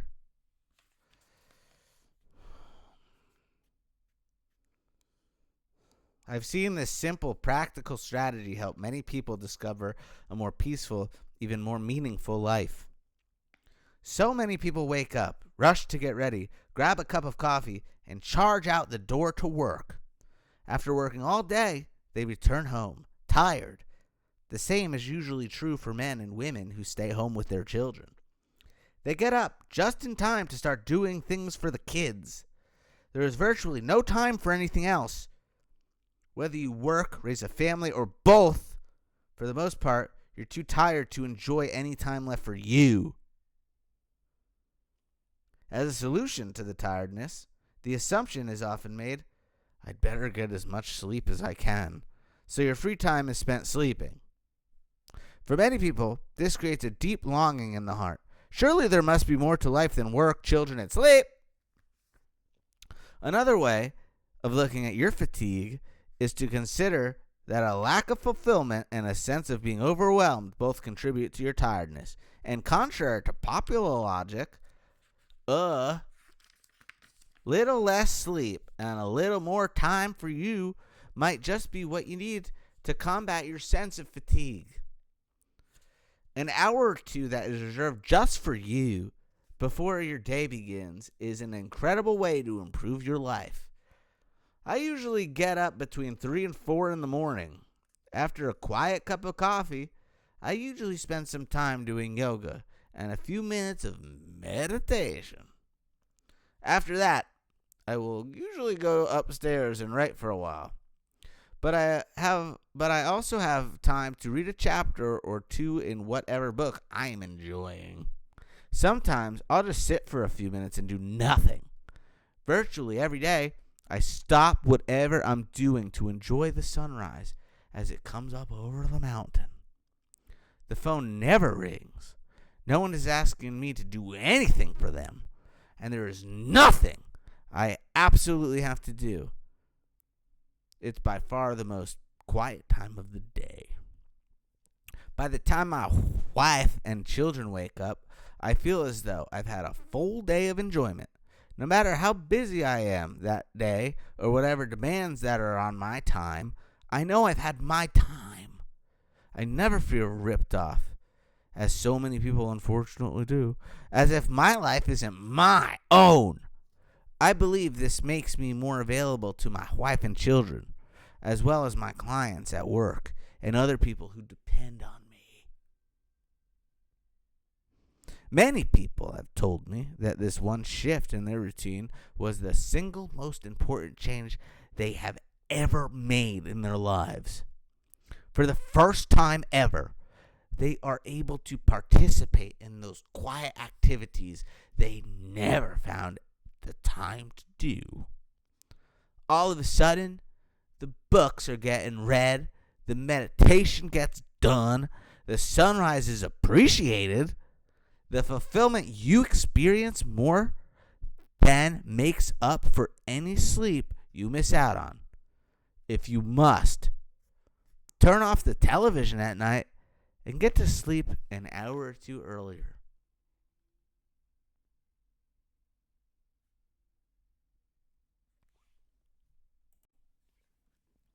Welcome back to Don't Sweat the Small Stuff, and it's all small stuff. I'm your host, Lewis. Chapter 81.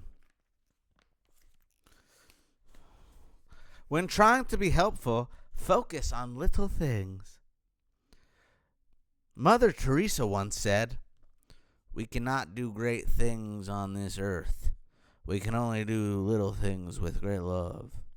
Sometimes our grandiose plans to do great things at some later time interfere with our chances to do little things right now. A friend once told me, "I want my life to be about service, but I can't do anything yet. Someday, when I'm really successful, I'll do lots of things for others."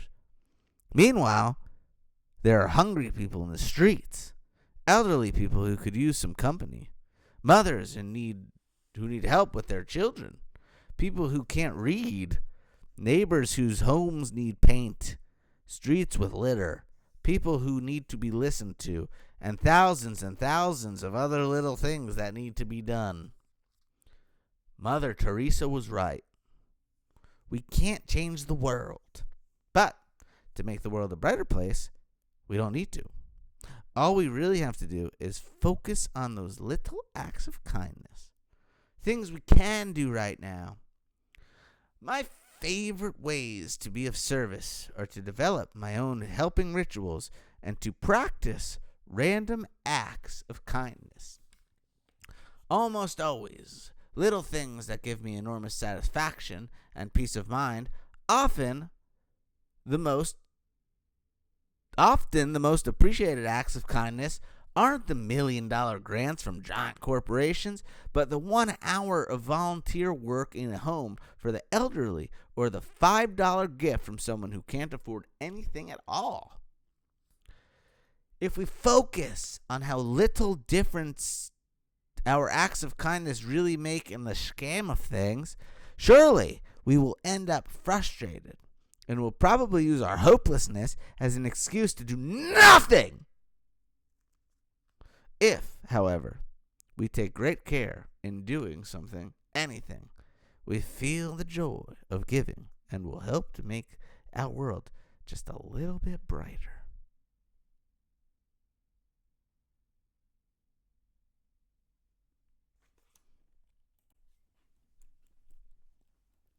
Welcome back to Don't Sweat the Small Stuff, and it's all small stuff. I'm your host, Lewis. Chapter 82. Remember, 100 years from now, all new people.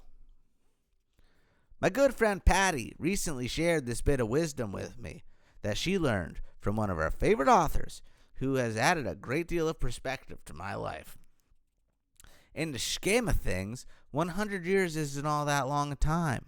However, one thing is for sure, 100 years from now, we will all be gone from this planet. And when kept in mind, this idea can fill us with needed perspective during times of perceived crisis or stress. If you have a flat tire or lock yourself out of the house, what's it going to mean 100 years from now? How about if someone acted unkindly towards you, or if you had to stay up most of the night working? What if your house didn't get cleaned up or your computer breaks down? Suppose you can't afford to go on a much-needed vacation, buy a new car, or move to a larger apartment. All these things and most others are brought into deeper perspective when looked at with a 100-year view. Just this morning, I found myself at a mental fork in the road, about to get uptight about a mini crisis at work. There was a double booking, and 2 people showed up at the same time for the same appointment. What saved me from getting overly stressed and too uptight was remembering that 100 years from now, no one will remember this moment. No one is going to care. I calmly took responsibility for the error, and one of the people was happy to reschedule.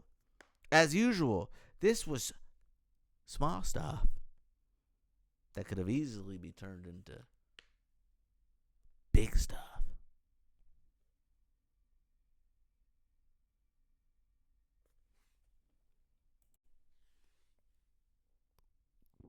Welcome back to Don't Sweat the Small Stuff, and it's all small stuff. I'm your host, Lewis. Chapter 83. Lighten up. These days, it seems that almost all of us are too serious. My older daughter often says to me, "Daddy, you got that serious look again."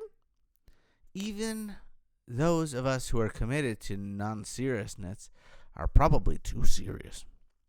People are frustrated and uptight about virtually everything. Being 5 minutes late, having someone else show up 5 minutes late, being stuck in traffic, witnessing someone look at us the wrong or say the wrong thing, paying bills, waiting in line, overcooking a meal, making an honest mistake, you name it. We all lose perspective over it. The root of being uptight is our unwillingness to accept life as being different in any way from our expectations. Very simply, we want things to be a certain way, but they are not a certain way. Life is simply as it is. Perhaps Benjamin Franklin said it best. Our limited perspective, our hopes and fears become our measure of life. And when circumstances don't fit our ideas, they become our difficulties. We spend our lives wanting things, people, and events to be just as we wanted them to be. And when they're not, we fight and we suffer. The first step in recovering from overseriousness is to admit that you have a problem. You have to want to change, to become more easygoing. You have to see that your own uptightness is largely of your own creation. It's composed of the way that you've set up your life and the way you react to it. The next step is to understand the link between your expectations and your frustration level. Whenever you expect something to be a certain way and it isn't, you're upset and you suffer.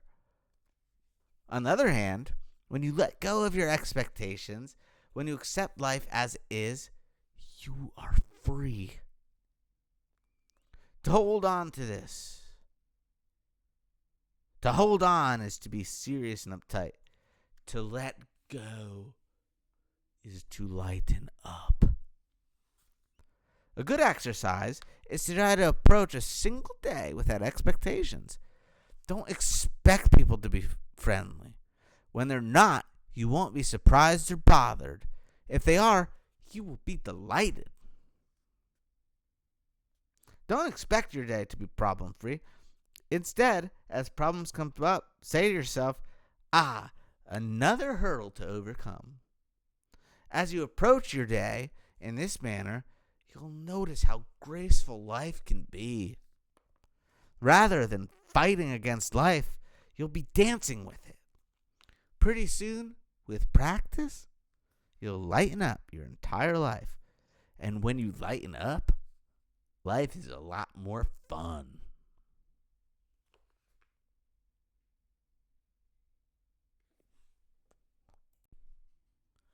Welcome back to Don't Sweat the Small Stuff, and it's all small stuff. I'm your host, Lewis.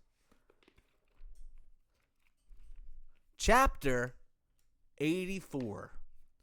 Nurture a plant. At first glance, this may seem like a strange or superficial suggestion. What good could it possibly be to nurture a plant? One of the goals of spiritual life, and one of the requirements of inner peace, is to learn to love unconditionally. The problem is, it's really hard to love a person, any person, unconditionally. The person we are trying to love inevitably says or does the wrong thing, or fails to meet our expectations in some way. So, we get upset and put conditions on our love. I'll love you, but you have to change. You must act the way I want you to act. Some people are better at loving their pets than the people in their lives. But to love a pet unconditionally is hard too. What happens when your dog wakes you up with unnecessary barking in the middle of the night or ruins your favorite carpet with an accident? Do you love him just as much? My children have a bunny. It was really hard to love that bunny when he chewed a hole in my beautifully crafted wooden gate. A plant, however, is easy to love just the way it is. Therefore, nurturing a plant offers us an excellent opportunity to practice unconditional love. Why does virtually every spiritual tradition advocate unconditional love? Because love has such transformational power. Unconditional love brings forth peace, full feelings in both the giver and the receiver. Select a plant, indoor or outdoor, that you will see every day. Practice taking care of and loving that plant as if it were your baby. It's easier to care for your plant than your baby. No sleepless nights, no diapers, no crying. Talk to your plant. Tell it how much you love it.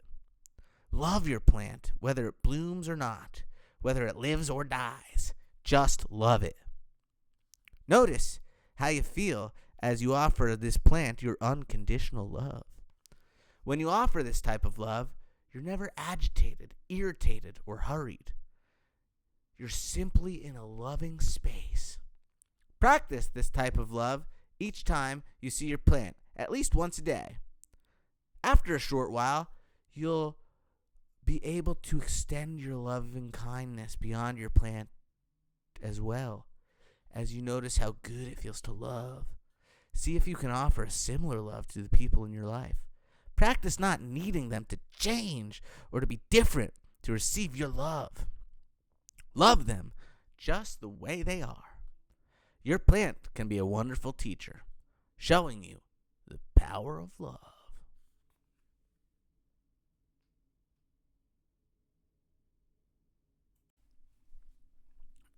Welcome back to Don't Sweat the Small Stuff, and it's all small stuff. I'm your host, Lewis. Chapter 85. Transform your relationship to your problems. Obstacles are problems, and problems are a part of life. True happiness comes not when we get rid of all of our problems, but when we change our relationship to them. When we see our problems as a potential source of awakening, opportunities to practice patience and to learn. Perhaps the most basic principle of spiritual life is that our problems are the best places to practice keeping our hearts open.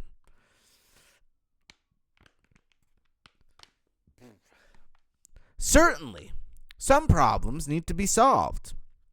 Many others, however, are problems we create for ourselves by struggling to make our life different than it actually is. Inner peace is accomplished by understanding and accepting the inevitable contradictions of life. The pain, the pleasure, success and failure, joy and sorrow, birth and death. Problems can teach us to be gracious, humble, and patient. In the Buddhist tradition, difficulties are considered to be so important to a life of growth and peace that a Tibetan prayer actually asks for them. It says, "Grant that I may be given appropriate difficulties and sufferings on this journey so that my heart may be truly awakened and my practice of liberation and universal compassion may be truly fulfilled." It is felt that when life is too easy, there are fewer opportunities for genuine growth. I wouldn't go so far as to recommend that you seek out problems. I would, however, suggest that if you spend less time running away from your problems and trying to rid yourself of them, and more time accepting problems as an inevitable, natural, even important part of life, you will soon discover that life can be more of a dance and less of a battle. The philosophy of acceptance is the root of going with the flow.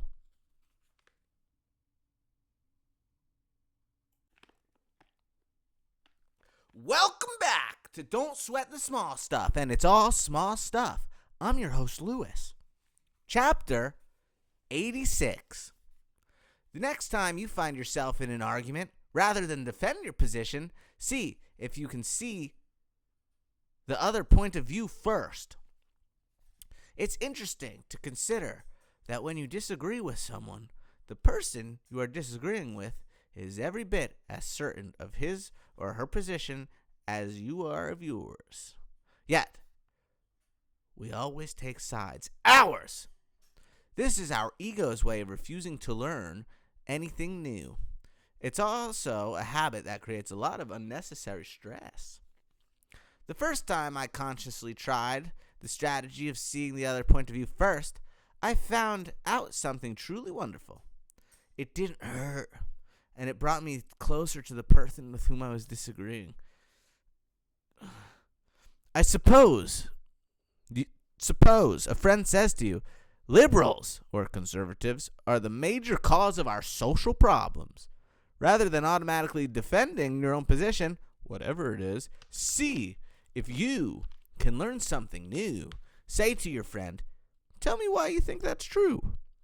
Don't say this with a hidden agenda or in preparation to defend or prove your position, but simply to learn a different point of view.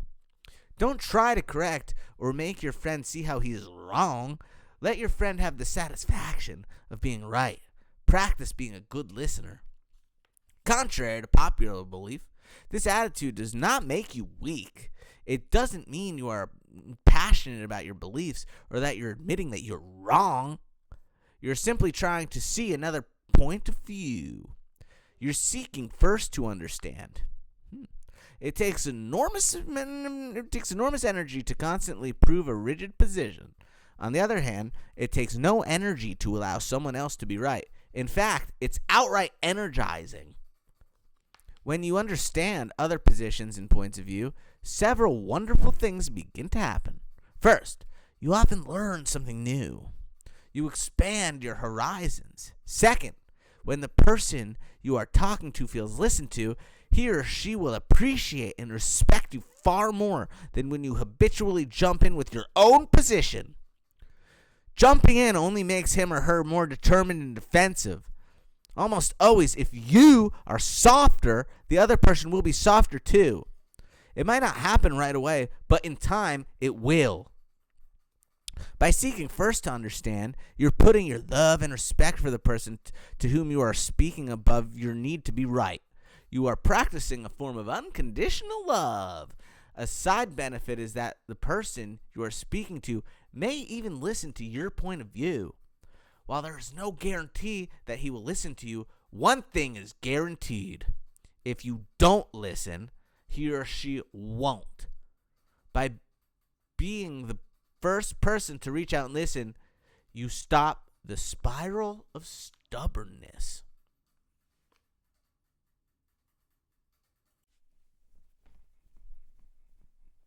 Welcome back to Don't Sweat the Small Stuff, and it's all small stuff.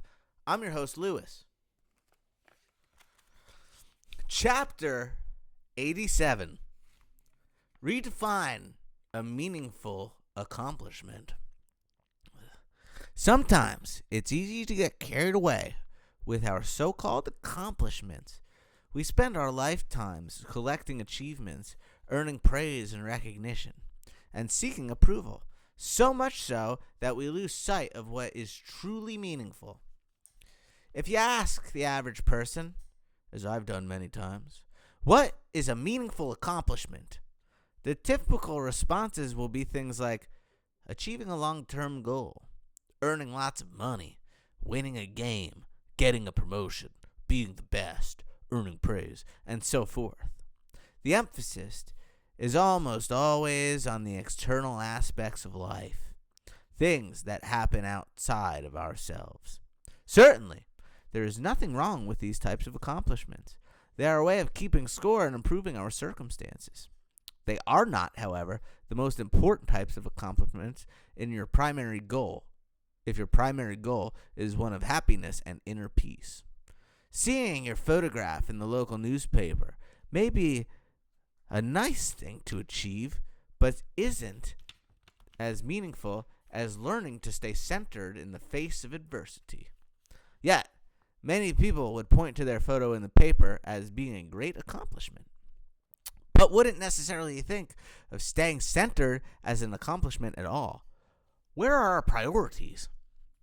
If being peaceful and loving are among your primary goals, then why not redefine your most meaningful accomplishments as being those that support and measure qualities such as kindness and happiness?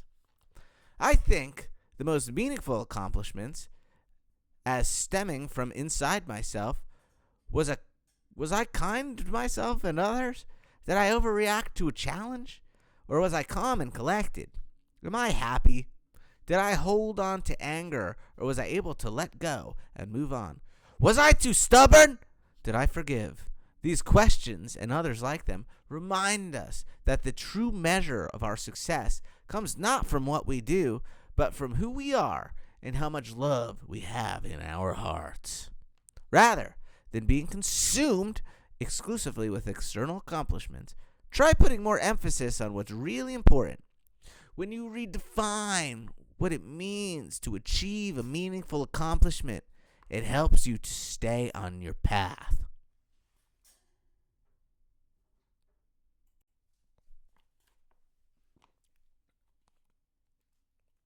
Welcome back to Don't Sweat the Small Stuff, and it's all small stuff.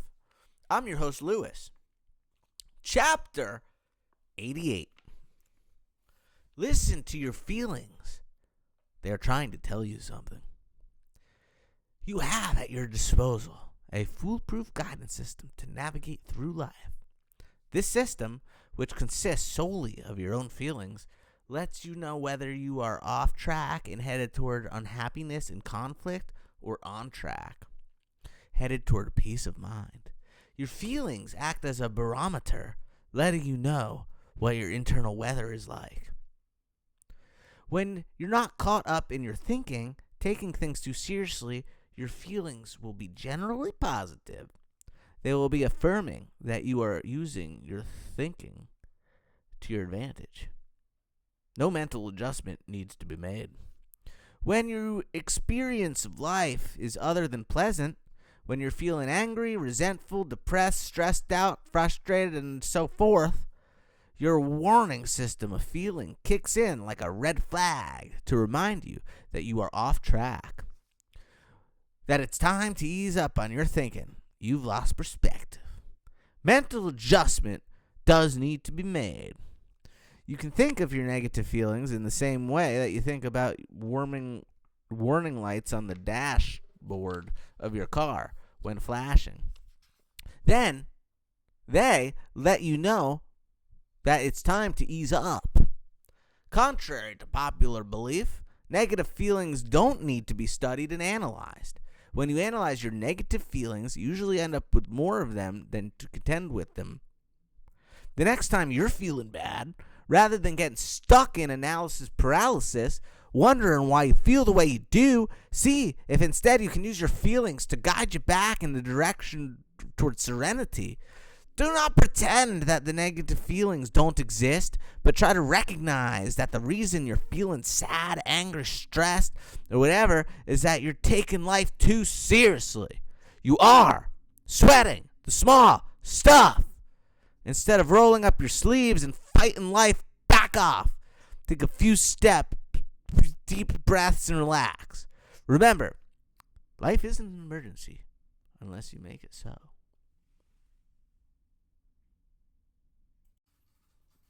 Welcome back to Don't Sweat the Small Stuff, and it's all small stuff.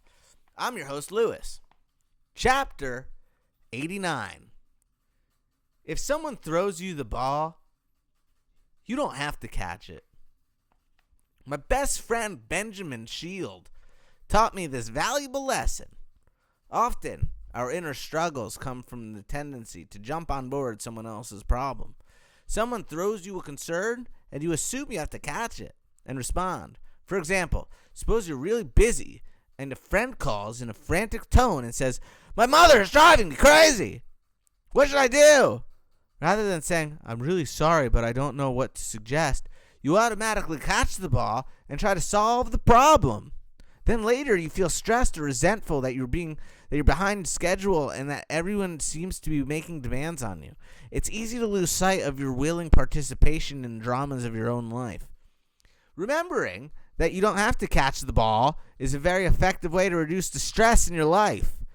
When your friend calls, you can drop the ball, meaning you don't have to participate, simply because he or she is attempting to lure you in. If you don't take the bait, the person will probably call someone else to see if they will become involved. This doesn't mean you never catch the ball, only that it's your choice to do so. Neither does this mean that you don't care about your friend or you're crass or unhelpful. Developing a more tranquil outlook on life requires that we know our own limits and that we take responsibility for our part in the process. Most of us get balls thrown at us many times each day. At work, from our children, friends, neighbors, salespeople, even strangers. If I caught all the balls thrown in my direction, I would certainly go crazy. And I suspect that you would too. The key is to know when we're catching another ball so that we won't feel victimized, resentful, or overwhelmed. Even something terribly simple like answering your phone when you're really too busy to talk is a form of catching the ball. By answering the phone, you are willingly taking part in an interaction that you may not have the time, energy, or mindset for at the present time. By simply not answering the phone, you're taking responsibility for your own peace of mind. The same idea applies to being insulted or criticized. When someone throws an idea or commitment in your direction, you can catch it and feel hurt. Or you can drop it and go on with your day. The idea of not catching the ball simply because it's thrown to you is a powerful tool to explore. I hope you'll experiment with this one. You may find that if you catch the ball, a lot more than you think you do.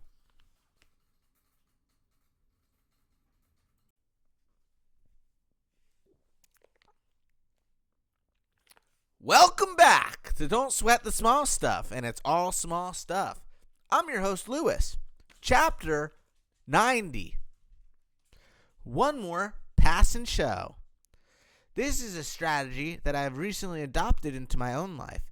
It's a subtle reminder that everything, the good, the bad, pleasure and pain, approval and disapproval, achievements and mistakes, fame and shame, all come and go. Everything has a beginning and an ending, and that's the way it's supposed to be. Every experience you've ever had is over. Every thought you've ever had started and finished. Every emotion and mood you've experienced has been replaced by another. You've been happy, sad, jealous, depressed, angry, and in love, shamed, proud, and every other conceivable human feeling. Where did they all go? The answer is no one really knows. All we know is that eventually everything disappears into nothingness. Welcoming this truth into your life is the beginning of a liberating adventure. Our disappointment comes about in essentially two ways. When we're experiencing pleasure, we want it to last forever. It never does. Or when we're experiencing pain, we want it to go away now. It usually doesn't. Unhappiness is the result of struggling against the natural flow of experience. It's enormously helpful to experiment with the awareness that life is just one thing after another. One present moment followed by another present moment. When something is happening that we enjoy, know that while it's wonderful to experience the happiness it brings, it will eventually be replaced by something else. A different type of moment. If that's okay with you, you'll feel peace when the moment changes. And if you're experiencing some type of pain or displeasure, know that this too shall pass. Keeping this awareness close to your heart is a wonderful way to maintain your perspective, even in the face of adversity. It's not always easy, but it is usually helpful. Welcome back to Don't Sweat the Small Stuff, and it's all small stuff. I'm your host, Lewis. Chapter 91. Fill your life with love. I don't know anyone who doesn't want a life filled with love. In order for this to happen, the effort must start within us. Rather than waiting for other people to provide the love we desire, we must be a vision and a source of love. We must tap into our own loving kindness in order to set an example for others to follow suit. It has been said that the shortest distance between 2 points is an intention, which is certainly true with regard to a life filled with love. The starting point or foundation of a life filled with love is the desire and commitment to be a source of love. Our attitude, choices, acts of kindness, and willingness to be the first to reach out will take us toward this goal. The next time you find yourself frustrated at the lack of love in your own life or at the lack of love in the world, try an experiment. Forget about the world and other people for a few minutes. Instead, look into your own heart. Can you become a source of greater love?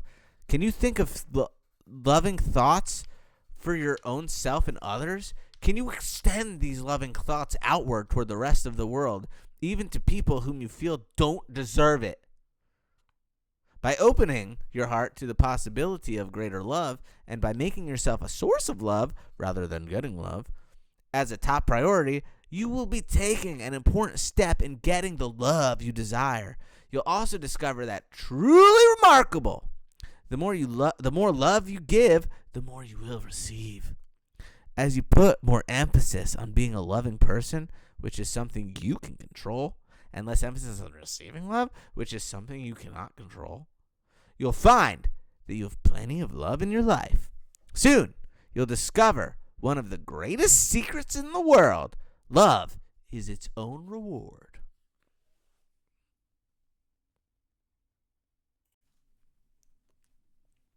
Welcome back to Don't Sweat the Small Stuff, and it's all small stuff.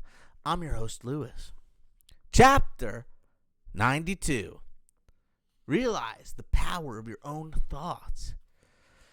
If you were to become aware of only one mental dynamic, the most important one to know about would be the relationship between your thinking and the way that you feel. It's important to realize that you are constantly thinking. Don't be fooled into believing that you are already aware of this fact. Think for a moment about your breathing. Until this moment, when you were reading this sentence, you had certainly lost sight of the fact that you were doing it. The truth is, unless you are out of breath, you simply forget that it's occurring. Thinking works in the same way. Because you're always doing it, it's easy to forget that it's happening, and it becomes invisible to you. Unlike breathing, however, forgetting that you are thinking can cause some serious problems in your life, such as unhappiness, anger, inner conflicts, and stress. The reason this is true is that your thinking will always come back to you as a feeling. There is a point-to-point relationship. Try getting angry without first having angry thoughts.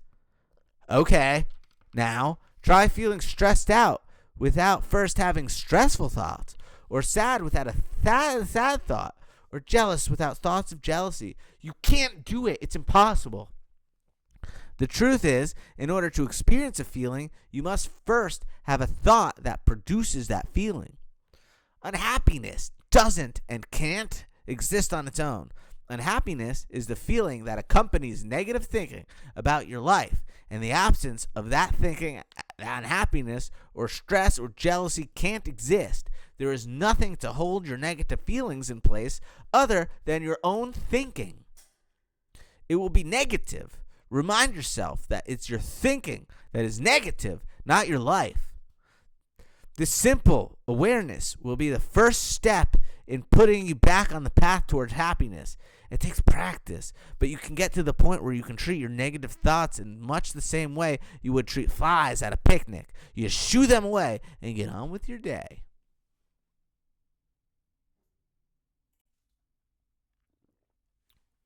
Welcome back to Don't Sweat the Small Stuff, and it's all small stuff. I'm your host, Lewis. Chapter 93. Give up on the idea that more is better.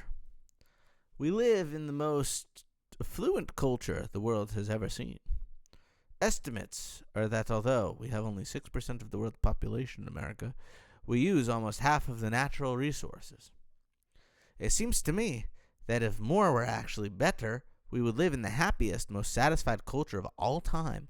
But we don't. Not even close. In fact, we live in one of the most dissatisfied cultures on record. It's not that having a lot of things is bad, wrong, or harmful in and of itself, but only that the desire to have more and more and more is insatiable. As long as you think more is better, you'll never be satisfied. As soon as we get something or achieve something, most of us simply go on to the next thing immediately. This squelches our appreciation for life and for our many blessings. I know a man, for example, who bought a beautiful home in a nice area. He was happy until the day after he moved. Then the thrill was gone. Immediately, he'd wished he'd bought a bigger, nicer home. His better thinking wouldn't allow him to enjoy his new home, even for a day. Sadly, he is not unique. To varying degrees, we're all like that. It's gotten to the point where when the Dalai Lama won the Nobel Prize for Peace in 1989, one of the first questions he received from a reporter was, "What's next?" It seems that whatever we do, buy a home or a car, eat a meal, find a partner, purchase some clothes, even win a prestigious honor, it's never enough. The trick in overcoming this insidious tendency is to convince yourself that more isn't better and that the problem doesn't lie in what you don't have, but in the longing for more. Learning to be satisfied doesn't mean you can't, don't, or shouldn't ever want more than you have, only that your happiness isn't contingent on it. You can learn to be happy with what you have by becoming more present moment oriented, by not focusing so much on what you want as thoughts of what would make your life better enter your mind. Gently remind yourself that even if you got what you think you want, you wouldn't be one bit more satisfied, because the same mindset that wants more now would want more then.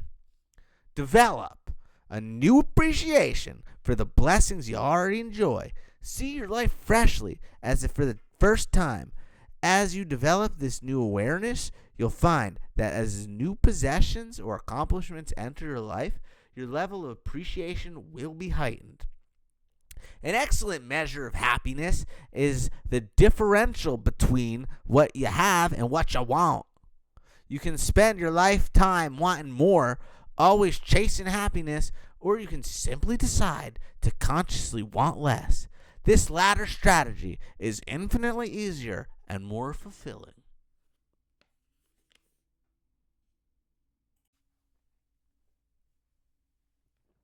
Welcome back to Don't Sweat the Small Stuff, and it's all small stuff. I'm your host, Lewis. Chapter 94. Keep asking yourself, what's really important? It's easy to get lost and overwhelmed in the chaos, responsibilities, and goals of life. Once overwhelmed, it's tempting to forget about and postpone that which is most near and dear to your heart. I've found that it's helpful to keep asking myself, what's really important? As a part of my early morning routine, I take a few seconds to ask myself this question. Reminding myself of what's really important helps me keep my priorities straight. It reminds me that despite my multitude of responsibilities, I have a choice of what is most important in my life and where I put my greatest amounts of energy. Being available for my wife and children, writing, practicing my inner work, and so forth. Despite the appearance of being overly simplistic, I have found this strategy to be immensely helpful in keeping me on track. When I take a few moments to remind myself of what's really important, I find that I'm a much more present, moment-oriented, and less of a hurry, and that being right loses its appeal. Conversely, when I forget to remind myself of what's really important, I find that I can quickly lose sight of my priorities and once again get lost in my own business. I'll rush out the door, work late, lose my patience, skip my exercise, and do other things that are in conflict with the goals of my life. If you regularly take a minute to check in with yourself, to ask yourself what's really important, you may find that some of the choices you are making are in conflict with your own stated goals. This strategy can help you align your actions with your goals and encourage you to make more conscious, loving decisions.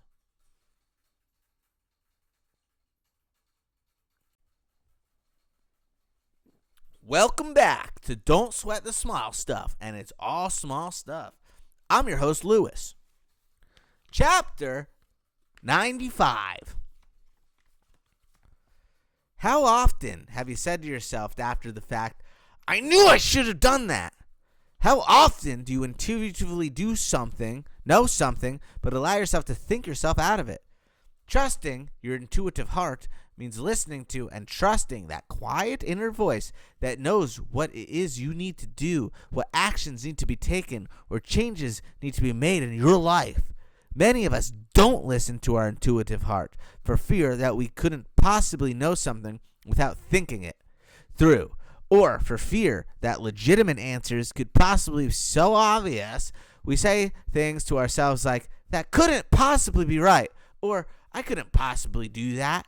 And as soon as we allow our thinking mind to enter into the picture, we think to ourselves out of it. We then argue for our own limitations, and they become ours.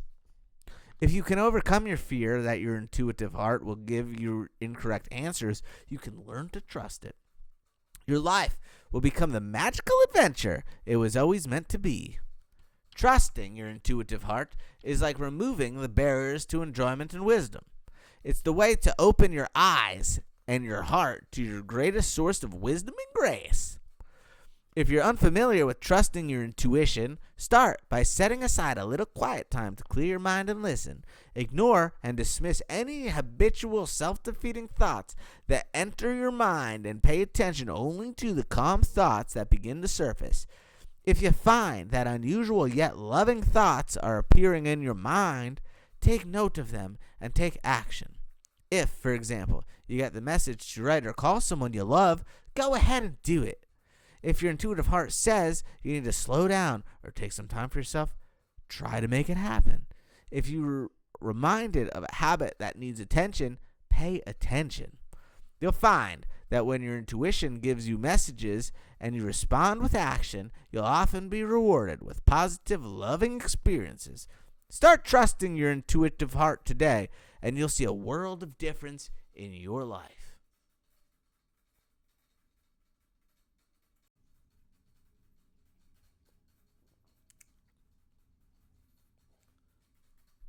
Welcome back to Don't Sweat the Small Stuff, and it's all small stuff. I'm your host, Lewis. Chapter 96.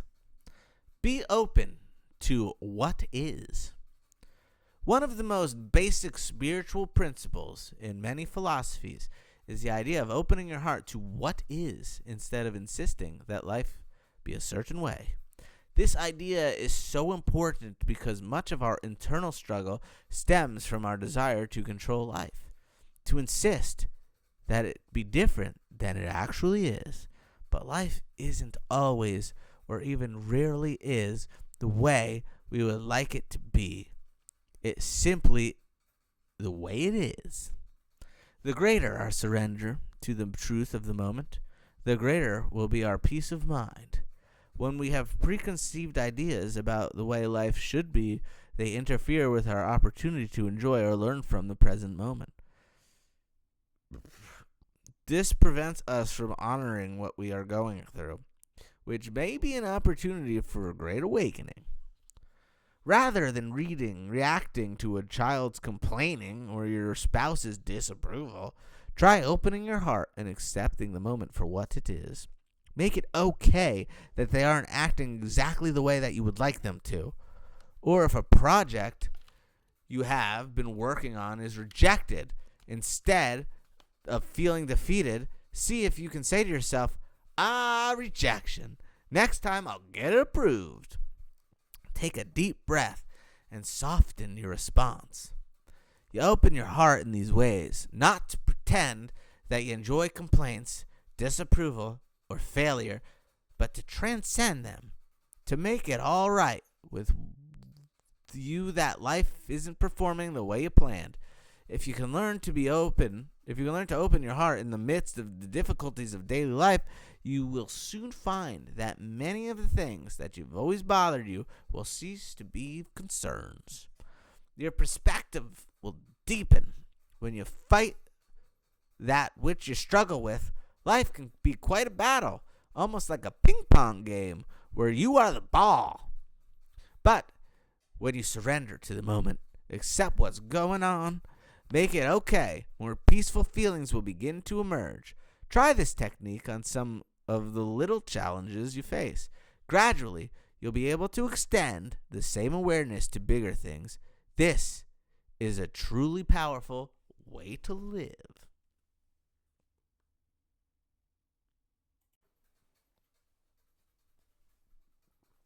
Welcome back to Don't Sweat the Small Stuff, and it's all small stuff. I'm your host, Lewis. Chapter 97. Mind your own business.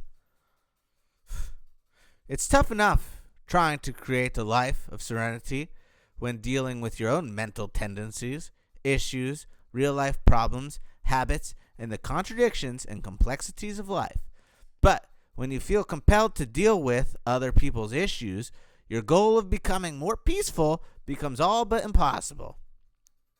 How often do you find yourself saying things like, "I wouldn't have done that if I were her," or "I can't believe that he did that," or "What is she thinking about?" How often are you frustrated, bothered, annoyed, or concerned about things that you not only cannot control or be of actual help with, but are also none of your business?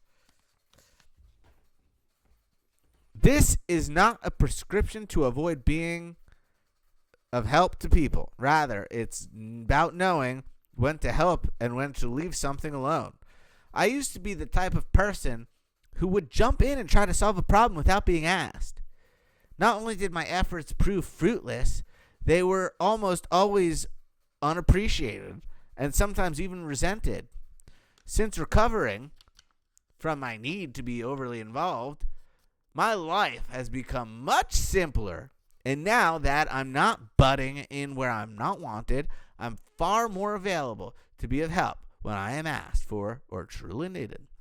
Minding your own business goes far beyond simply avoiding the temptation to try to solve other people's problems.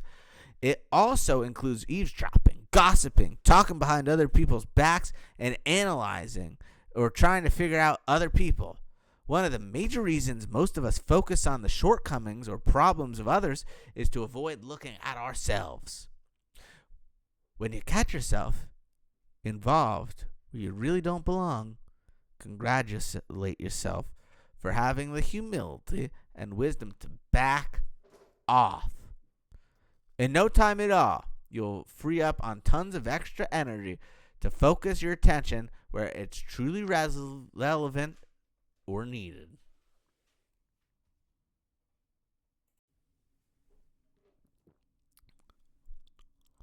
Welcome back to Don't Sweat the Small Stuff, and it's all small stuff.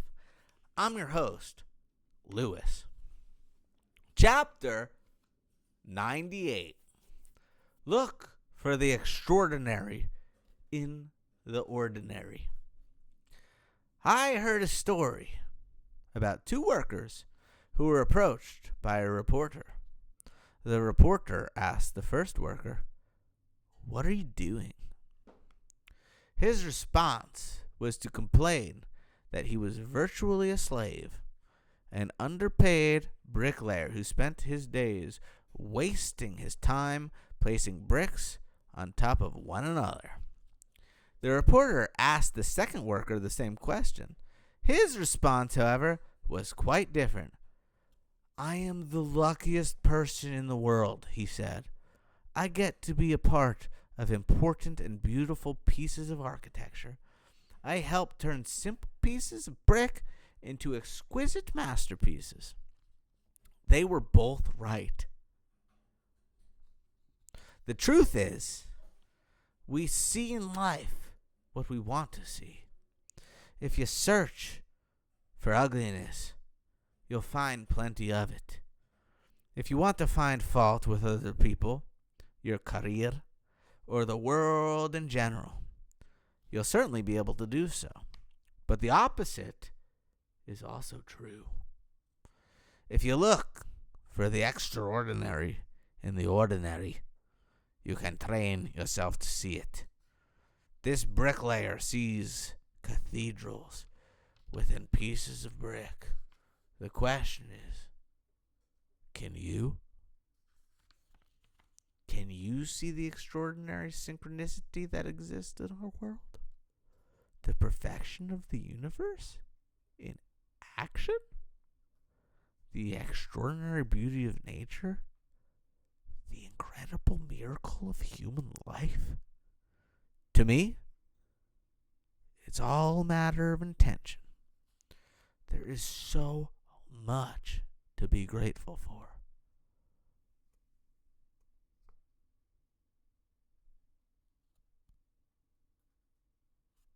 No, so much to be in awe about. Life is precious and extraordinary. Put your attention on this fact, and little ordinary things will take on a whole new meaning.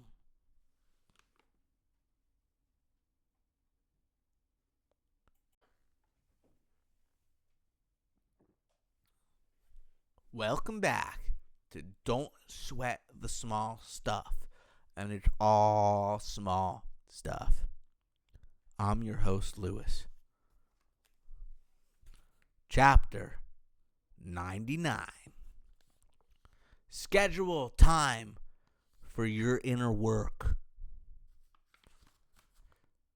In the field of financial planning, there is a universally accepted principle that's critical to pay yourself first before you pay your other bills, to think of yourself as a creditor. The rationale for this financial wisdom is that you'll wait to put your money into savings until after everyone else is paid. There will be nothing left for you. The result is that you'll keep postponing your savings plan until it's too late to do anything about it.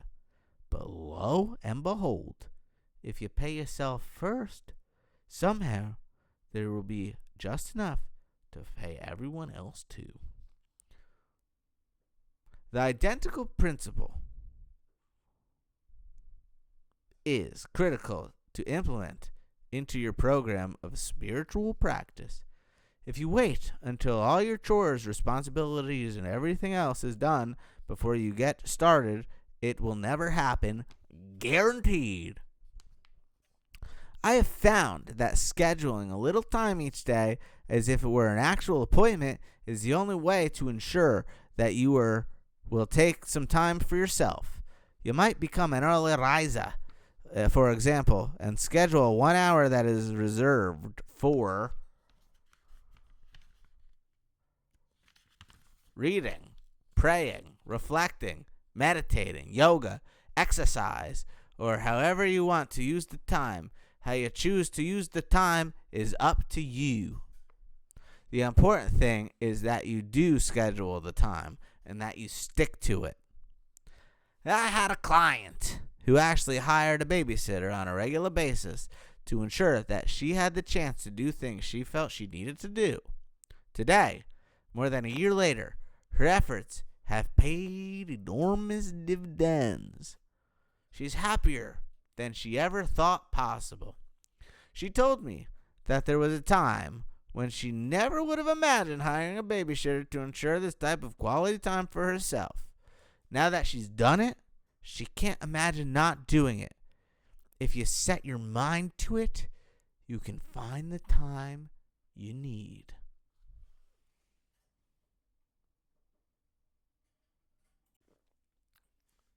Welcome back to Don't Sweat the Small Stuff, and it's all small stuff. I'm your host, Lewis. Chapter 100. Live this day as if it were your last. It might be. When are you going to die? In 50 years? 20? 10? 5? Today? Last time I checked, no one had told me. I often wonder, when listening to the news, did the person who died in the auto accident on his way home from work remember to tell his family how much he loved them. Did he live well? Did he love well? Perhaps the only thing that is certain is that he still had things in his in basket that weren't yet done. The truth is, none of us has any idea how long we have to live. Sadly, however, we act as if we're going to live forever. We postpone things that deep down we know we want to do. Telling the people we love how much we care.